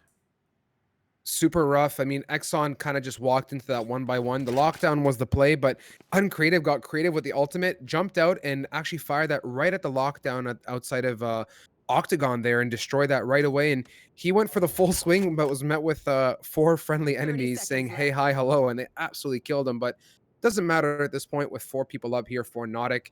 Aloha is gonna, I think, just chill, vibe, you know, see what she can pick up. The play here is definitely to save the gun. I mean, he hasn't taken any damage yet. He has full armor, and 10 seconds left. He knows the team has to save the next round. So regardless, he should try to recycle this gun throughout the next round on that save just to make, you know, some possible impact plays happen. And even if he can't make it happen, maybe his teammate can pick up the gun and just kind of recycle it until they do. But their goal this round is definitely to do as much damage to Nautic as possible to kind of start hurting their economy, because right now they're rich. They rich. The bank is calling, offering them the best interest rate in the books with all that equity on their hands. And 4-0 so far. Nautic in a good position to keep on pushing along here. And all in all, I think Exxon's in trouble. I mean, they're getting kind of destroyed right now. Yeah, it's definitely something. And Uncreative right off the bat able to open up that pick onto Cooney, and it doesn't seem like there's going to be too much resistance. I mean, it is down to a 3v3 situation. They are starting to wrap A, but bomb is still down. So before being able to swarm site, they have to get bomb down, pick it up essentially, and uncreative still in showers, still able to make some plays happen, and he gets the fourth kill. Probably gonna go for this ace. He hears them outside shower and gets that ace. So that As save the didn't work. famous in our clips just said there, Endless, ace. Very nice ace. I love it. Um, yeah, we're getting a little replay here, guys, for your viewing pleasures. Endless uncreative. I mean, one thing I've picked up already is this guy knows where to put his crosshair. He's definitely doing all the right things as a rage player and as a person shooting a gun for sure. He's feeling it. He's feeling it, and you're right. His crosshair placement is on par to a lot of pros, and look at that. It's instant. It's head level. Everything you want to do to essentially minimalize any type of movement you need to make. And Seabass, I thought Uncreative actually got that kill as well, but if Seabass had missed, he probably would have had that too. Uncreative getting heavily aggressive, pushing out of showers and gets tagged and runs away for his life. But all's well. Nothing to worry about yet as Nautic is still up with one individual over Exxon. And they're going to seem like yet again another B play, which hasn't worked out in their favor. I like the positioning here from Nautic Endless. Look at their aggression posted up. It's setting themselves up to be in a unique spot. And in the case of retake, they can be met with their teammates from CT and a heavy pinch can go down. That's the best way to play a retake. Not really falling back elbow, not falling CT. You essentially get control of one side of the B site. And, you know, if they're able to hold that control, the entire Exxon team is forced to either be in sight or stuck in hookah because they're not going to aggress too far. And right here, Goggles showing that this position comes in clutch, getting those 3 kills to be able to hold that B site take. And I mean, despite losing 2 people, they're up now 5-0. Or is it 6-0? I think it's 5-0 Endless to my knowledge. Look at the scoreboard. No, it's 6-0. So there you go. 2 slaps there from production on that keyboard with the forehead to get us the score corrected and looking good so far here, guys. All in all, Endless, I love the positioning there from Coggles. I really appreciate being an Octagon, and it's about patience, right? You call it and you wait it out, let your team rotate over, and then you can execute and pinch. And it looks like Uncreative has chopped his internet cable with a pair of side cutters, and he'll be back soon on a tech pause here. So far, Endless, I think Exxon's been troubled. They're going to be struggling through this, and I don't know if it's going to work out for them.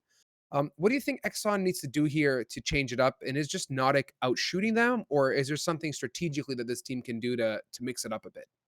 I think they should start spreading out a little bit. You know, like we said, we've seen a lot of that grouping happening around the sites they're kind of taking, and there's just not enough presence around the entire map. So that's allowing Nautic to get that aggression, that early aggression going. I mean, one Right. player was playing completely long B, right? Not even in Octagon, and one was playing in Octagon. So it's like you got to be able to get some sort of aggression going, or at least fake some noises so that they stay honest, right? If the defense is not getting enough, like if they're getting a lot of value and information early on, they're going to be able to cheat those rotates. They're able to get aggressive into positions you don't really expect. And then by the time you take that site, it's a bit too late. You're going to be looking in, you know, more untraditional areas because you don't know where they could be. 100%. You hit the nail on the head with that one. I think Exxon's going to have to change it up. I think aggression is maybe not the play, but at the same time, you look at Nautic and their fragility. You can try and play passive, but playing passive means holding, and holding means not getting killed. And when you have the likes of Uncreative and Coggles getting aggressive, respectively, at long and showers, it becomes a bit of a troubling situation. You don't want to hold passively and get killed because passivity in the case of let's say shitting at wow sitting outside of showers. Say that one 10 times fast. Um, it's troubling because you're in a position where you're in a narrow, outside a narrow doorway, and it's a matter of a swing and a shot, and the enemy's gone, and you can't trade that. Whereas if you get aggressive, you ask the question, did we push up too far? So it's going to be interesting to see how Exxon adapts. I think they're just going to have to step up the shots. Bottom line, they're getting outshot and they're getting outplayed as a team. And you know what? We've seen this before, unless this is buying right.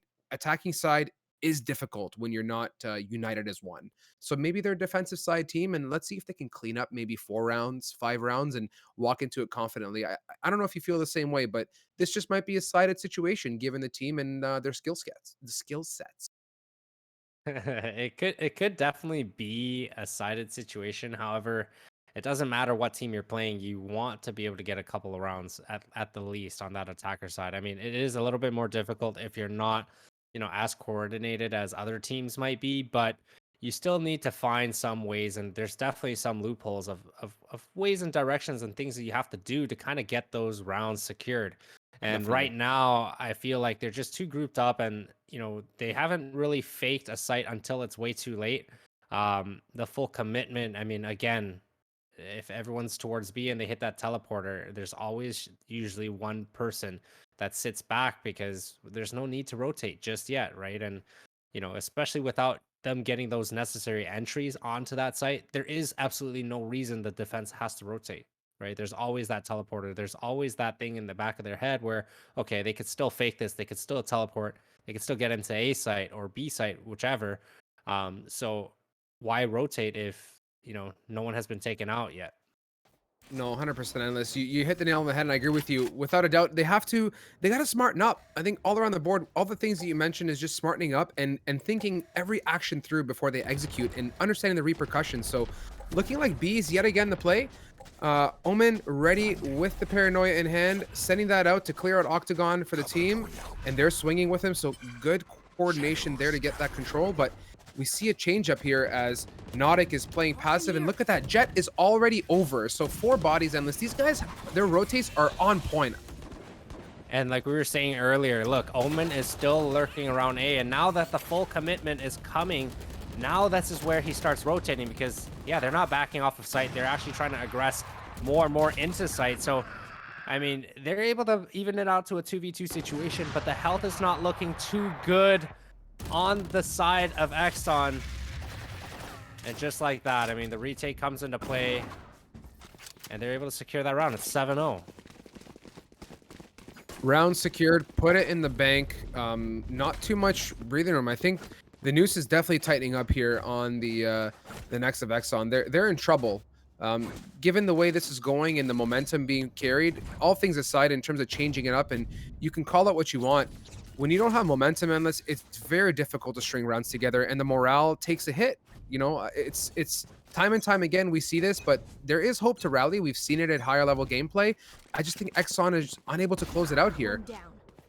It's starting off to seem really unlikely, and Cooney able to get the 2 first opening picks. So this is the round I really hope they're able to take control of. 2 big picks into that A site. Now it's just forcing all the rotations over from Nautic to that A site, but you still have Slacker still in U-Haul, has the paranoia out, ready to use it for a retake, and it might work out in their favor as long as they are not aware. And Slacker Coggles opening up the round, and everything is just falling apart for Exxon.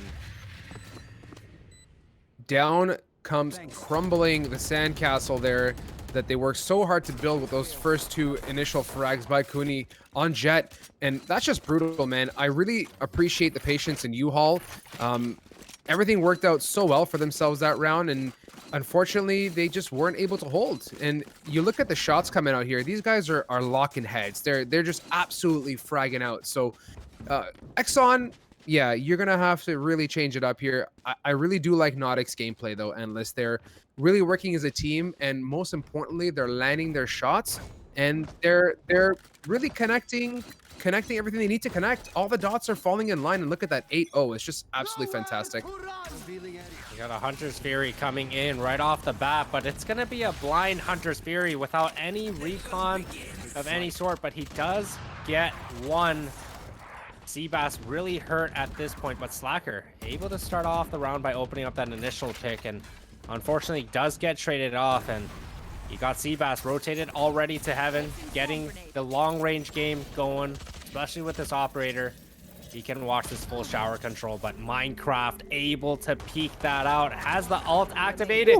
Minecraft with a quick 3K, And now it's a 3v1 all left to Uncreative. But you know, Uncreative is on his game, so I wouldn't count this round completely out.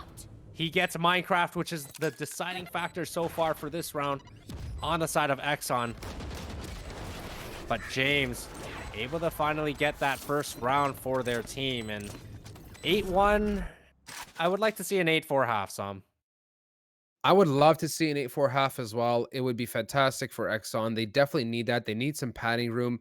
They need a soft landing when they switch sides here because they're going to have to get some momentum and build up that gas to keep pushing through and recoup. But the thing, with Reyna patch, guys, don't forget when Empress is active and you get a kill, it's an insta heal. So those 2 charges now, which used to be 4, are available for the dismiss, which makes Reyna very powerful still when Empress is active. And I think it's going to force players to really value Empress much more than before. So I think they're going to stick to their guns and go back for another A take here. Right off the bat, Uncreative getting really aggressive in this smoke, but is able to not really do any damage, but does get a lot of damage taken down. I mean, taken down to 62 health. He's forced to kind of fall back, and look at that. Rotations are already going towards A, but again, see, no one is at that B site. Cypher's all set up, tripwires and all. And now he can finally rotate because there's a call that the aggression is coming, and there's no need to rotate early on. That's what I'm saying. The teleporters do make that thing an opportunity, but because there's no presence, it's really difficult to say. No, and Ramza Wolf read that one like a storybook and knew that TP came out. He heard that loud and clear, and how many places can he possibly go from that spot? So 9-1, Nautic, healthy. Seabass there really doing a substantial amount of work with the operator, and that paid off. You saw those shots come out, and his reaction time is just on point tonight. Nautic is feeling good. Their shots are on point. I think it's going to be tough. I mean, at this point, 2 rounds on the board. Can they pick it up, Endless? I don't know. It's not going to be easy in any way, and especially with the rounds that Nautic has been winning here. They've been winning in a pretty commanding numbers game as well. I mean, it's the last couple of rounds, sure, they've come down quite close. 2v1 and 1v1 situations, but they've come out on top on all these rounds. So Minecraft able to get that opening pick, but instantly gets traded by Seabass, and now the Hunter's Fury is coming out, trying to do some sort of damage, and he does get Aloha. Cooney already dashed into sight, but Ramza still in sight, almost able to get both of them. Leaves it down to a 2v1 situation here. Seabass already in showers. And now you got Coggles. I believe he's going to be waiting for him for this retake, and that's the right move. Seabass the fish in the showers, taking a bath, and he's currently chilling. He has teammate support as he can work together with Coggles to retake this. It's all up to the Lonesome Sova here. James on U-Haul, gonna play it slow. Knives out. Seabass knows there's not too many rounds left to breathe here, and he's gonna say, I gotta use this thing before this half ends. And James and U-Haul, they're off of it. James' patience is paying off. No, as what? I wish he waited for the peak or the tap endless. Why get on that, or why peek it? Ooh, that was such a close one. If he just delayed it for 0.8 seconds, he would have had that opportunity to win that round. And that round kind of scared me a little bit for Nautic. I mean, understanding that the dart came from U-Haul, I mean, Jet could have just played back. One could have still continued to stick the bomb and just played it a little bit more safe. Maybe at least get it to that halfway mark, but instead, both of them tried to chase for that kill in U-Haul, but both peeked the wrong side. So, close attempt. Close and valiant attempt. Last round in this half, looking very strong for Nautic. I really hope Exxon gets this. They need this as Cooney making a quick connection onto Seabass here, aggressing. Gonna meet one more. Unable to connect there. He had the right idea with the reaction time. Gets hit with a nice little shock dart. Lockdown active, and they're gonna push and press onto B Endless. And this is where they don't have too much of that control, and Slacker able to just peek in through that elbow smoke, get that opening pick, and just fall off so that he doesn't get detained. I mean, not even having entered that full site yet, 2 opening picks from Slacker. I mean, that's got to be tough. It is going to be tough as that paranoia lands and connects on 2, but it doesn't matter when you're uncreative. and you swing anyways, is taking out James there to bring an 11-1 to this initial half. Sides being switched, and listen, moving along, we're gonna be in a bit of a pickle. Exxon's gonna have to fight, and they, without a doubt, need pistol rounds because the moment they decide to buy, whether it's a Stinger or a Spectre or whatever it wants to be, they're gonna have a hard time fighting back here. It's gonna be a ridiculous climb, essentially, to kind of get back into this game, especially if they do lose this first round. I mean, even if they win it, it's still going to be very difficult. But if Nautic wins this, Exxon being on match point, essentially, I mean, to stay alive in this tournament, they're going to have to, I don't know, make some magic happen. Yeah, they're gonna have to whip out all the tricks in the hat there, but taking it slow is Nautic. They're scoping it out, but they're gonna aggress on to be real quick here. Is Uncreative gonna swing out, and look at this heavy long setup endless, and I don't think it's gonna work out in Exxon's favor.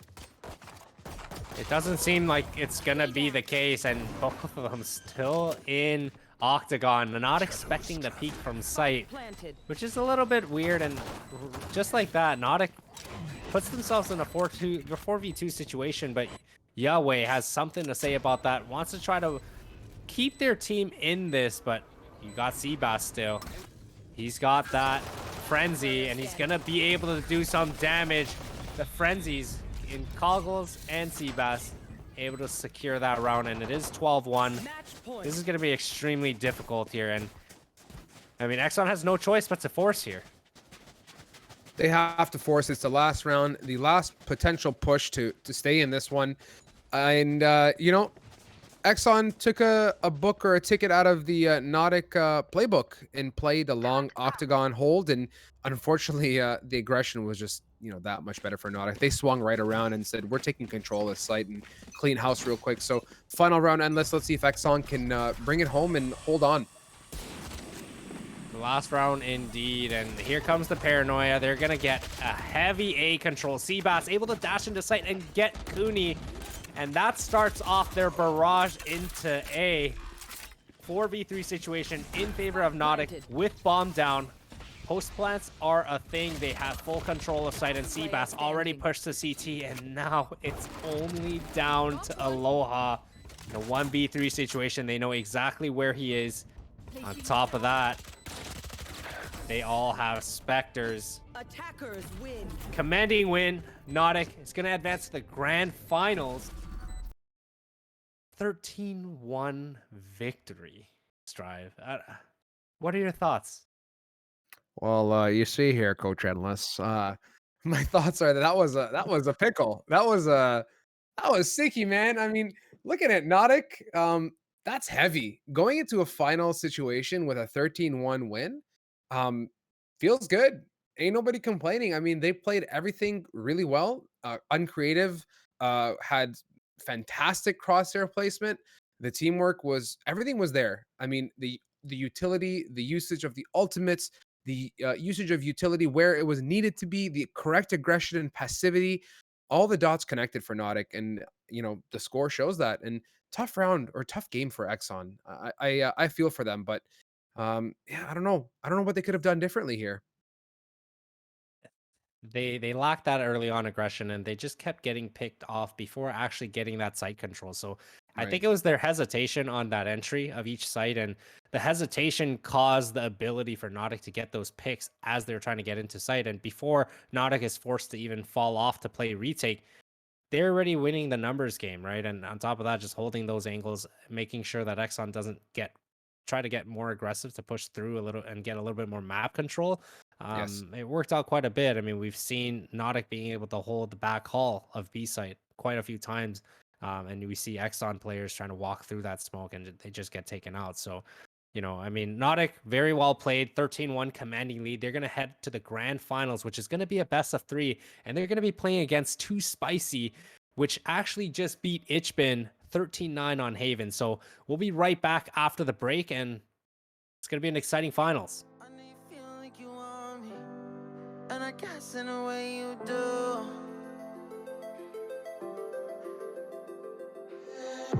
Holding my breath, unraveling in my space to think this through. Call me all night long. Try to give you hints and a hard to see. Right on the line, no. Losing it on you's the last thing I need. If I'm honest, I'll just make you cry. And I don't wanna fight with you. I would rather lie to you. I promise, now's not the right time. Yeah, I don't wanna fight with you. I would rather lie to you. Look away so you won't see, 'cause the pain is in my eyes.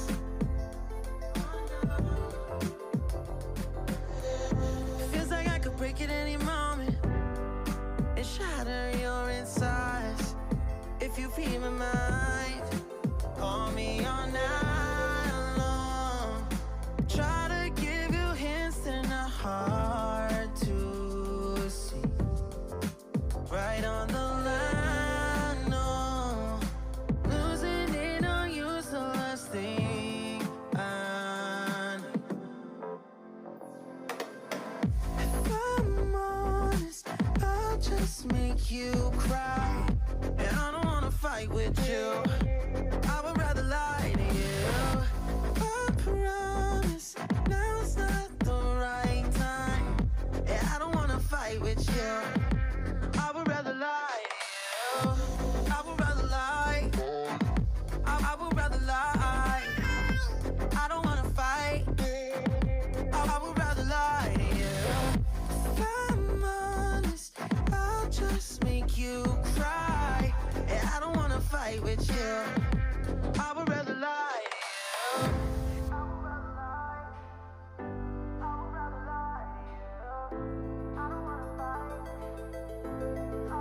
Call me all night long. Try to give you hints and a hard to see. Right on the line, no. Losing it on you's the last thing I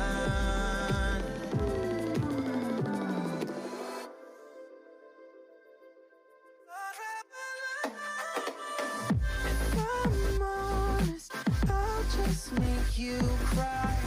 And I don't wanna fight with you. I would rather lie to you. I promise, now's not the right time. Yeah, I don't wanna fight with you. I would rather lie to you. I would rather lie.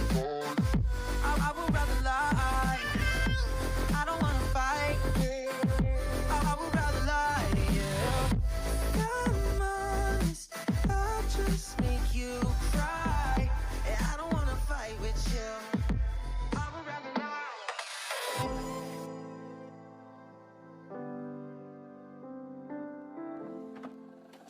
I just can't let you go. Lord knows that I've tried to.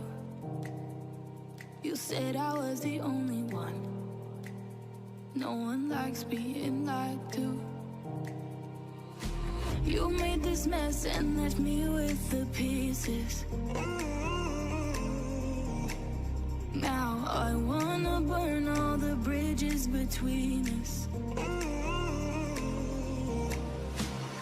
I can't focus, I can't forget.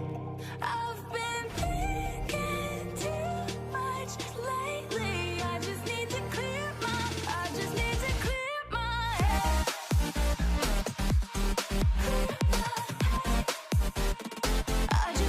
clear my head.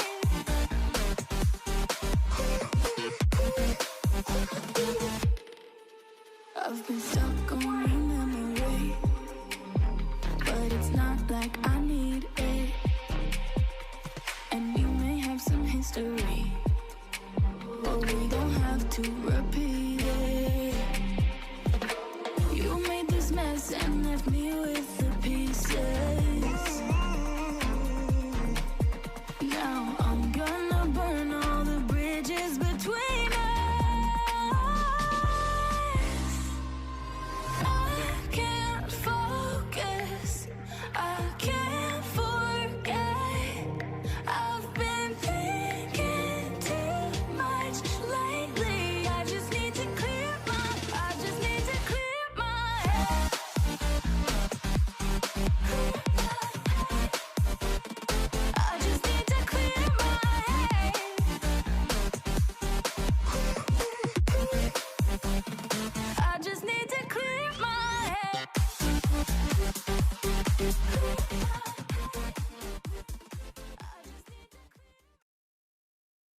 Welcome back, beautiful GLG people, to your Wednesday Pit of Valor, sponsored by Drink Control. Guys, if you don't know, we have a code. It gets you 10% off GLG10. Drink Control is a fantastic meal replacement, guys. We recommend the starter kit. And fun fact, we slap control left, right, and center here. Our producer pounds that stuff by the gallon every 5 minutes. And in all honesty, we've had 8 uses of the code so far, and that's amazing. So that means our viewers are checking it out and they're using it. It'd be amazing if we can double that. So that's the goal for us. We'll bring you an update later if we do hit that goal. But big ups and thank you to Drink Control. Endless. We are ready to get into this, but we have to touch on something super important, the Val Am, right? Yes, the Val Am. I mean, the first qualifier was actually sponsored by Trade Like Pros.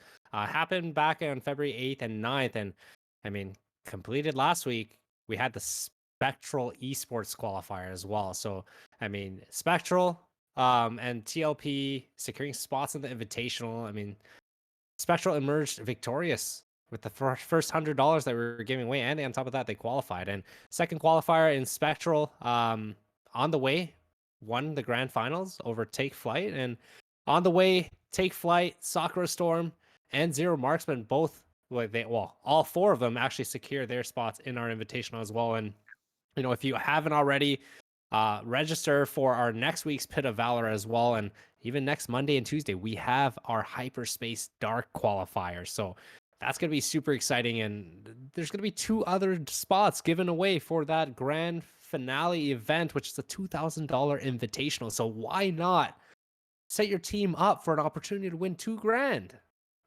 To me, it's a no brainer, right? Why not? And on top of that, you have that opportunity to win that $100 for that qualifier as well. So that's amazing. So super excited for this. But what we have ahead of us tonight, we have Nautic versus Too Spicy in a juicy best-of-3 grand finals. And the first map is going to be Bind. Cue that womp womp womp. No, guys, come on. I'm not like that. Okay, Bind is super. Okay, we love everything you guys play. So please pick Bind, pick whatever you want, but we're not biased. Please pick Icebox. The next one's going to be map 2. Is it going to be a definite Haven? So that's okay. I can dig Haven, but I heard through the grapevine that map 3 is going to be Split, and I like Split. So guys, if you're gonna do this for us, please take us to the third map. We would love to play some Split or cast some Split for you guys. So um obviously Endless Nautic came off of what I would consider to be a stomping of a win here, 13-1 in their map that they just played. Um, that was brutal to watch. I feel for Exxon. They hustled, but they got absolutely taken out here. And Too Spicy in a little bit of a different situation. They had to fight 13-9 in their win. So expectations, predictions, what are you feeling for this one? Nautic is definitely going to be on a hot streak. I mean, we Yes. we could both tell everyone that. And I mean, they with that commanding 13-1 on Exxon. I mean, Exxon has beaten some really notable teams as well, like Anbu as well. One of the favorites or I guess sleepers underdog teams coming up, and they were able to beat them 13-2. So, I mean, seeing what Nautic just did to Exxon is, man, it must be a little bit demoralizing for them, but I don't doubt that they're going to come back stronger next week for some revenge. But here we are, Too Spicy, Nautic. We haven't gotten to see Too Spicy play just yet, so I'm not sure. I'm not sure what to expect. But I could definitely say Nautic is going to come in full of energy and definitely going to be swinging. Yeah, and Nautic had a fantastic defense on Bind. We saw their aggression taking that shower control with uncreative.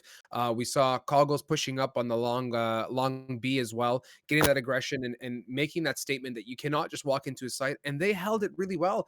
They held down long, and well, when the push came through Hookah, they stood their ground.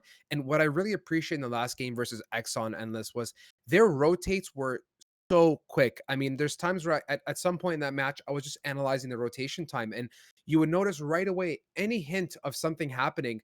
They were on the rotate. In most cases, I will say that before the spike was planted, at the very minimum, one person was over, and that's so good for this game. You need that, and the quicker you can rotate, the quicker you can help your team out, and that's super important.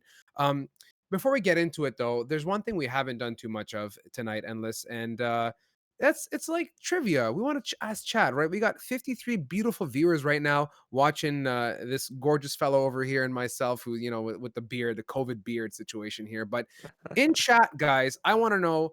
Let's ask you guys two fun questions here. If you could be an agent, a Valorant agent in real life, which would you be? I'll tell you my answer after. And let's do one more.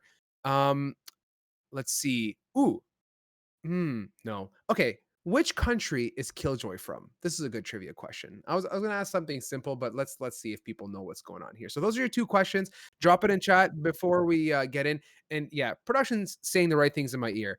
Don't research it. That ruins the fun. Okay, because well, how can you research your favorite Valorant agent if you don't know who that is? Like, what are you gonna? Who should I be in IRL or IRL in Valorant? No, that doesn't work.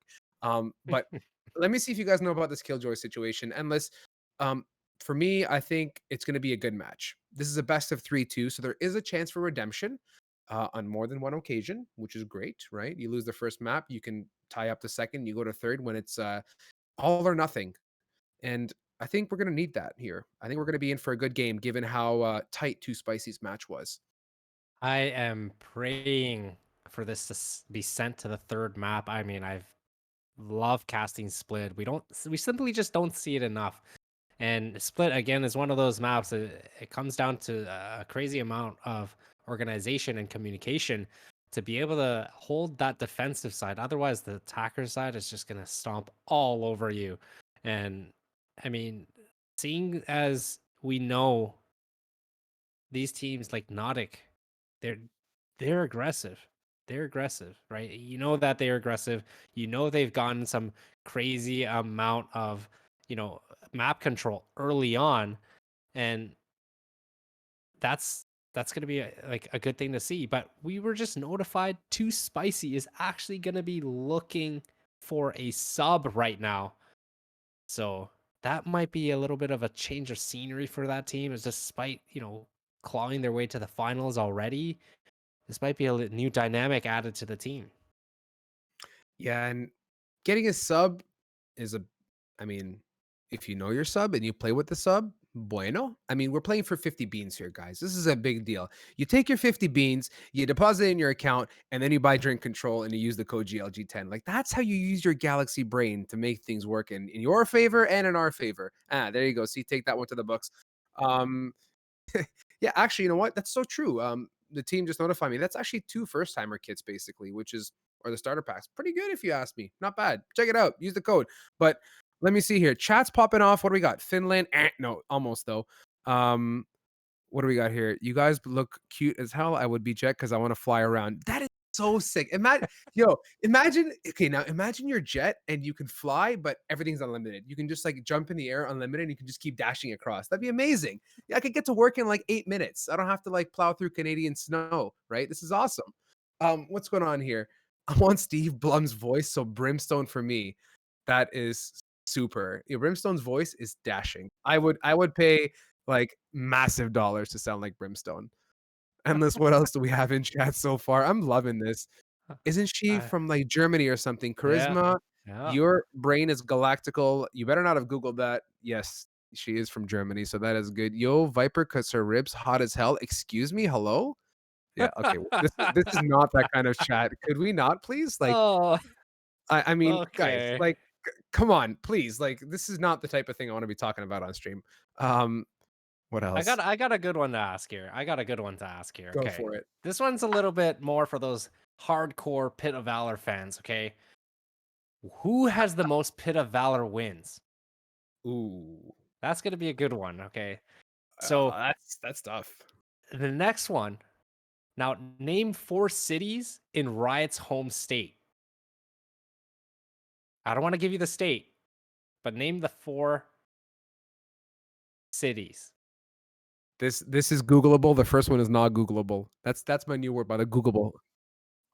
Yeah, just guess, guys. Drop it in the chat. There's nothing wrong with just like this is great. Like let's teams finding subs is good because for us this is a good change of pace, guys. Like I think for us we talk about the analytics here. We can bore you guys until we turn blue in the face talking to you about why Haven has teleporters and Bind is Indigo and Split is 7-way sideways and why Ascent has so many damn boxes everywhere. But that's not the point. Okay. What else do we have in chat so far? I want to read some more of these. Imagine being Jet and never taking fall damage. Imagine being Jet and jumping off the CN Tower or a really tall building and then just holding spacebar and just drifting through the air. Like Let me this. make some things interesting here, okay? First person to guess it correctly for the person, like the team that has the most Pit of Valor wins so far, gets a gifted sub to the channel from me personally. Okay, let's make that a little bit interesting here. So I'll give you guys a hint. This team has changed their names recently, but I'll take either or. Okay, so if you give the old name or the new name, doesn't matter. You'll still win. So first person to get that gets it gifted. My lips are sealed unless I will not participate. I'll be at the the gifted sub. What am I saying? I'm casting with this channel. I don't know. Come on, guys.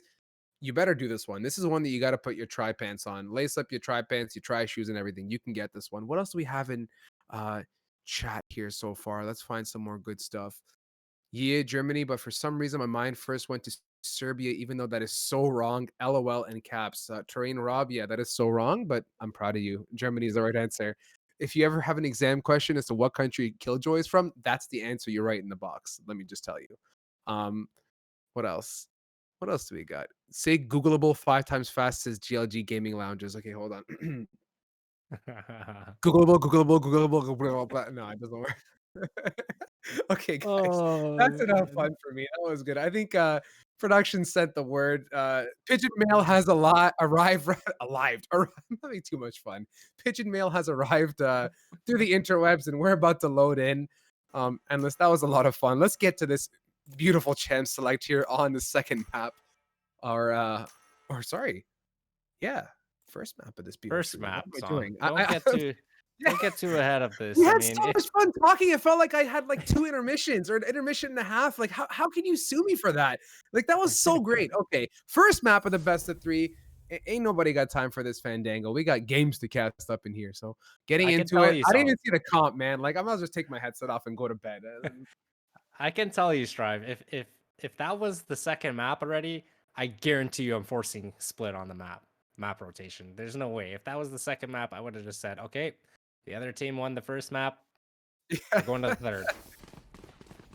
Oh man, getting into it. I didn't even get a chance to absorb the comp, Kevin. That was fun. Bind here. Welcome to map 1 of our best of 3 here on your Wednesday Pit of Valor, brought to you by Drink Control. Always keeping us feeling good and strong. And look at this minty, gorgeous flyover. Are we going to go through the railing? Yes, we are, but we almost hit the edge. Boom, bang. I like it. We're alive. Let's get her on, guys, here. Taken down and looking like a pretty standard setup so far. Let's see if they choose to aggress on this A for too spicy, or if the play is the B. And comp-wise, guys, again, pretty standard all across the board. No surprises, very traditional. So no Reyna, but hey, let's see how that pans out for us. It's literally going to be a Phoenix and Jet difference here. And early on, Uncreative getting through that teleporter, trying to get some early information, pushing through B, and that's going to force Too Spicy to kind of fall off of A and try to shift towards that B site. But Cypher already fully set up there, has the cam up, has the tripwire for Hookah. Still staying true. Ramza understanding they are rotating over. And now, I mean, Too Spicy has to work a little bit quick. They have this 4v3 advantage. They need to be able to take advantage of that. And right now, Ramza able to tag one, but gets shot through the smoke by Shax. What was going on there? And now it's a 4v2 situation left to Seabass and Coggles. Unable to really work together in this situation. They are in 2 completely separate areas, but there's still 2 members fully in that B bomb site. Now Seabass, last man standing, understands and gets taken out by Shax as well. And if that didn't take him out, there's that raised grenade and shock dart to be able to ensure that what's gonna happen. I don't know if Shax has smokes turned on. For the CS player, R_draw other models too is a potential here. I'm just kidding, man. That was clean and crisp there. Connecting 2 nice shots to close that up. Too Spicy coming in too big for round 1 here. And they're gunned up, ready to go. Let's see if the Nautic team can hold them off with what looks like 1 shotty for my Toronto mans. Let's get her. Toronto man's indeed. I don't talk like a Toronto man's, but I'm from Toronto as well. But you know, all at GLG, we're here. We're all family here. It doesn't matter where we're from. We're surrounded by the Great Lakes. We're having a good time. Shaq's opening up that round, and the paranoia coming into that A site. See, this is the early aggression we were talking about. Nautic already pushed up short outside of Hookah, getting that info, and now they're already on that quick flank. But there are tripwires prior to that fast take, and Shaq's able to take out another two. Bagels taking out Uncreated finally, but Ramsawolf has something to say about that. He wants to trade some kills there, and Shaq's again getting that third. He's really been getting some really good impact frags so far in those 2 rounds. Shax is dunking on everyone here, getting some amazing kills in the first 2 rounds of this matchup. And I will say, Sujai there on Omen has, if I'm not mistaken, he showed up with the Sheriff last round too, and he did the same on this one with a clean 1-tap. So all in all, this is the chance for Nautic to lace it up a bit. They're on full guns. The finances are at 0 and the banks are calling, but they need this round to keep the finances looking good. And of course, stay in this battle against Too Spicy. Duo lead to start, and now Nautic having guns. The paranoia coming into that long B, sorry, the wrong map. And they're going to be able to hold this off a little bit, but Sujai able to come in and get that opening pick, which only leaves 1 in elbow, which has to fall off. And now it's a full retake, 5v4 situation. Seabass trying to get some spams through the wall, hopefully getting some damage given out, but unfortunately not able to connect with anyone. But Sujai up close CT along with Bagels. This is a good crossfire, but Uncreative opening up that retake here, and now they're gonna try to flood in. The paranoia coming in, Slacker able to take advantage of that, and it's all down to Shax, which is not enough. And Uncreative, I mean, being able to close up that round, but Too Spicy should be feeling pretty good right now. I mean, this is a good bonus. I mean, they had a bonus guns. They were able to get 3 out of 5 people on Nautic, so they're feeling good. Now they have a full buy. And Nautic, they're a little bit in a tough situation. Yeah, Nautic is definitely in a tough spot. Unless I was looking to say, I love how they collapsed on Uncreative's mark. That initial kill came out there on Cubby, and from there it was paranoia out, and they were pushing onto site, and that's what you need. That initial pick. Take it easy. No need to jump out and not trade. Let your teammates work it, calm with you, and go from there. So let's see what they choose to do. I think pace kind of slowed down a bit. Too Spicy drops that spike right outside of short, and Seabass whipping out the blades from the kitchen drawer, ready to go. And let's see if they choose to aggress on A or if they pick that sucker up and run to B. I think they're just going to vibe here. Work a slow pick, a bit of a default. It's a good slow default. You know, just working something slow. They had that presence long B, but you see Nautic, they're still pretty aggressive alongside B, ready to teleport as well. And here comes a little bit of an A take. You know, Air able to take out Uncreative with that flash and also get Slacker. Now he's just gonna have to heal up in U-Haul, but they have full site control as the last 3 players were towards that B site. And now Seabass having to play a retake here, waiting for his teammates. But they have a good positioning, all up close in U-Haul already. Will he be able to connect? He does, gets Air, and now brings it down to a 4v3 situation. Gets taken out by Sujai, and Bagels now equalizing as well. And now it's all left to Coggles with a judge. Sujai taking a dunk at some olive oil with the slippery peak there over his own smoke from Cubby. That was really well done and unexpected, I'd say. He heard the jump up in the air, and he took advantage of that and swung, knowing that he's probably not going to be looking behind that smoke. So Sujai's decision was super. All in all, Too Spicy. Definitely showing up here with Shax sitting on a minty 7-1, and finance is strong. Everything strong as the frenzy meta lives another day for Nautic. 3-1, and look at Shaq's score, 7-1 right now. Uncreative gonna pop out that showstopper, trying to get that early pick. And oh my goodness, he hears them. He gets tagged by that tripwire, has no choice but to shoot. that showstopper and doesn't connect to anyone. But Koggle's able to finally take out Sujai after he's able to get 2. And Uncreative starting to open some stuff up. But Bigson already in that B site, ready to plant. And do they know Bagels is there? No, they didn't really expect it. They still know one is in Hookah. And I think Bagels with that one tap and gets Seabass after. What is going on? Endless. Hello? Okay, Bagels. My guy, can we get your Aim Labs Kovacs regimen up in here, please? Like, just paste that in chat one time. You can see this guy, even when he was sitting in Cubby, he's so twitchy. And his crosshair placement's so good. Even when he whips around, he's already at head level. And look at that. I mean, wow, Endless. Huge. Absolutely huge. I don't know what bag he purchased from Drink Control using code GLG10, but I need to know which flavor that is right now.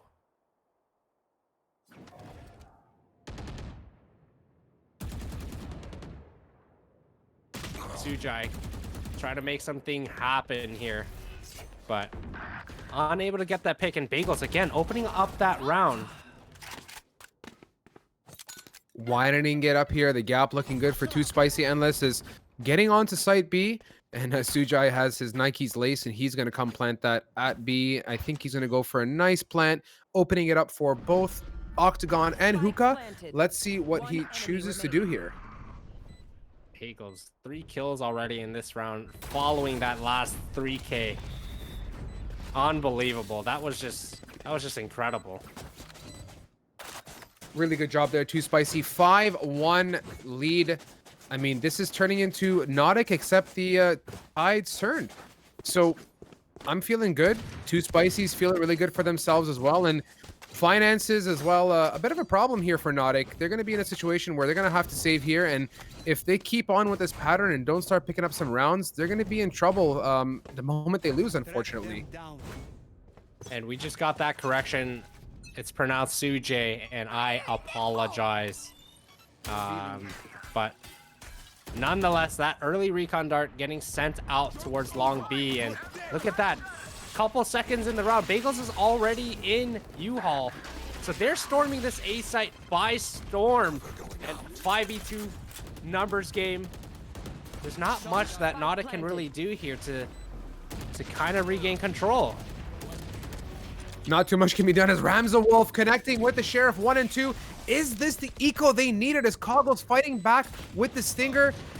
Shock darts from everywhere from Big One Sun, the dart to connect out, and he's going to go back, and unfortunately, it's all up to the one lonesome Koggles with 18 HP and a dream to hopefully bring it home as the dart is destroyed, and I don't think he's going to close this out unless the health points is not there for him.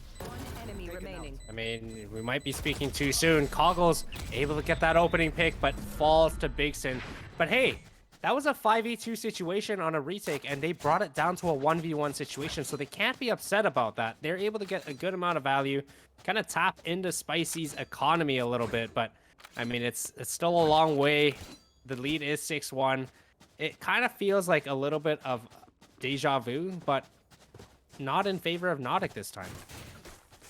Unfortunately not. I mean, Nautic is in a position where they're now on defense. I mean, they had strong game last time on Bind, and they were able to get early aggression and really work off of that, but it doesn't seem like it's panning out here. And you can see, we don't see too much of Koggle swinging. We don't see too much of Uncreative getting, you know, creative and peaking. Rather, it's the pace is slowed down, but Seabass has something to say about that with the operator. Can he open up one more pick? Fantastic smoke placement from Omen as Seabass is going to get pinged out. And here is the Hunter's Fury from Big One Sun to open it up. And he cannot connect on any of those charges as they're pressing onto B, and they're going to get that spike down now. That Hunter's Fury and that dart that located Seabass, I mean, the dash alone, it's so unfortunate for the opponents, especially the one that activates a Hunter's Fury on top of a jet. I mean, just the dash factor, you don't even know where they are afterwards. And Shaq's able to get 2 big picks again, but unfortunately, Koggle's still a little bit too strong for him. And they secure their second round here. Coggles too strong, showing up at last to work with his teammate to close that up, and 2 rounds is good. This is it. There's still tons of opportunity here in this half endless to even it up, potentially end it on a 6-6, and I think that would be really good for Nautic. You know, my dream and hope here is that they can go into the second half with 5. That's a great padding. Anything 4 and under for me is a bit tight. You're gonna have to really push, and not too many opportunities to lose out, especially on ecos and so on. But Seabass getting in position here with a big operator. Let's see if he can connect on that right side of short here, as they're gonna swing. It looks like. This is a very aggressive angle, but again, having that dash ability, just being able to dash away just like that. I mean, after that first pick, if he had the opportunity to do so, that would have been huge. But I mean, Nautic starting to slowly figure out what the playstyle for Too Spicy is, and a little bit of a counter here. They're not getting too aggressive anymore. You can see them kind of playing a little bit closer in backhaul B, not really getting aggressive in long anymore. And I mean, Too Spicy has just been getting into sites just with force, and CJ able to get the first 2 picks getting in there, and now it's a 5v3 retake situation against Seabass, only at 8 health, which finally gets taken down by Bagels. And just like that, 5v2 situation. They've almost done it in the past. Can they do it again? It doesn't seem like they're really going to go for this. Air able to get Coggles through the wall, and now they know. He's trying to save. Yo, if I eat bagels, can I shoot like bagels? That's the dream over here. I mean, this guy just, his shots are on point. His slacker is getting pressed every which way sideways. Yeah, a smoke to the sky is the dream, but Sujay to clean that up and bring home another round for Too Spicy. 7-2 Strive. This is starting to get to that point where, you know, Nautic needs to try to swing along at least 2 more rounds. I mean, ideally, try to get that 7-5 half. I mean, they're going to be on a light buy here in order to buy for the next round, so it's going to be a little bit more difficult on their end. But we've seen things happen with these Sheriffs, even Spectres and Stingers, despite the nerf. They're going to have to be smart here. I mean, the save is the right choice. No reason to do anything haphazardly. But Too Spicy has the guns, but we've seen an eco come out here from Nautic in the past. They know how to use those guns, and look at this fast aggression from Too Spicy. Run it back out and about, and they're going to press on, and they're going to get full control. But look at the flank here, Endless. Instead of coming from CT, they're all coming from the other side of the map. The attacking, I mean, the defensive side has rotated early on. That's that early aggression for you, and it kind of leaves them in a position to be on the flank. But it's not the ideal positioning you'd want to be on, especially because you're in hookah. Now it's like you're trying to retake the site by yourself. But the entire team of Too Spicy already pushed through. Sujay able to get another 2 kills here. And Shax, I mean, tap, tap, tap through the smoke. Finally gets Coggles.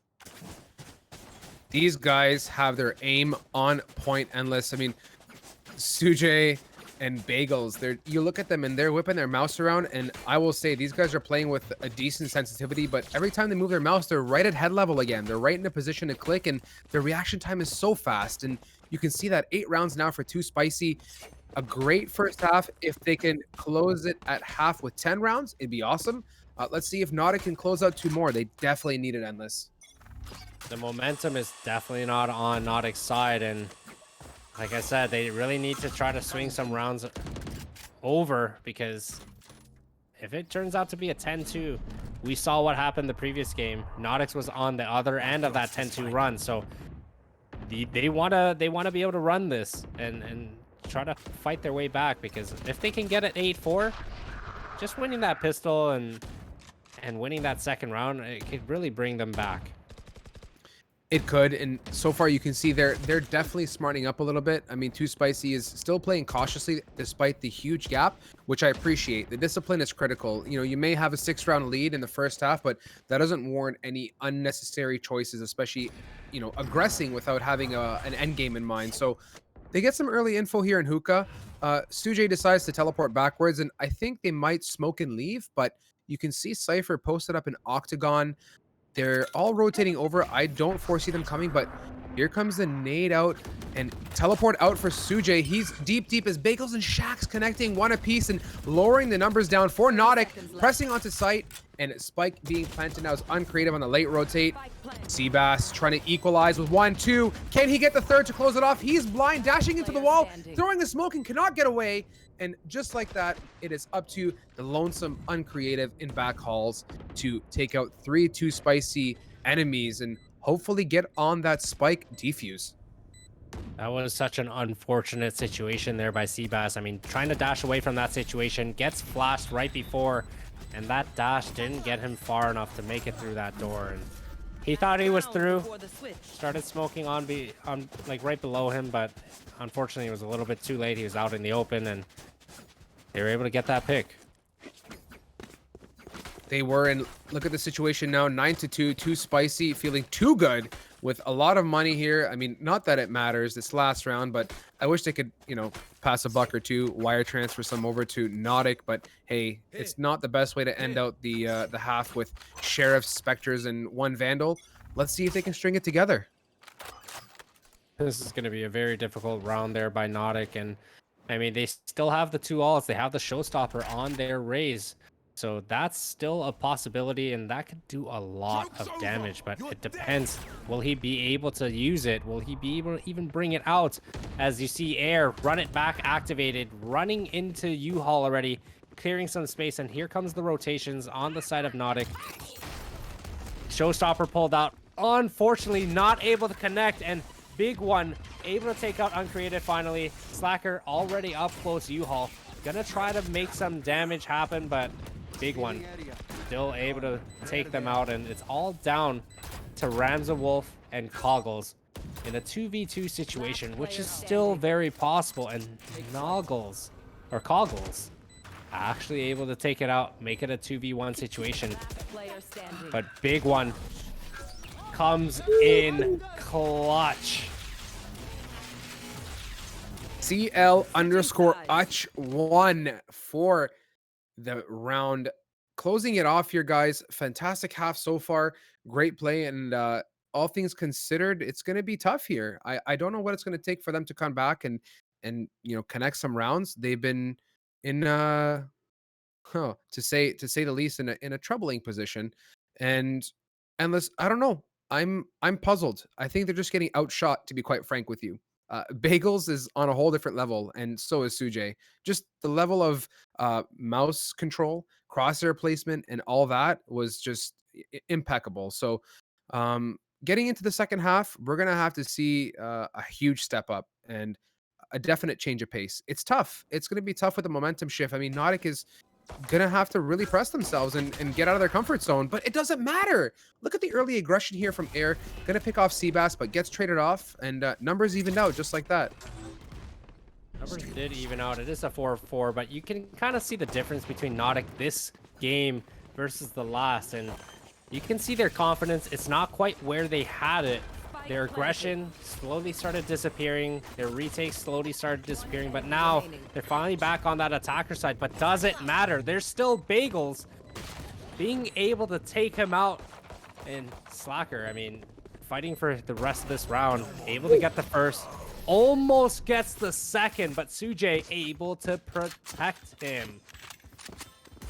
Sujay doing what a teammate is supposed to do, backing him up, and the flying classic was the plan, and unfortunately it did not come to a reality. Big womp, but too spicy here. Map number 1, feeling really good about themselves. 11 rounds, bringing that one home, and guns across the board. Nothing being held back here, you know, unless we would see maybe a light buy here and then a buy on round 3, but looks like Nautic really wants to push and bring it home. They don't have too much more breathing room, so it's going to be tough. It's gonna be very, very tough. That's an understatement.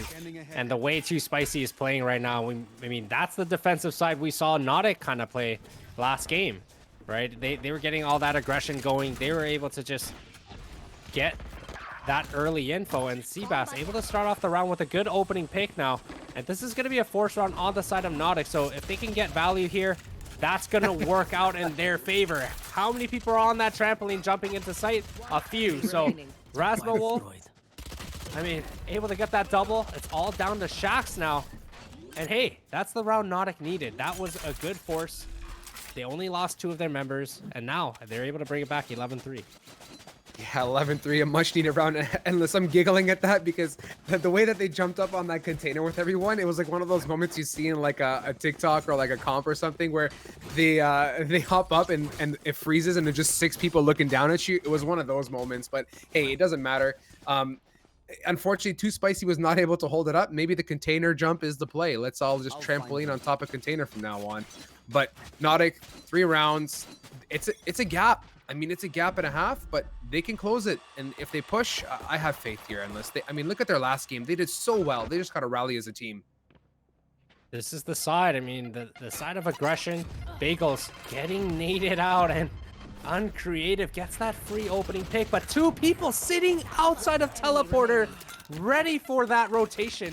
And just like that, 5 versus 1 situation. This is not looking good for Too Spicy right now. They heard the teleporter coming in.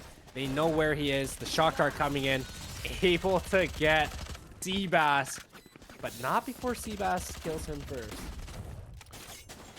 Yes, hello, teleporter, open the door, and then all of a sudden there's a Nautic Rams, I think, was out there with, I think it was Seabass just holding that. So, yeah, mental note, expect the unexpected. In this case, the enemy team sitting outside the teleporter with a mojito and a lawn chair.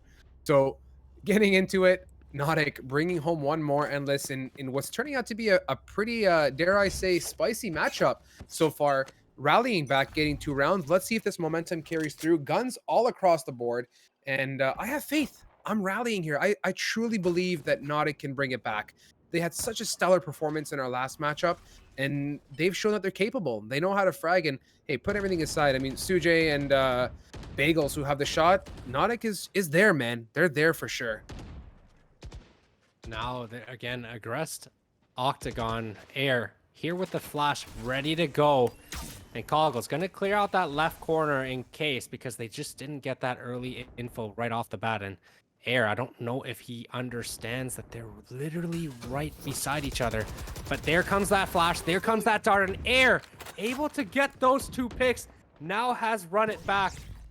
And if he's able to activate this, I don't think he's going to waste it. But 2 huge picks by Air. And that teamwork right there with that Sova cam and that flash, it really helped get those 2 initial picks. And just like that, they're going to win this round almost flawlessly, possibly still flawlessly. I mean, 5v1 situation, all left down to Slacker, and yep, Bagels is still there, so. Bagels, a fearless fragger, the 2 Fs, and coming in big there for Too Spicy. 12 rounds to their name, 4 for Nautic. A little replay situation for you guys to witness some of that nifty teamwork that went down there to bring them that round. And all things considered, Too Spicy in a position to close it out. Endless, Nautic gonna have to rally, but it's gonna be tough. There's officially no more breathing room. There is 0 breathing room. If they lose this round, I mean, it's lucky. It is a best of 3, so it's just the first map. Maybe we can get that aggression going on Haven. And Sujay able to start off with that Seabass dash and able to make him get punished for that situation. But here comes the paranoia. Big one. Fully blind here, but is still holding this U-Haul. And we start to see this play more and more often where they just satchel over the site and try to flank U-Haul. And it seems to be working, but it just seems to be happening one too many times as Bigson, or Big One, able to finish them off, winning the first map of the grand finals, 13-4. Defenders win. Welcome back to the beautiful Endless's face and the beautiful Strive's face. Wow, amazing. Now getting into it, guys. Map number 2 here. We're gonna shimmy on over real quick over to Haven. 13-4 win for Too Spicy on Bind Endless. That was tough, my friend, to say the least. That was a difficult one. And Nautic, despite coming off a big win on Bind in their last matchup, they didn't fare too well here. But let's see if Haven's their choice. Haven, a great map. ABC, what are your thoughts? Haven is one of those defensive, I guess, weakness maps because the defense is already split quite thin. So that aggression really will come into play. And I'm a little bit worried for Nautic. I'm not gonna lie. I mean, seeing their aggression kind of completely disappear because of the lack of confidence, and early duels that they were just losing. This is one of those maps where you kind of want that aggression. You kind of need it, to be able to get early info. Otherwise, your Sentinels would have to essentially hold the site and get that early info to be able to help you play that retake or help you hold that site. But I mean, the way Too Spicy is playing right now, they're confident. I mean, they just destroyed Nautic 13-4 on a map that Nautic just won 13-1. So it's not a good scenario right now with Nautic, but I mean, maybe they'll come, during this break, they're gonna get that drink control going. Maybe they get that cinnamon flavor in, cookies and cream, birthday cake, whatever it may be. We need to know what flavor is Too Spicy using because they're coming out hot. But we'll save that for the next map. We'll be right back after this short break.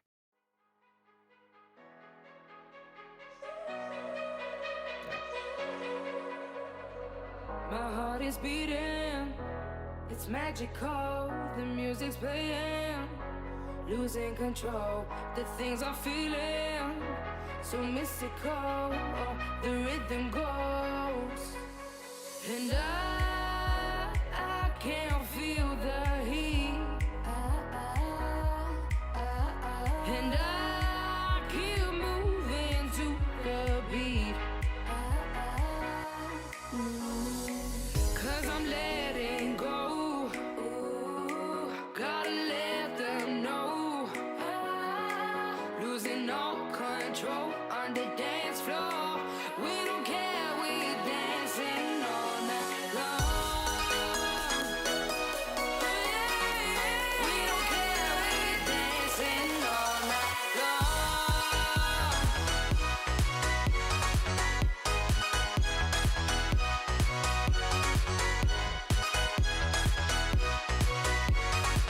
We don't care, we dancing all night long. Dancing all night long.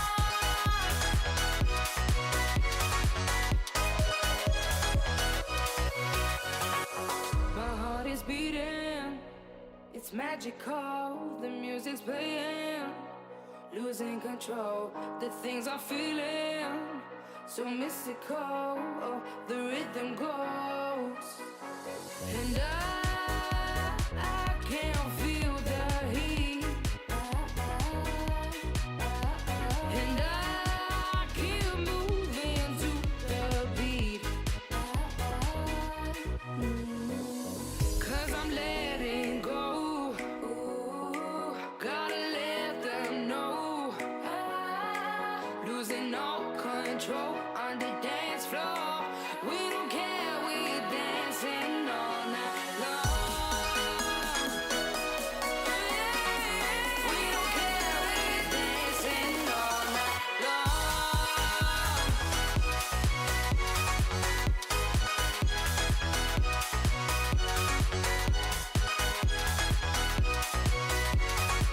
We don't care, we dancing all night long. Dancing all night long.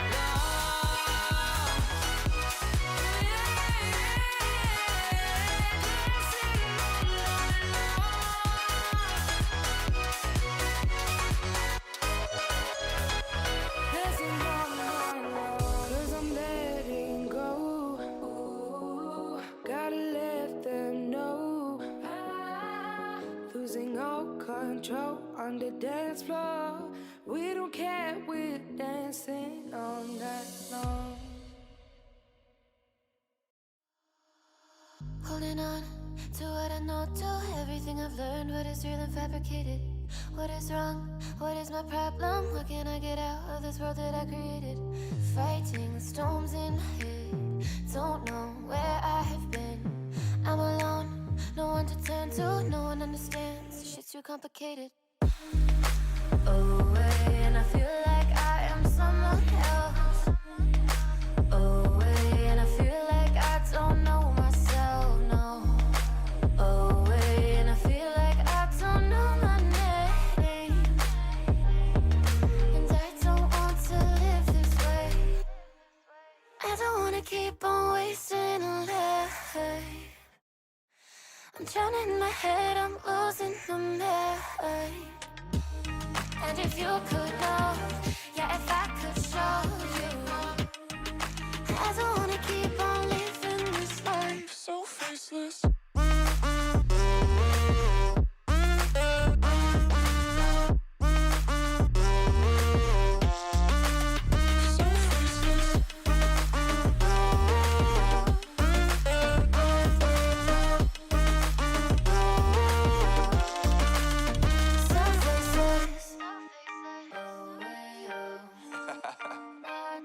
Yeah, unknown brain, Marvin Divine, and we back.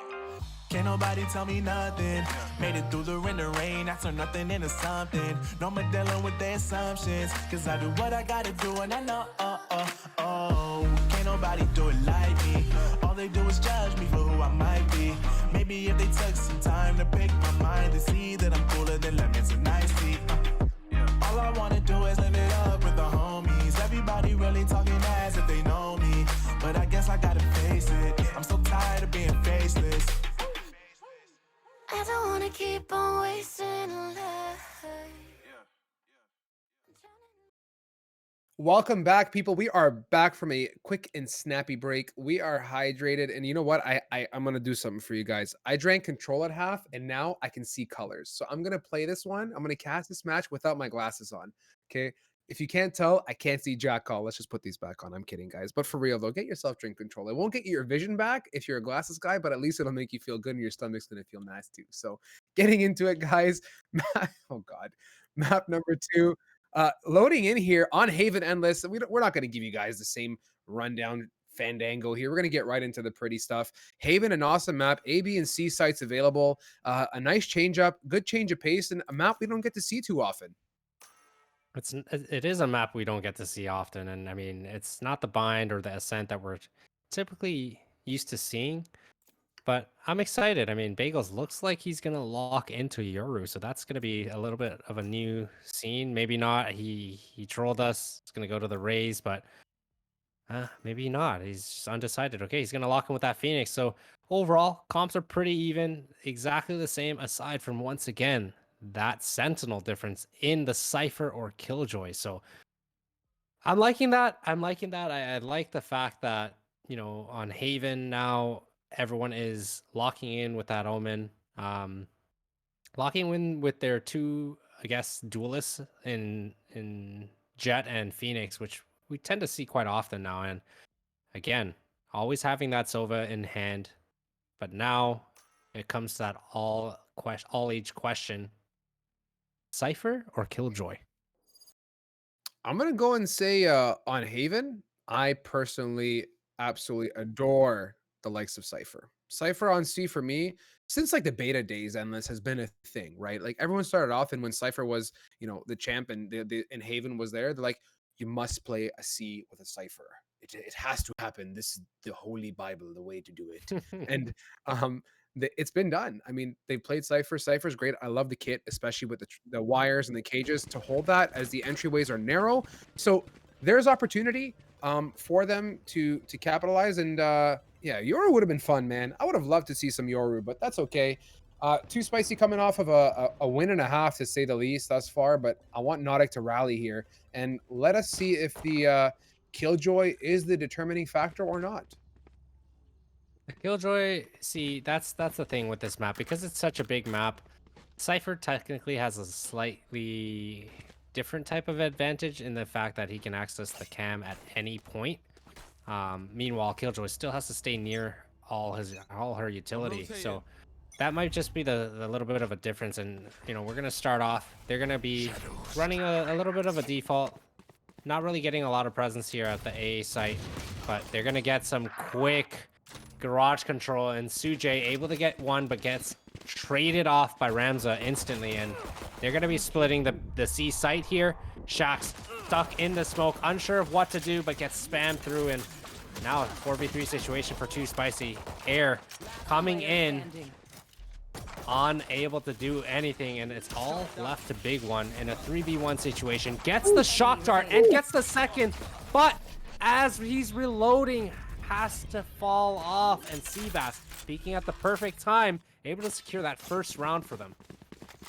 That was too close for comfort. I mean, big one there, whipped out the, as I always say when the Sova comes out, the graph paper and the protractor and everything in between to line up those shock darts, and was able to close out too, but rightfully so. Seabass made the right decision, knowing that the bullets are low and the reload was taking place, and swung it. So big one, gonna go with a Bucky here as we're watching this replay one more time of that retake. And let us see if Nautic, coming off of a tough last game, can continue to rally and get some strong momentum here going into this map. It looks like they're going to get started with a heavy A take, all up short, but do they know that there's a Bucky waiting for them? And now there's a lot of damage coming in. All 5 players are all on A site. And big one able to use that Bucky to their advantage, getting 3. But Coggles has something to say about that. Evens it out to a 1v1 situation despite being down early, but bomb is still down. Jet has full control of this. And now it's going to be a difficult 1v1 situation as he's going to have to walk into his angle.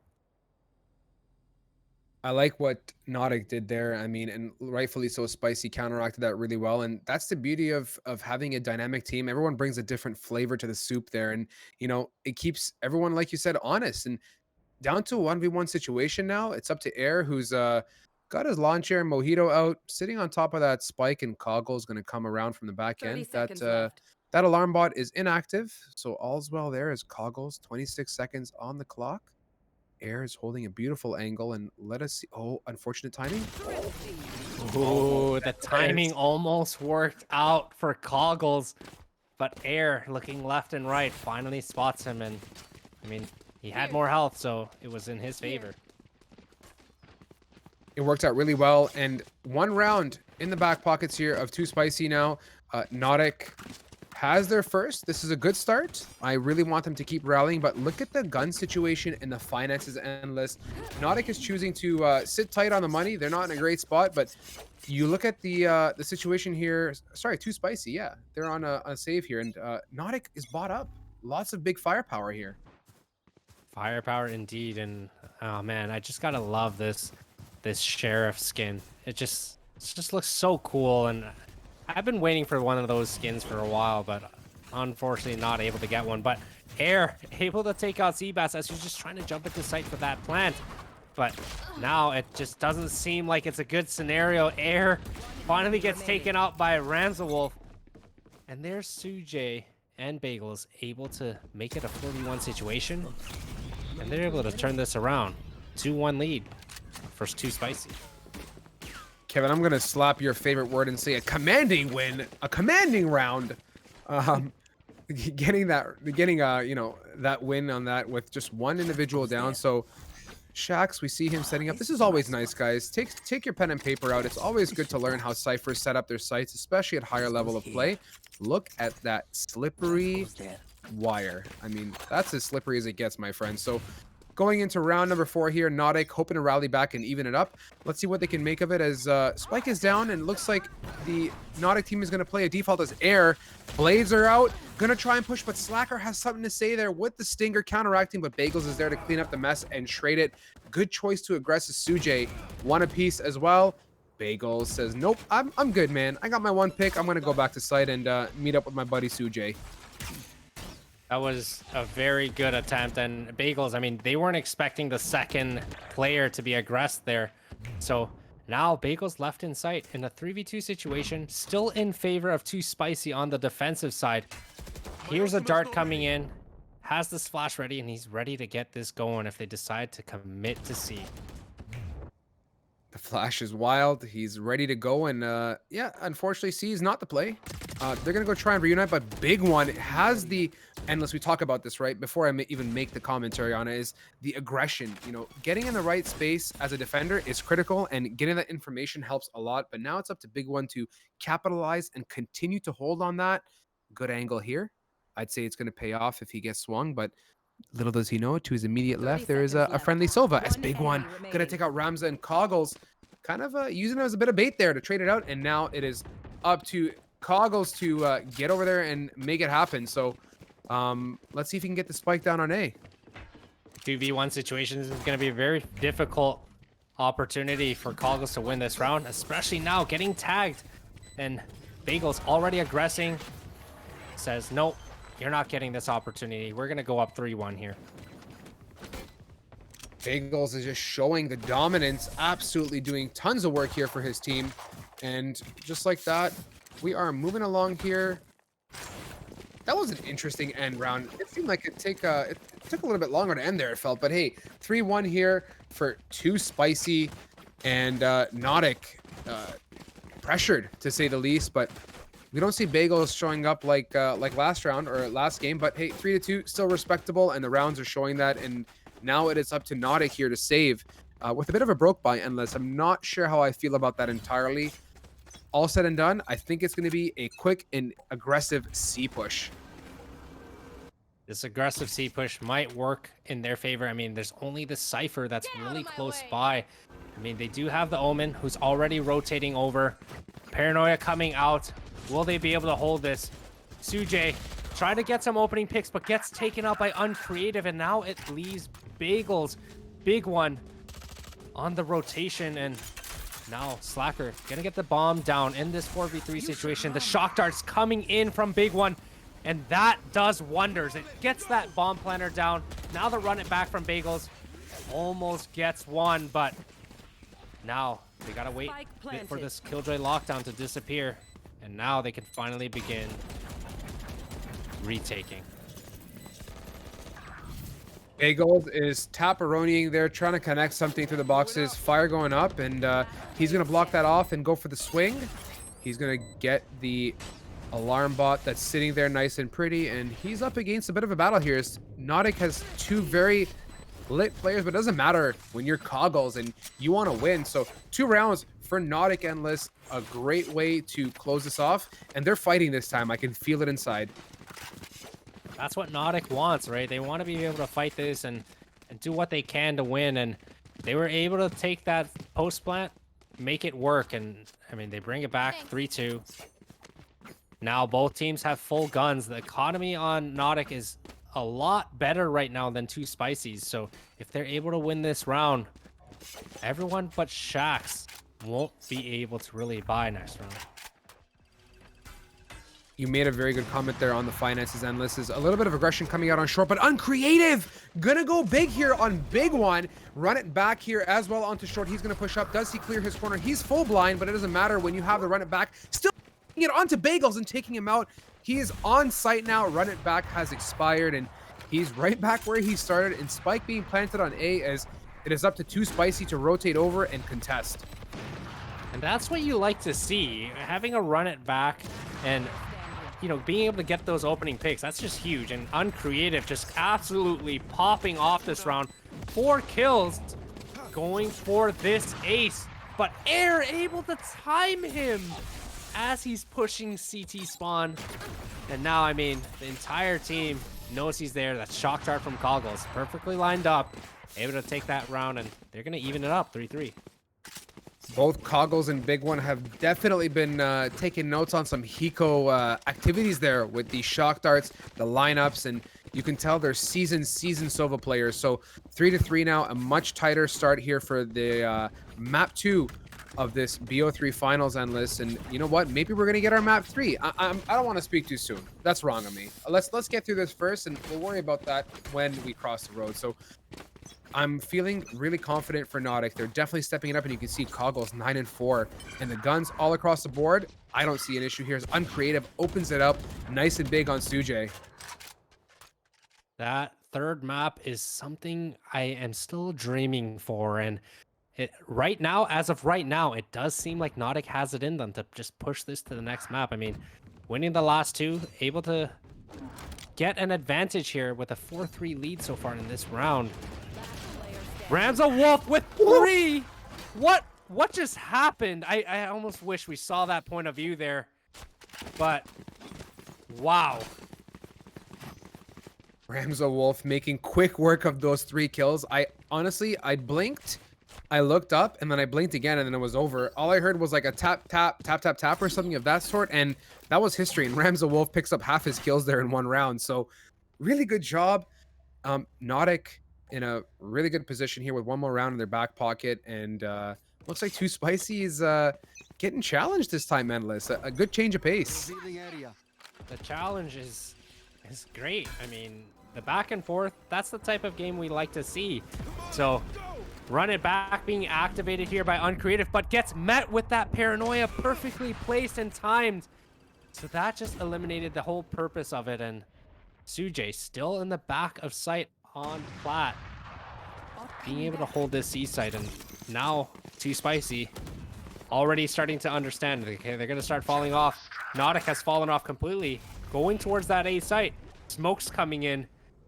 Let's see if they're going to be able to take it. I hope they can. And listen, I love watching the minimap here. You can see how prompt and punctual Too Spicy is on the rotates as Shax holding it off from heaven, doing his best as his team comes over to join him. Hunter's Fury is active. Big one for himself as Coggle's responding back as well. Rams the Wolf to connect onto Shax, and numbers are evened up all across the board. They're going to chill here for a second as Spike is not even planted, and now it is going down. And sorry, there's a Hunter's Fury that I was talking about earlier. Can Big One connect? No, but it does delay as Rams the Wolf going back one more time for a replant. 3v3 situation. Nautic gonna be able to hold this post plant really well. There's Rams the Wolf with another huge round, 4 kills. He's pulling it together for his team right now. Rams the Wolf, the German, now that we learned from our trivia, Killjoy, going huge there in the replay here to bring it back to you guys one more time. Let's appreciate some of those kills here, guys, as Rams the Wolf popping off, doing massive damage these past rounds. 7 kills in 2 rounds. That's not a joke. That's basically all of his kills doubled in 2 rounds time. Look at that. Amazing job from Rams the Wolf. 10-4 with Coggles at the top there. Endless, I am vibing here. I love what Nautic is doing here, and they're putting on a show. Hey, this is the attacker side. This is what they wanted to show, and this is what they were lacking on the first game. That early on aggression. Seabass able to open up that round initially, again, with that opening pick. And now 5v4, they know that Too Spicy is on a light buy and on a save. They need to be able to take advantage of this, but what they need to do is essentially group up together. Don't lose any guns and allow them to pick it up and take advantage of that. And Big One trying to knife Uncreative, but then there's Bagels able to get those 2 sheriff kills, gets the 3rd, almost going for that 4th there. But now down to a 2v2 situation, throwing the gun for his teammate and making sure he has the health, but he also has the run it back, and he's gonna use exactly just that. Will he be able to get one? He gets shut down. And now still a 2v2 situation. Turret is out. They know both are in garage. Here comes the flashes. Here comes Bagel swinging wide, and a great crossfire situation, and trades coming out, but Coggle's able to connect for his teammate on platform in the back of C, closing it up yet again with 19 HP, bringing it home for Nautic. Endless. This is turning out to be a fantastic matchup as Nautic is stepping it up, gassing it up here for us, and getting big. Look at this amazing clutch here on the replay, guys. I really appreciate the crossfire. Working together as a team from platform and logs here to close it up. I mean, what more can you ask for here, Endless? This is just great stuff. Great stuff indeed. And I mean, Coggles right now just putting the backpack on, saying, hey, you know what? We had a bad game last one, but who cares? This is a new round. This is a new me. I'm going to do what I can, and we're going to make it to that 3rd map so that the casters can cast Split. Let's get her. We love Splat. Okay, let's do it, guys. Here we go. And Killjoy locking it down. Endless. I think they're gonna maybe calm down a bit, throw a fake, but Uncreative absolutely has no chill. Gonna take out Shax with a clean headshot there with the Vandal, and that lockdown is doing wonders. I mean, yeah, they're still pressing here. They're gonna get right onto A and put that spike down. Slacker gonna put it for long. Let's see how they play this post plant. That was such a close timing. Sujay almost got completely stuck in that lockdown, but I mean, they weren't going to be able to push through. That's totally fine. And the mollies are coming in, smokes are coming in. This is where they're going to try to do this retake. But Uncreative and Slacker, they're not going to allow it. They're not going to allow it at all. Toggles with a well-placed shock dart to end that round. And now they're up a commanding 7-3. Commanding 7-3, commanding flawless round to put the cherry on top of that. And everything considered, finances are amazing for Nautic.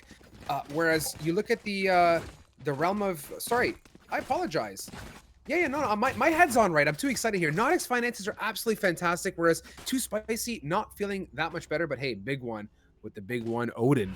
And that's a dangerous gun. Honestly, there's something about the Odin. It's just such a game changer. You walk into it and you're pretty much going to get cooked. The Odin is definitely one of those plays where are they going to be spamming through garage or are they going to be spamming through mid? And it usually catches people by surprise, but Uncreative, run it back activated, going to be able to run into C without anyone there at all. So you can see Too Spicy already kind of starting to hesitate, changing their playstyle.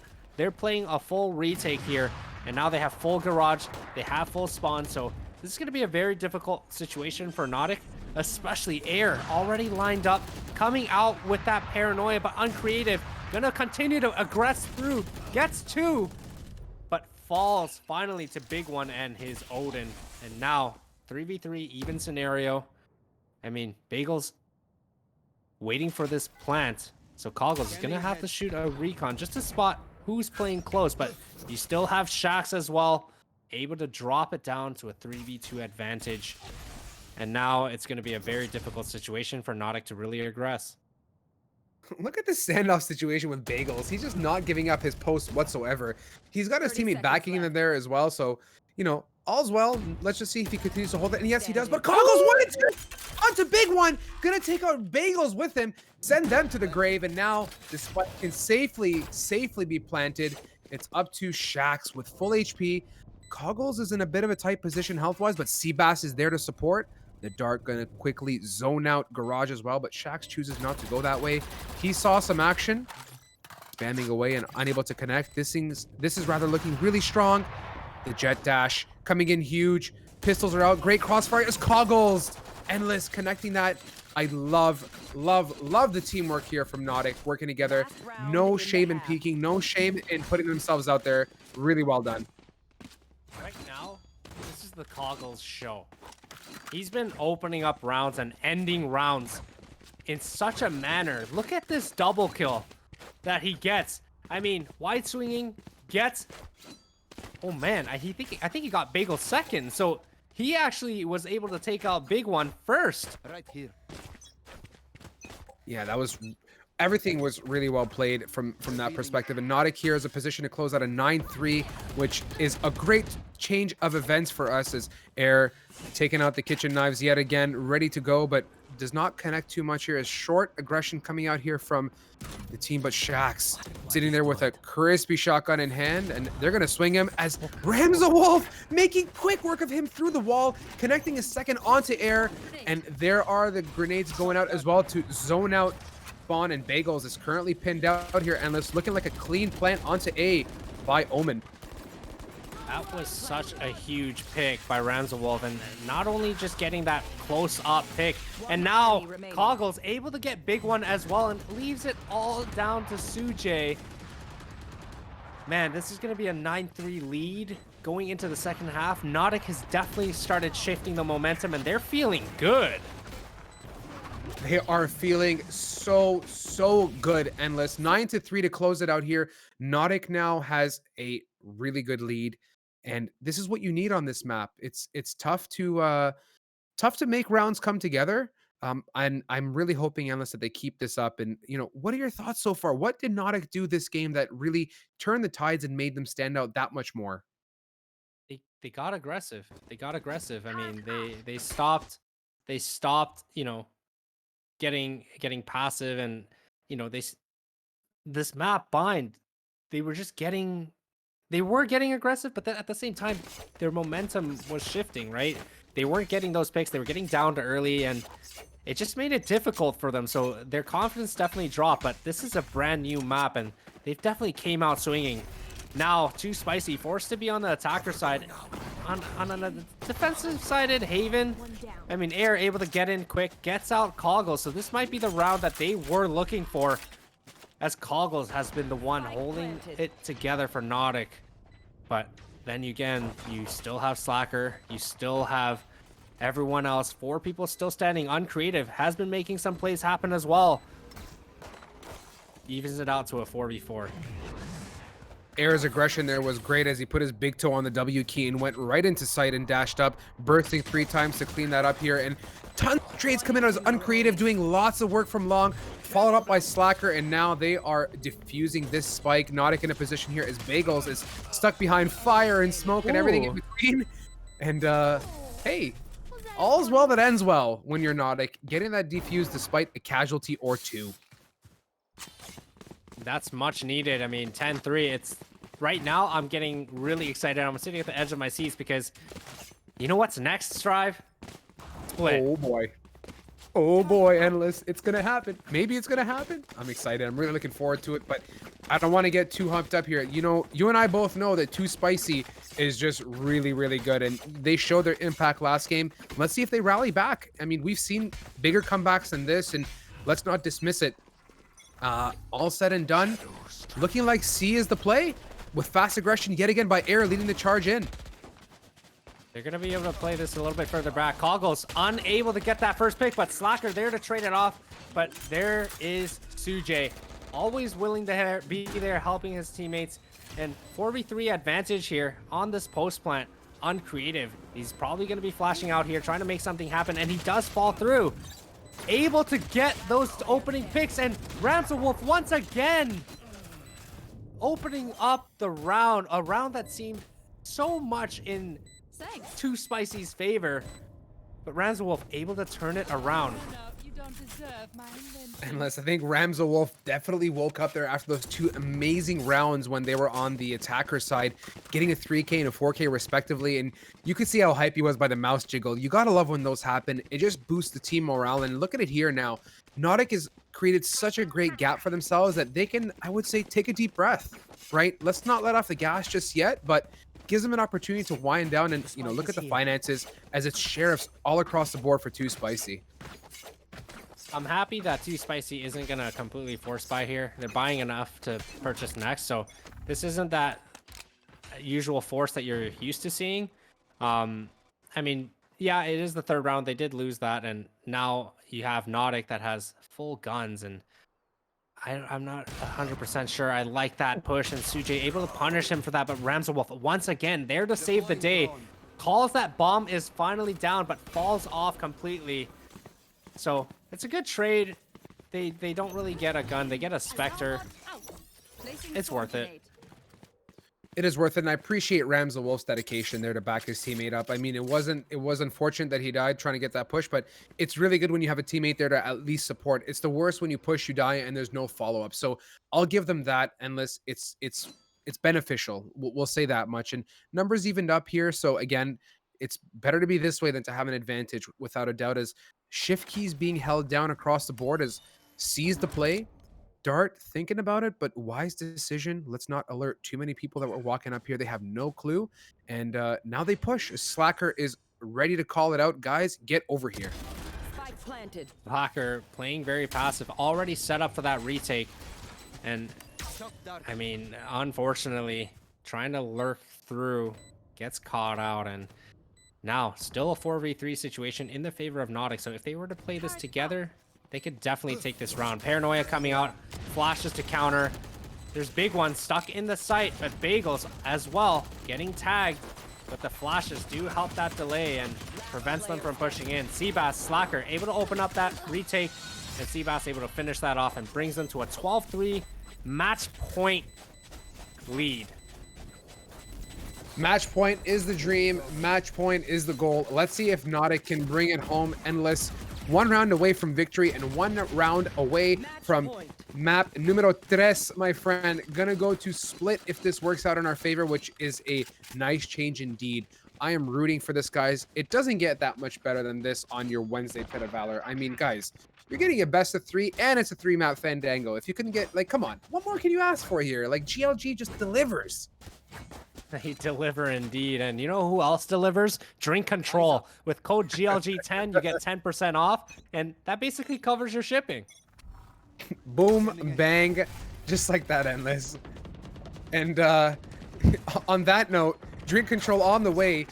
They're on the way to A, and they're gonna press it nice and quick here. Too Spicy already up in sight, but gets met with Killjoy's swamp grenades. And now you have Sujay going in for that plant, but that defender Killjoy lockdown is gonna be a problem. Everyone is essentially forced to fall off of sight. Seabass getting takeout by air, but Uncreative able to get that trade and continue opening up that retake. Brings it to a 4v3 situation, especially all that done with just that run it back alone. But Bagels still alive, holding it in a 4v1, but gets taken out. And Strive, we're going to a map 3. We are on our way, Endless, ending it off with a bang. 13-3, and wow. Absolute and actual makes absolute, if you didn't know. An absolute stomping of a game. I am, yeah, like, you can tell that I'm excited because this is just super, guys. 13-3 is just, that's aggressive. So one map apiece here. Third round, or third map to bring it home for all the beans. 50 beans. This is going to be great, Endless. I think we're going to hop to a quick break. We're not going to take too long, guys. Get a snack, get a beverage, get something, come back and sit down. Map 3 is going to be here in 2 blinks of an eye. We promise you. Sit tight. We'll be back momentarily.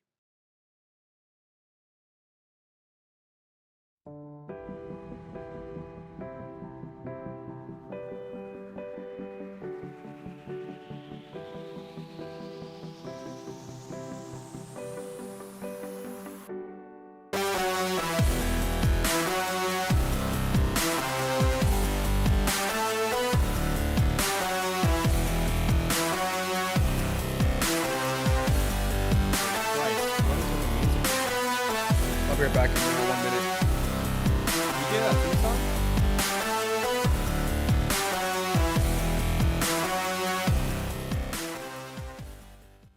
What the fuck happened with the music? Oh.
NCS, bro. I've always been afraid my best years have passed. Shit. I really wanted to vlog for this one. Well, they He's gonna stick to the NCS. never last. I've been running into you in my head, in between what could have been. Yeah, yeah, yeah.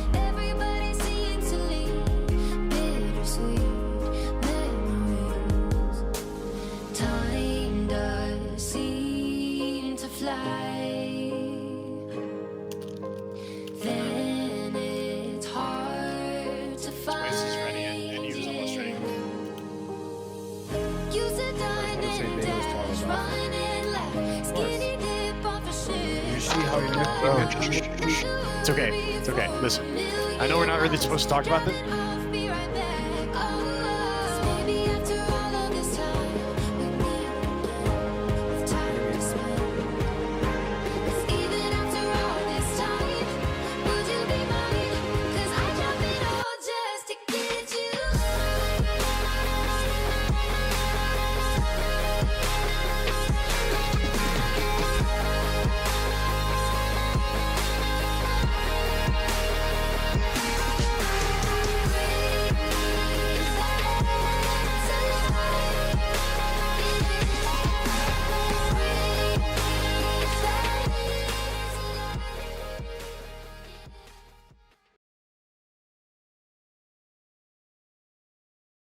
Welcome back, gorgeous people. I told you it was going to be quick. What was that, like 8 seconds tops? So you guys blinked 2 eyes, got a snack, and like we're here, just like that. Bada boom, bada bing. We are heading in, guys. No delays here on GLG. Best of 3, final map. Alas, Kevin, we get to see some good old Split getting into agent select right away for you guys. Let's see if ooh, hello Reina, paging Reina. I'm excited. I'm excited for this. It's the Reina show, and I mean, pretty traditional setup. I'm surprised both are playing ciphers. I mean, Split is one of those maps, but I also think that lockdown comes into play quite well. So I don't know. I'm not sure. I'm not sure how I feel. I'm not sure how I feel either. I mean, I was a little bit lost in thought there. I was like head down thinking like what's it going to take here at this point for them to get this, and Split's going to be interesting on this. We haven't had the pleasure of casting too much of this. But you know, given that this is map 3, all or nothing, it's going to be interesting for sure. Interesting indeed. And starting up on that defensive side, I mean, Nautica on that attackers, I think they need to get that aggression going. They need to be able to get in their heads right off the bat, because otherwise it's gonna be different, very difficult. Too Spicy, they've had a good streak. I mean, they've both blown each other out in the first 2 maps. I mean, Too Spicy winning the first one 13-4. Now you got Nautic that won, 13-3. And it's gonna be an interesting one. It is. I mean, early Sage Wall coming out there to block off mid, which is a fantastic choke point on Split. Uncreative tries to get away with a satchel, but he eats a little bit of that. 4 HP left as his vacuum cleaner is out and about, as they're going to hit the water and run away. And a good choice at that, given that the early pick did come out there. And A should be pretty free, and it looks like just Omen is coming over to join the party and hold that off. Let's see if they aggress here and if they choose to go all down ramp, or if we're going to see a split or even a fallback. Yeah, and we do have a little bit of a mistake here. Nautic is actually on the attacker side, so ignore the top while we get that changed. So Coggles already close up along with Reina. Took some damage already, but now they're just gonna fall off. I like it. They made some noise, but what you can see is the aggression through B already. The B aggression. I'm shocked here. I really thought they were gonna just go on this, but I mean, I guess not. Time is ticking now with 25 left to get onto site and be met with. Oh, but wait a minute. They're actually getting a little bit dowdy here, as they're gonna wall off ropes and they're gonna aggress heavily onto B, but they're gonna be met with 3 individuals holding it off. Big one available there to take out Seabass, and this is gonna be a tricky take. With 8 seconds, the Spike's gotta go down now and right away. Not a lot of time left, and Bagel's coming in, getting the 2, and Shaq's able to finish it up, and that's the one round they wanted. It is a more defensive-sided map. Again, like I said, Strive, it comes down to that communication, and if they have good communication, the rotations just come in super quick, and that's why they were able to win that first round. 100% on board with you. Look at the way this map is laid out and just the sheer amount of time that it takes. If you're in the depths of A and you want to go all the way to B, it's tough. That's why mid control on this map is so critical, right? You want to get that early aggression and to have that dominance, and it gives you the opportunity to fall into mail, to fall into ropes, support your teammate. So it's critical to get that mid aggression. You can see that's why they're playing 2 mail especially, but look at real quickly, Nautic not afraid, swinging on air, gonna take heaven control here, not gonna go down ramps, and let's see if they choose to go through CT or if they're gonna push right onto site. This big one, ready to counter with the Bucky. Bagels and Sujay, one apiece with the Spectre as the vacuum cleaner is live here. Coggles answering, and this is turning out to be a bloodbath, and then some. It's up to Slacker with 26 HP to hold, and Sujay available with the Spectre to clean that up and bring home another round for Too Spicy. See, that's something that I noticed Nautic kind of messed up on. They got that heaven control quick, but everyone stayed and tried to fight, and no one really tried to aggress. And what happens after that is the rotations come in, right? And Too Spicy, they rotated really quickly there, and now they're just pinched in heaven, nowhere to go, and they're stuck. And the only thing that can happen is them getting sprayed down. Explained so well. And listen, at this point, Too Spicy is looking really good for themselves. They're choosing a bonus up, and Nautic needs this round, so their decision to buy is good. Looks like we have a pause type situation. I'm not quite sure what's going on. It looks like a tech pause. It is. Endless Too Spicy here. 2 rounds. Too Spicy 2 rounds. Let's get her. So they're off to a good start, but Nautic on attack, coming off such a dominant win in the last map. Are they on track, you think, given what you've seen so far, or are they going to be met with some, let's say, troubles? Like, for me, I think about it on the defensive side, so long as Too Spicy can hold down this mid, it's going to be, I think, the determining factor for this map. It is. I mean, the first round you had Nautic kind of get that A control, the A main, but then they made noise. They were met with resistance and they fell off. So their aggression was a little bit slower on that end. But with Too Spicy right now, their rotations are relatively quick, and we've seen that in the first 2 rounds right off the bat. You know, Nautic, second round, their issue was getting that heaven control, but not really doing enough with it. And they waited way too long. They waited for the rotations to come in, and it just made it into like a 5v5 situation, which was not in their favor because they're all trapped, right? So they really need to start focusing up on their aggression. They can't slow it down. I feel like that's a type of gameplay that Too Spicy is just used to. And right off the bat, Sujay able to get that opening pick onto the Rays there. And I mean, see, now they're slowing it down once again. The pace has definitely changed here, unless, and you can see that mid is again a critical choke point. They're just they're having a party. I mean, they got lawn chairs and mojitos, as I always say, just waiting for it. And pace is slowed down for sure. 54 seconds on the clock. Decisions have to be made, and given where this bomb is, it's, I would say, too late to grab that guy and run all the way to the A. So they're gonna have to commit. As Seabass opening it up nice and big onto big one, and just like that, numbers are even up across the board. Player for player here, 4 versus 4, looking like the paranoia to be sent out, and they're going to aggress on to be heavily here as Bagels cannot see anything beyond the tip of his gun, and he's pinned in sight, going to get pinched around from every which way. His teammate is there to support, however. Sujay trying to connect onto Ramza, gets that one, brings it home, and swings coming out. Slacker and Coggles working together to take control of sight, and that spike is going to go down with a comfortable 14 seconds left. Ooh, Shaq's able to get Seabass down and kind of force the plant decision to be in a different spot, but here comes that res. It's a bait and res, but Shaq's able to get both. Now down to a 1v1, gets taken down to 18 health, and now tough situation for Slacker, but Slacker able to make use of that and secure that much needed round. 2-1. Good job, Slacker. I really like how he did a little peeky peek there ahead of time, got some damage off onto him, which really helped him close it out. I mean, every little bit counts, but look at Shax here, guys, on this replay. He's going to be able to clean out 2 crisp, clean sheriff shots here. Watching it come up. Here is the 1, and here's the 2 on the res, and unfortunately unable to clean it up as Slacker brought that round home. 2-1 Endless. Moving ahead, let's see if Nautic can continue the barrage.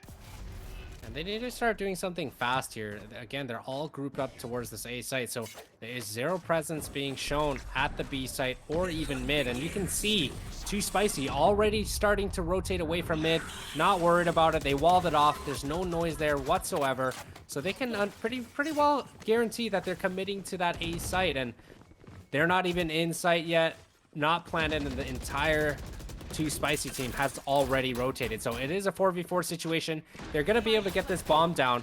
but they don't have a lot of control. No, they don't. But keep in mind here, the Nautic Reyna here has Empress active, so it's going to fade away just then and there. So unfortunately, the overheal is gone, and so are the abilities that Empress brings forward. But it doesn't matter when you're Seabass and Slacker, as Air answering back at last. Slacker pinned here in elbow in a 1v1 situation, as Air is going to tap it and jiggle his way around as he is lit. Slacker putting that aim lab skill to use, connecting the shot there and bringing it home. Another round. That's 2 for Slacker, if I'm not mistaken, Endless, with the clutches there. It is the second one, and I mean, that was such a good round by Seabass and Slacker to be able to kind of switch out the scenario. I mean, they were kind of getting down on the numbers game, and they were able to turn that around with a big 2 kills and 3 on Slacker as well. So much needed round. They even it up to 2-2. This is shaping out to be an amazing series. I mean, third map, we're finally getting the cast split. It's 2-2. What more can you ask for, Strive? Not too much, my friend. I mean, everything aside, look at the financial situation here for both these teams. Guns are in disparity as Nautic is getting heavily pressed on B, it looks like, and they're going to aggress nice and fast. The bot's coming out, wall across as well to block that off as Nautic is aggressing onto site. They're going to get that spike in, but no fear as the Rays, Uncreative, going to jump into backside, connecting a Stinger onto Sujay. Spring with another one. What is a Stinger nerf? Someone please tell me. Riot, help. Seabass as well to back it up. 1 and 2. Gonna take Shaq and Bagels out, and just like that, 2 Spicy Air in a position where they cannot close it out. Another flawless, well, not another flawless, another round and a flawless one at that, going to Nautic.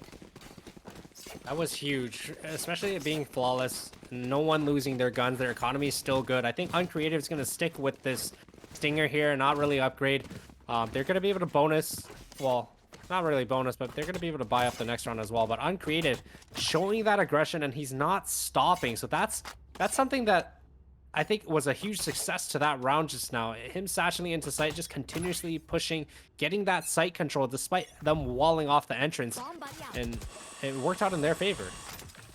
It did really good job all across the board. I'm really happy they got that round. And here it is again, Showstopper out and available as connecting. Uncreative has no fear this match.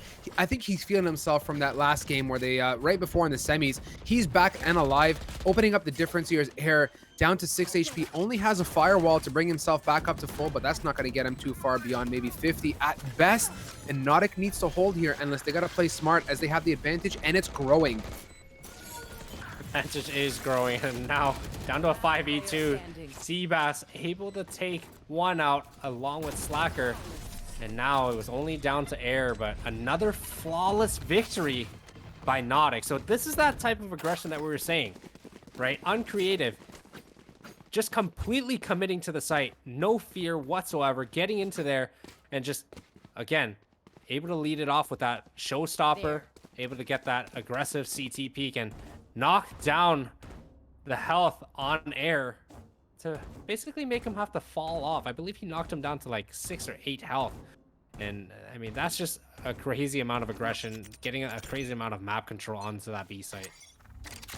Yeah, big time there. Shaxx had his pogo stick there trying to get that camera, but Alasi gets it and spots out some people there on it as Uncreative is leading the charge with Reyna here. Gonna get onto Heaven. Uncreative pushing right through the smoke, meeting up with Big One as Sage. Absolute aggression endless, like you said, getting that Heaven control without any fear whatsoever. And this spike is going to go down as the, oh man, Spicy, 2 Spicy is going to have to rotate and retake here against 5 enemies as Uncreative does not stop his barrage. See, that's exactly what he did, and Shaxx able to get 2 with that Sheriff. Brings it back down to a 3v3 situation. Conkles gets insta-dinked down and gets taken out, but then there's a guy named Bagels able to come in and just get 2 opening picks, which brings it down to a 2v1 situation. Have we seen Slacker clutch these before? He almost does, but Shaxx still lives on with 21 health. Shaxx, the man with a dream, gonna thrifty clean that one up for 2 Spicy and bringing another round in their favor. This is tight, Endless. I mean, Nautic is definitely not backing down from a battle, and I'm really loving Uncreative's aggression, showing what it means to be a Raze and what it means to take control of a site, satcheling right up into Heaven that last round and taking out Big One. That was a huge aggression, getting those 2 picks, and like you said, continued aggressing through screens, got another one before falling to his death. And I mean, Slacker almost being able to finish off that round, but Shax just had a little bit too much health. But hey, they're still up 3-4 on the attacker side. They must be feeling good. They must be feeling beyond good. I mean, everything considered, how things pan out in that last map, every bit counts here, and I'm sure Nautic is pushing their hardest as they want this win. I mean, 50 bones or not, it's bragging rights. It's what it's all about here on GLG, guys. Bringing you some Wednesday Pit of Valor as Bagels answering back with a crisp, clean 1-tap. No shame there whatsoever. And after what would look like 2 rounds of domination, Too Spicy is finally up 1 man. Yeah, Air now able to get that second pick into the round and brings it down to a 5v3 situation. And Air going for some more, walling up because he is hurt, but he's going to be able to flash for his team. But Ramza will finally getting on the board here, bringing it down to a more even 3 versus 4 situation.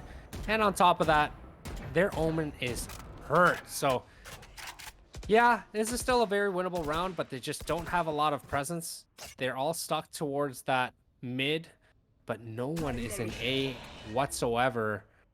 So they're going to be able to lurk their way towards A, and 30 Too seconds Spicy left. looks like they're going to just play a retake here. Too Spicy will have to do exactly that. I mean, shift keys being held all across the board with 22 seconds.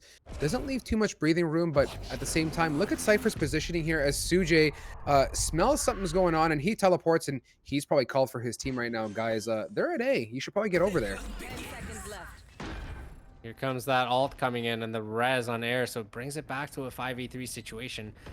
Still possible, but Shax on the flank and Raz on Ramza because I mean the entire team's making noises ropes, so that little flank ended up working well for them, and they're able to secure the round to tie it up 4-4. Yeah, Shaq's getting burned. Get off my spike, says Air, but it's not even him. It's going to be Big One who gonna bring that res up. 1 step closer to the res. We'll see here at round start once that tab key is held if that res is going to be available. And 4-4 endless, looking good. And Big One, no, that was the first charge. So we got a bit of a ways to go to a res, but that's okay. It'll show up eventually. So far, Nautic making a showing, but Too Spicy rallying back. And look at that as Shax is definitely woken up. Nothing beats seeing a Cypher who's not only a Sentinel holding his sight, but can also frag out. Fragging out is definitely a necessity. I mean, Ramza Wolf having a great showing the previous map on Haven really needs to start picking it up here to be able to get this advantage on the attacker side if they want to go into the defensive side with a big lead. And Sujay able to get that opening pick onto Uncreative, which is not a good sign for Too Spicy as he is the one that has been making things happen. And now you can see Seabass Slacker able to continue taking these picks. Slacker with an insane 3 kills brings it to a 4v1 situation.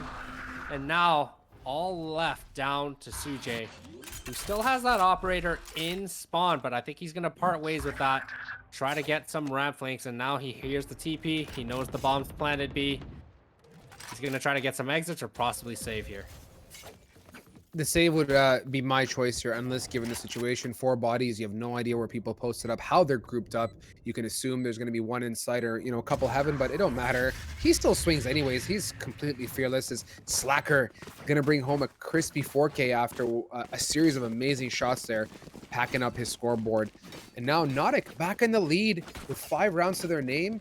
And Slacker as well with 13-4. I mean, Ramza Wolf was showing up last game on Killjoy, and unfortunately not so much on Cypher today, but hopefully Ramza wakes up a bit here and contributes to the party going down. Endless, what are you feeling here for Too Spicy? What's the situation? Why are they getting pressed so hard? I think they're just giving up the wrong map control on the wrong sites. I mean, they're either trying to hold it right now. They're not really playing as a team. They're not playing together as much, and it seems like they're playing a little bit too passive than they're usually playing. And I mean, right off the bat, they're giving up the A site. They're playing 2 towards that heaven, but they're giving up the actual site completely. So, I mean, Nautic starting to work their way up. Now it was only Air. It was only Air that was in heaven, and they had 2 there early, but the rotations are just messing them over. So the communication right now, there's a little bit of a flaw in it because the rotations are either happening happening prematurely, or they're just not getting the right information, and the calls are just a little bit wonky. They are wonky indeed. Uncreative has no fear getting on top of that box. Ramza waking up that round with the 1-2-3. Gonna bring it home and finish it off with Shax. And that's a round that Ramza definitely needed to wake up and get on the scoreboard. That is exactly what's needed, but it's not the worst thing because, I mean, having that 3 kills that round should have woken them up, but keep in mind, they still got Big One on the other team that hasn't really been doing anything yet. And has been having a little bit of a difficult map so far. So, I mean, as long as the trend doesn't continue and they just pick up the slack, they should be able to get a pretty good lead come second half. I'm on board with you. I mean, 6-4 is great as it is, but Nautic, Bagels, gonna connect there onto Seabass, Showstopper, and a vacuum cleaner to back it up. Is Uncreative answering back equally with that one. And the information has been exposed there. They know that they're in B main, and let's see if they decide to press here, or if Nautic decides to cut the differences and run back, maybe get some mid control. They can wall across. There is a potential to get that into sight real quick, but keep in mind there's a heavy posting here. Is 1 in heaven and 2 on site at B. They're going to be met with a bit of a barrage if they choose to contest. See, this is the one round that really confuses me in the sense of there's no presence being shown at A, and this round they choose to play 2 towards that A site. Meanwhile, the previous round, everything, all the signs were showing towards A, and they chose to only play 1 there. So their rotations are a little bit weird. I guess they're just not really getting that info that we were talking about. And Sujay able to start off that opening pick with 2. No, make that 3 before finally getting taken out by Coggles, but it leaves him in a very difficult situation. It's a 1v4. The rotations are coming in, and they're swinging off of each other. So in the end, it worked out to their favor, but the rotations over there, it just seems a little bit different. That time they had presence. I mean, Too Spicy was there and posted up, which was super. And I like how they were all looking at the angles together. There's no one man just holding an angle by himself. They knew where he was for the most part, and they were watching it as a team, which is great. And it got them the round. So 1 round away before we switch here. Finances, of course, not too healthy for the one individual there on Too Spicy. I think that's Shax there who's sitting on a Bulldog, but that's okay. It don't matter. They're going to make it through, hopefully, as I think they're shifting towards an A, but then again, there's tons of fallback opportunity with 1:30 left on the clock. I mean, being at 5-6 right now, this is the round that Nautic really wants. They don't really want to go into this tied, and Shax's able to open that round onto Seabass, and look at that. It's a 3-4 player stack at A, and that's exactly where Nautic is going, and they're going to find that out very shortly, but might be a little bit too late. Might be a bit late indeed. I mean, keep in mind here, they're still pretty spread out. I mean, Nautic is in a position right now where if any one individual gets picked off, it's going to be a massive problem. Just look how spread out they are on the map here. And Too Spicy obviously has 2-man advantage over them to top that off. So I think Male is the play. Yeah, it's a good choice, all things considered. There's 3 bodies posted towards the A side, and it's about getting a pick or 2 here, ideally 2, and getting into sight. Bagels with the paint can to clear out some Male action. And I think they're going to fall back towards A. And look at that. They managed to pull some rotates, Endless. Yes, they definitely 30 posted, seconds left. like, pulled some rotates, but Slacker getting that pick, and that's what's really going to fake this, as Shax rotating off already, but able to get Ramza Wolf. And now Slacker continuously barraging through that B site, selling that fake even more. But his health is extremely low, and Sujay understands that he's there, so he's going to be a little bit cautious on this rotation, but Coggles left alone in sight. So right now, Too Spicy understands if they get this pick on Coggles, they can stick this bomb, and that's going to be the case. Unfortunately, it's going to be tied 6-6. Bagels, Endless came out there flight style and landed what looked like an absolutely gorgeous shot there. Sujay is just going to go to town there and connect that shot. And 6-6.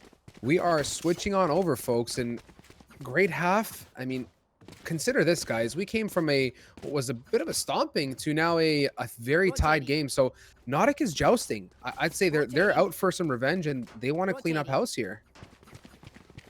6-6. It's a very respectable half, especially for Nautic. I mean, being on the attacker side, any time you can get 6 rounds or or maybe around 5, it's always a good sign, especially on this map. And I mean, there's been a lot of changes throughout this map to try to even it out, but I still think there is still more, I guess, a defensive bias on the map. It's not 100% the same as before. It is a lot easier for the attackers side now, especially with the widening of the areas and you know, B main and things like that. But I still think it's more still defense favored, and if they're going to be able to tie it at half, that's a good sign going into it.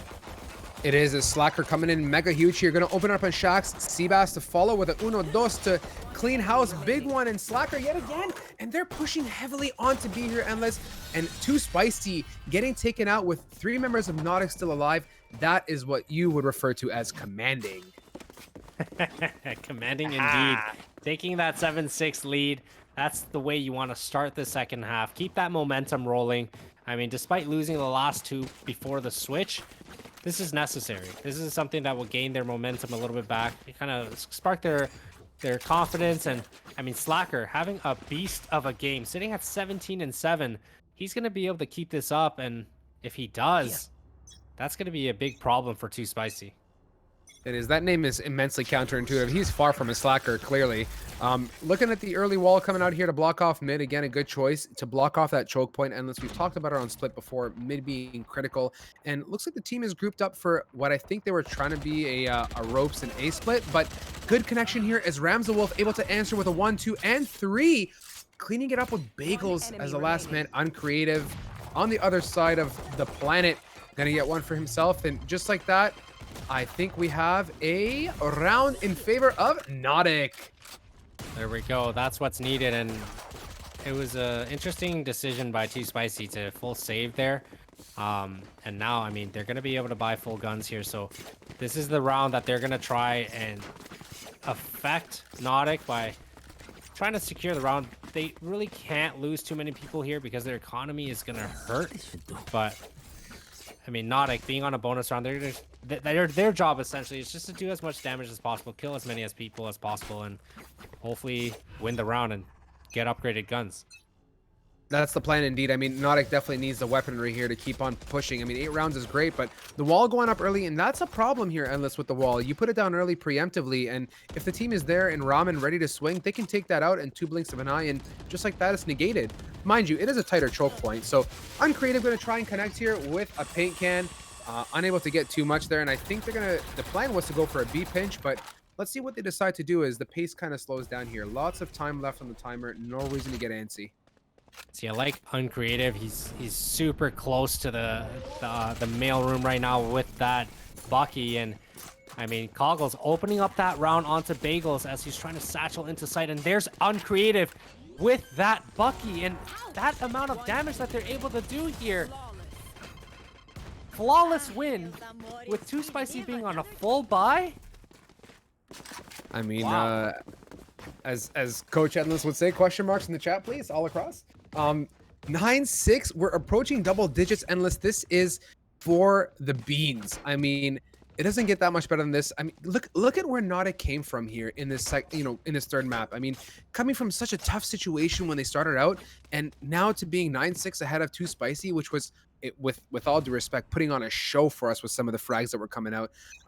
They're feeling good, and I'm rooting for them. But you keep in mind, Too Spicy is not a team to be to mess with too much, eh? Definitely not the case, but I mean, to reiterate that, can we please get some question marks in the chat?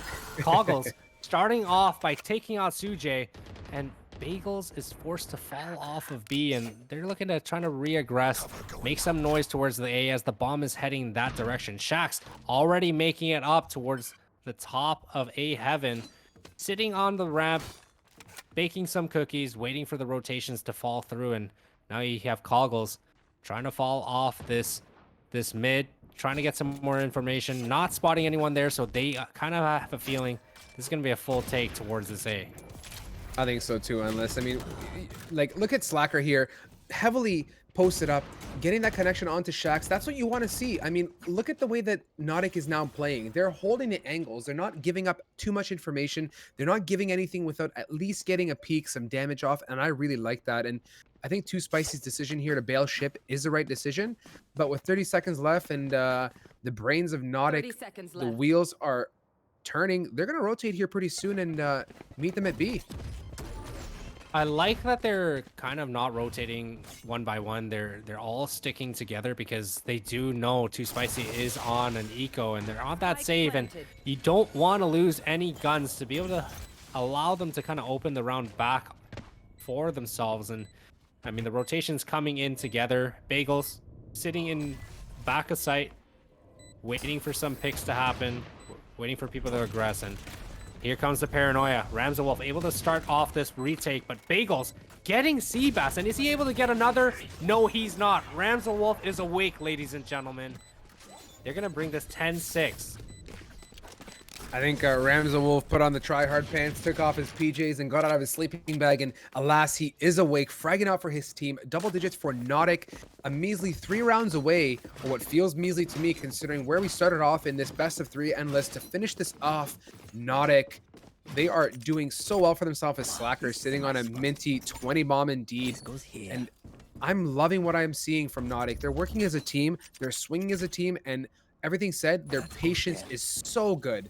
And the retakes are just unprecedented so far. I mean, we got Baco in the chat that gave me those question marks that we were really looking for. And now it seems like it's going to be a heavy A take by Too Spicy, but instantly that run it back gets taken out. But Bagels still able to open up that round, gets that opening pick onto Seabass, and now Rams and Wolf also getting taken out, unable to hold the site. And they're going to have that site ready to plant, ready to pay that post plant. And Coggles still having that ramp control, which will be huge for this retake. It'll be massive. If Coggles can connect one more kill potentially and get in a position to res, that would be awesome. As Uncreative, over the wall he goes with the showstopper, taking out Bagels, who's stuck in the corner. And now there's a fire there blocking him. He cannot run through Phoenix's molly at all. And I like the positioning of Air. He's in a great position to hold the swing as Coggles fearlessly coming around the corner. They're going to go for the wall to block it off. Amazing choice, as it's going to leave only the one side open. And they are sticking it. Endless. That wall was so well done. I absolutely love that play. That wall came in clutch, and on top of that, it actually boosted him up. I mean, I was worried for that slight second, but you got uncreative, being creative and peeking right away, and that communication worked out to a T. Big one right now, struggling 3 and 14. I mean, Too Spicy really needs his presence right now, along with Air. They just really need to step it up, because if Rams the Wolf woke up, you guys got to be careful. 3 ults apiece on list. Keep that in mind. Big one has the res available. You have Raze's showstopper here. Let's see if Bagels decides to capitalize, throwing some satchels. Yes, here it comes. Showstopper is live as he's deep into heaven. Gonna walk through the smoke and meet some force from Slacker. Can't connect the showstopper, but connects the Spectre to back it up instead. And the team is heavily rotated over, and Spike is down now. And let's see if they can hold this off, and if Nautic can take this site back in one piece. It's going to be a very hard hold, for one, because they don't have any heaven presence. And Seabass uncreative, able to open up those rounds, but Coggles gets down Shax, but now it's down to a 3v2 situation. But Rams the Wolf is still alive. They think he spotted one more towards that hell, and they know one is elbow. They get that initial pick, and Rams the Wolf, wow, he's fully awake. He's had some drink control. Let's go. 12-6 lead. Match point. And let's just think about what you saw here. I mean, unfortunately, are they gonna get this? Yeah, they're gonna get this with 0.4. I had a moment there. I was like, hello? Question marks in the chat. But you know what I love, Endless, watching that? You could see they swung together. Slacker and Ramza Wolf work together flawlessly. Despite there being a wall, despite there being someone posted up at elbow, the decision to go together is pivotal here, guys. Do not forget this. If you know, in your tight situations and retakes, work with your teammates, swing together, and the chances of closing out the round, it just goes that much higher. So I love the teamwork. Nautic, and they're showing their stripes. That's what's earned them the 12 rounds so far. Right off the bat, I mean, it looks like Too Spicy is ready to get this over with. He's trying to get into this B site fast. Coggles walling off that A, understanding that there's no presence coming. And right now, this is just going to be a fast take, but Slacker has something to say about it. Rams and Wolf also already at the site, all coming down. 3v3 situation, but Ramsewolf still greasing around the site, able to get some extra picks, and Uncreative able to bring it down to the last person standing. And Coggles, what was that interaction at the end? Oh boy, Endless, what a game! Bring us back to desk. I'm smiling ear to ear. Like you guys, there's so much excitement in that, and I'm I'm super proud of Nautic. I mean, Endless, you have to appreciate how hard they hustled to get that and to bring home this dub.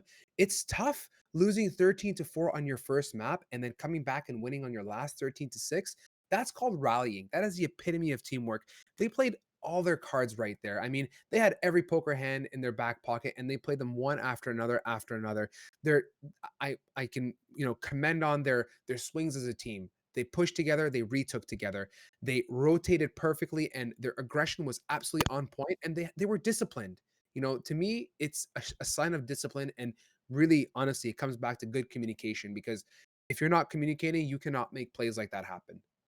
And that's what I mean. And starting off, like you said, losing the first map 13-4, the amount of composure Nautic had to have to really sit there and be like, look, this is a new map.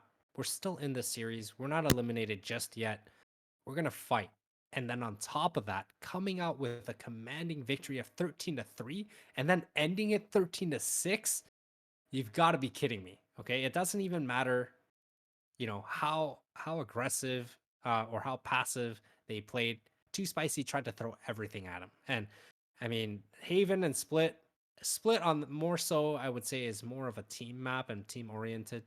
And it really came to light where maybe that sub came in for Too Spicy and the communication was just a little bit off. And it just, we've seen certain situations that just didn't make sense. Especially on the full buy round, which I'm still kind of confused at. Everyone attacking that B site, but Nautic was able to win that round flawlessly, and on top of that, upgrade all their guns. That put them in a drought for sure. But kudos to Nautic. They are our Pit of Valor champions for the day, and as well fought. Very well fought. I'm gonna go out and say here, guys, that was a pleasure to cast. That was a joy for us. Thank you to our amazing. We're sitting at 102 viewers right now. To every single one of you beautiful people for joining us tonight on a Wednesday Pit of Valor. What more can you ask for? Big ups to Drink Control again for supporting us. Use code GLG10, guys. Don't forget to sign up for next week's Pit of Valor. That's open. Get on the socials, Twitter, Discord, you name it. It's all there for you guys to interact with us and be involved with the chance to play some in some GLG tourneys. And don't forget the Valam, guys. That's going to be happening next week again too. So keep in touch on our socials for all that good news. On behalf of the team here, myself, Endless, production, the whole squad, we love you all to bits. Thank you for tuning in. And it was fantastic to have you. We're signing off for the night, Endless, and that will be a wrap. I've always been afraid my best years have passed. They say the good old days, well, they never last. I've been running into you in my head, in between what could have been. Yeah. Everybody seems to leave bittersweet memories. Time does seem to fly. Then it's hard to find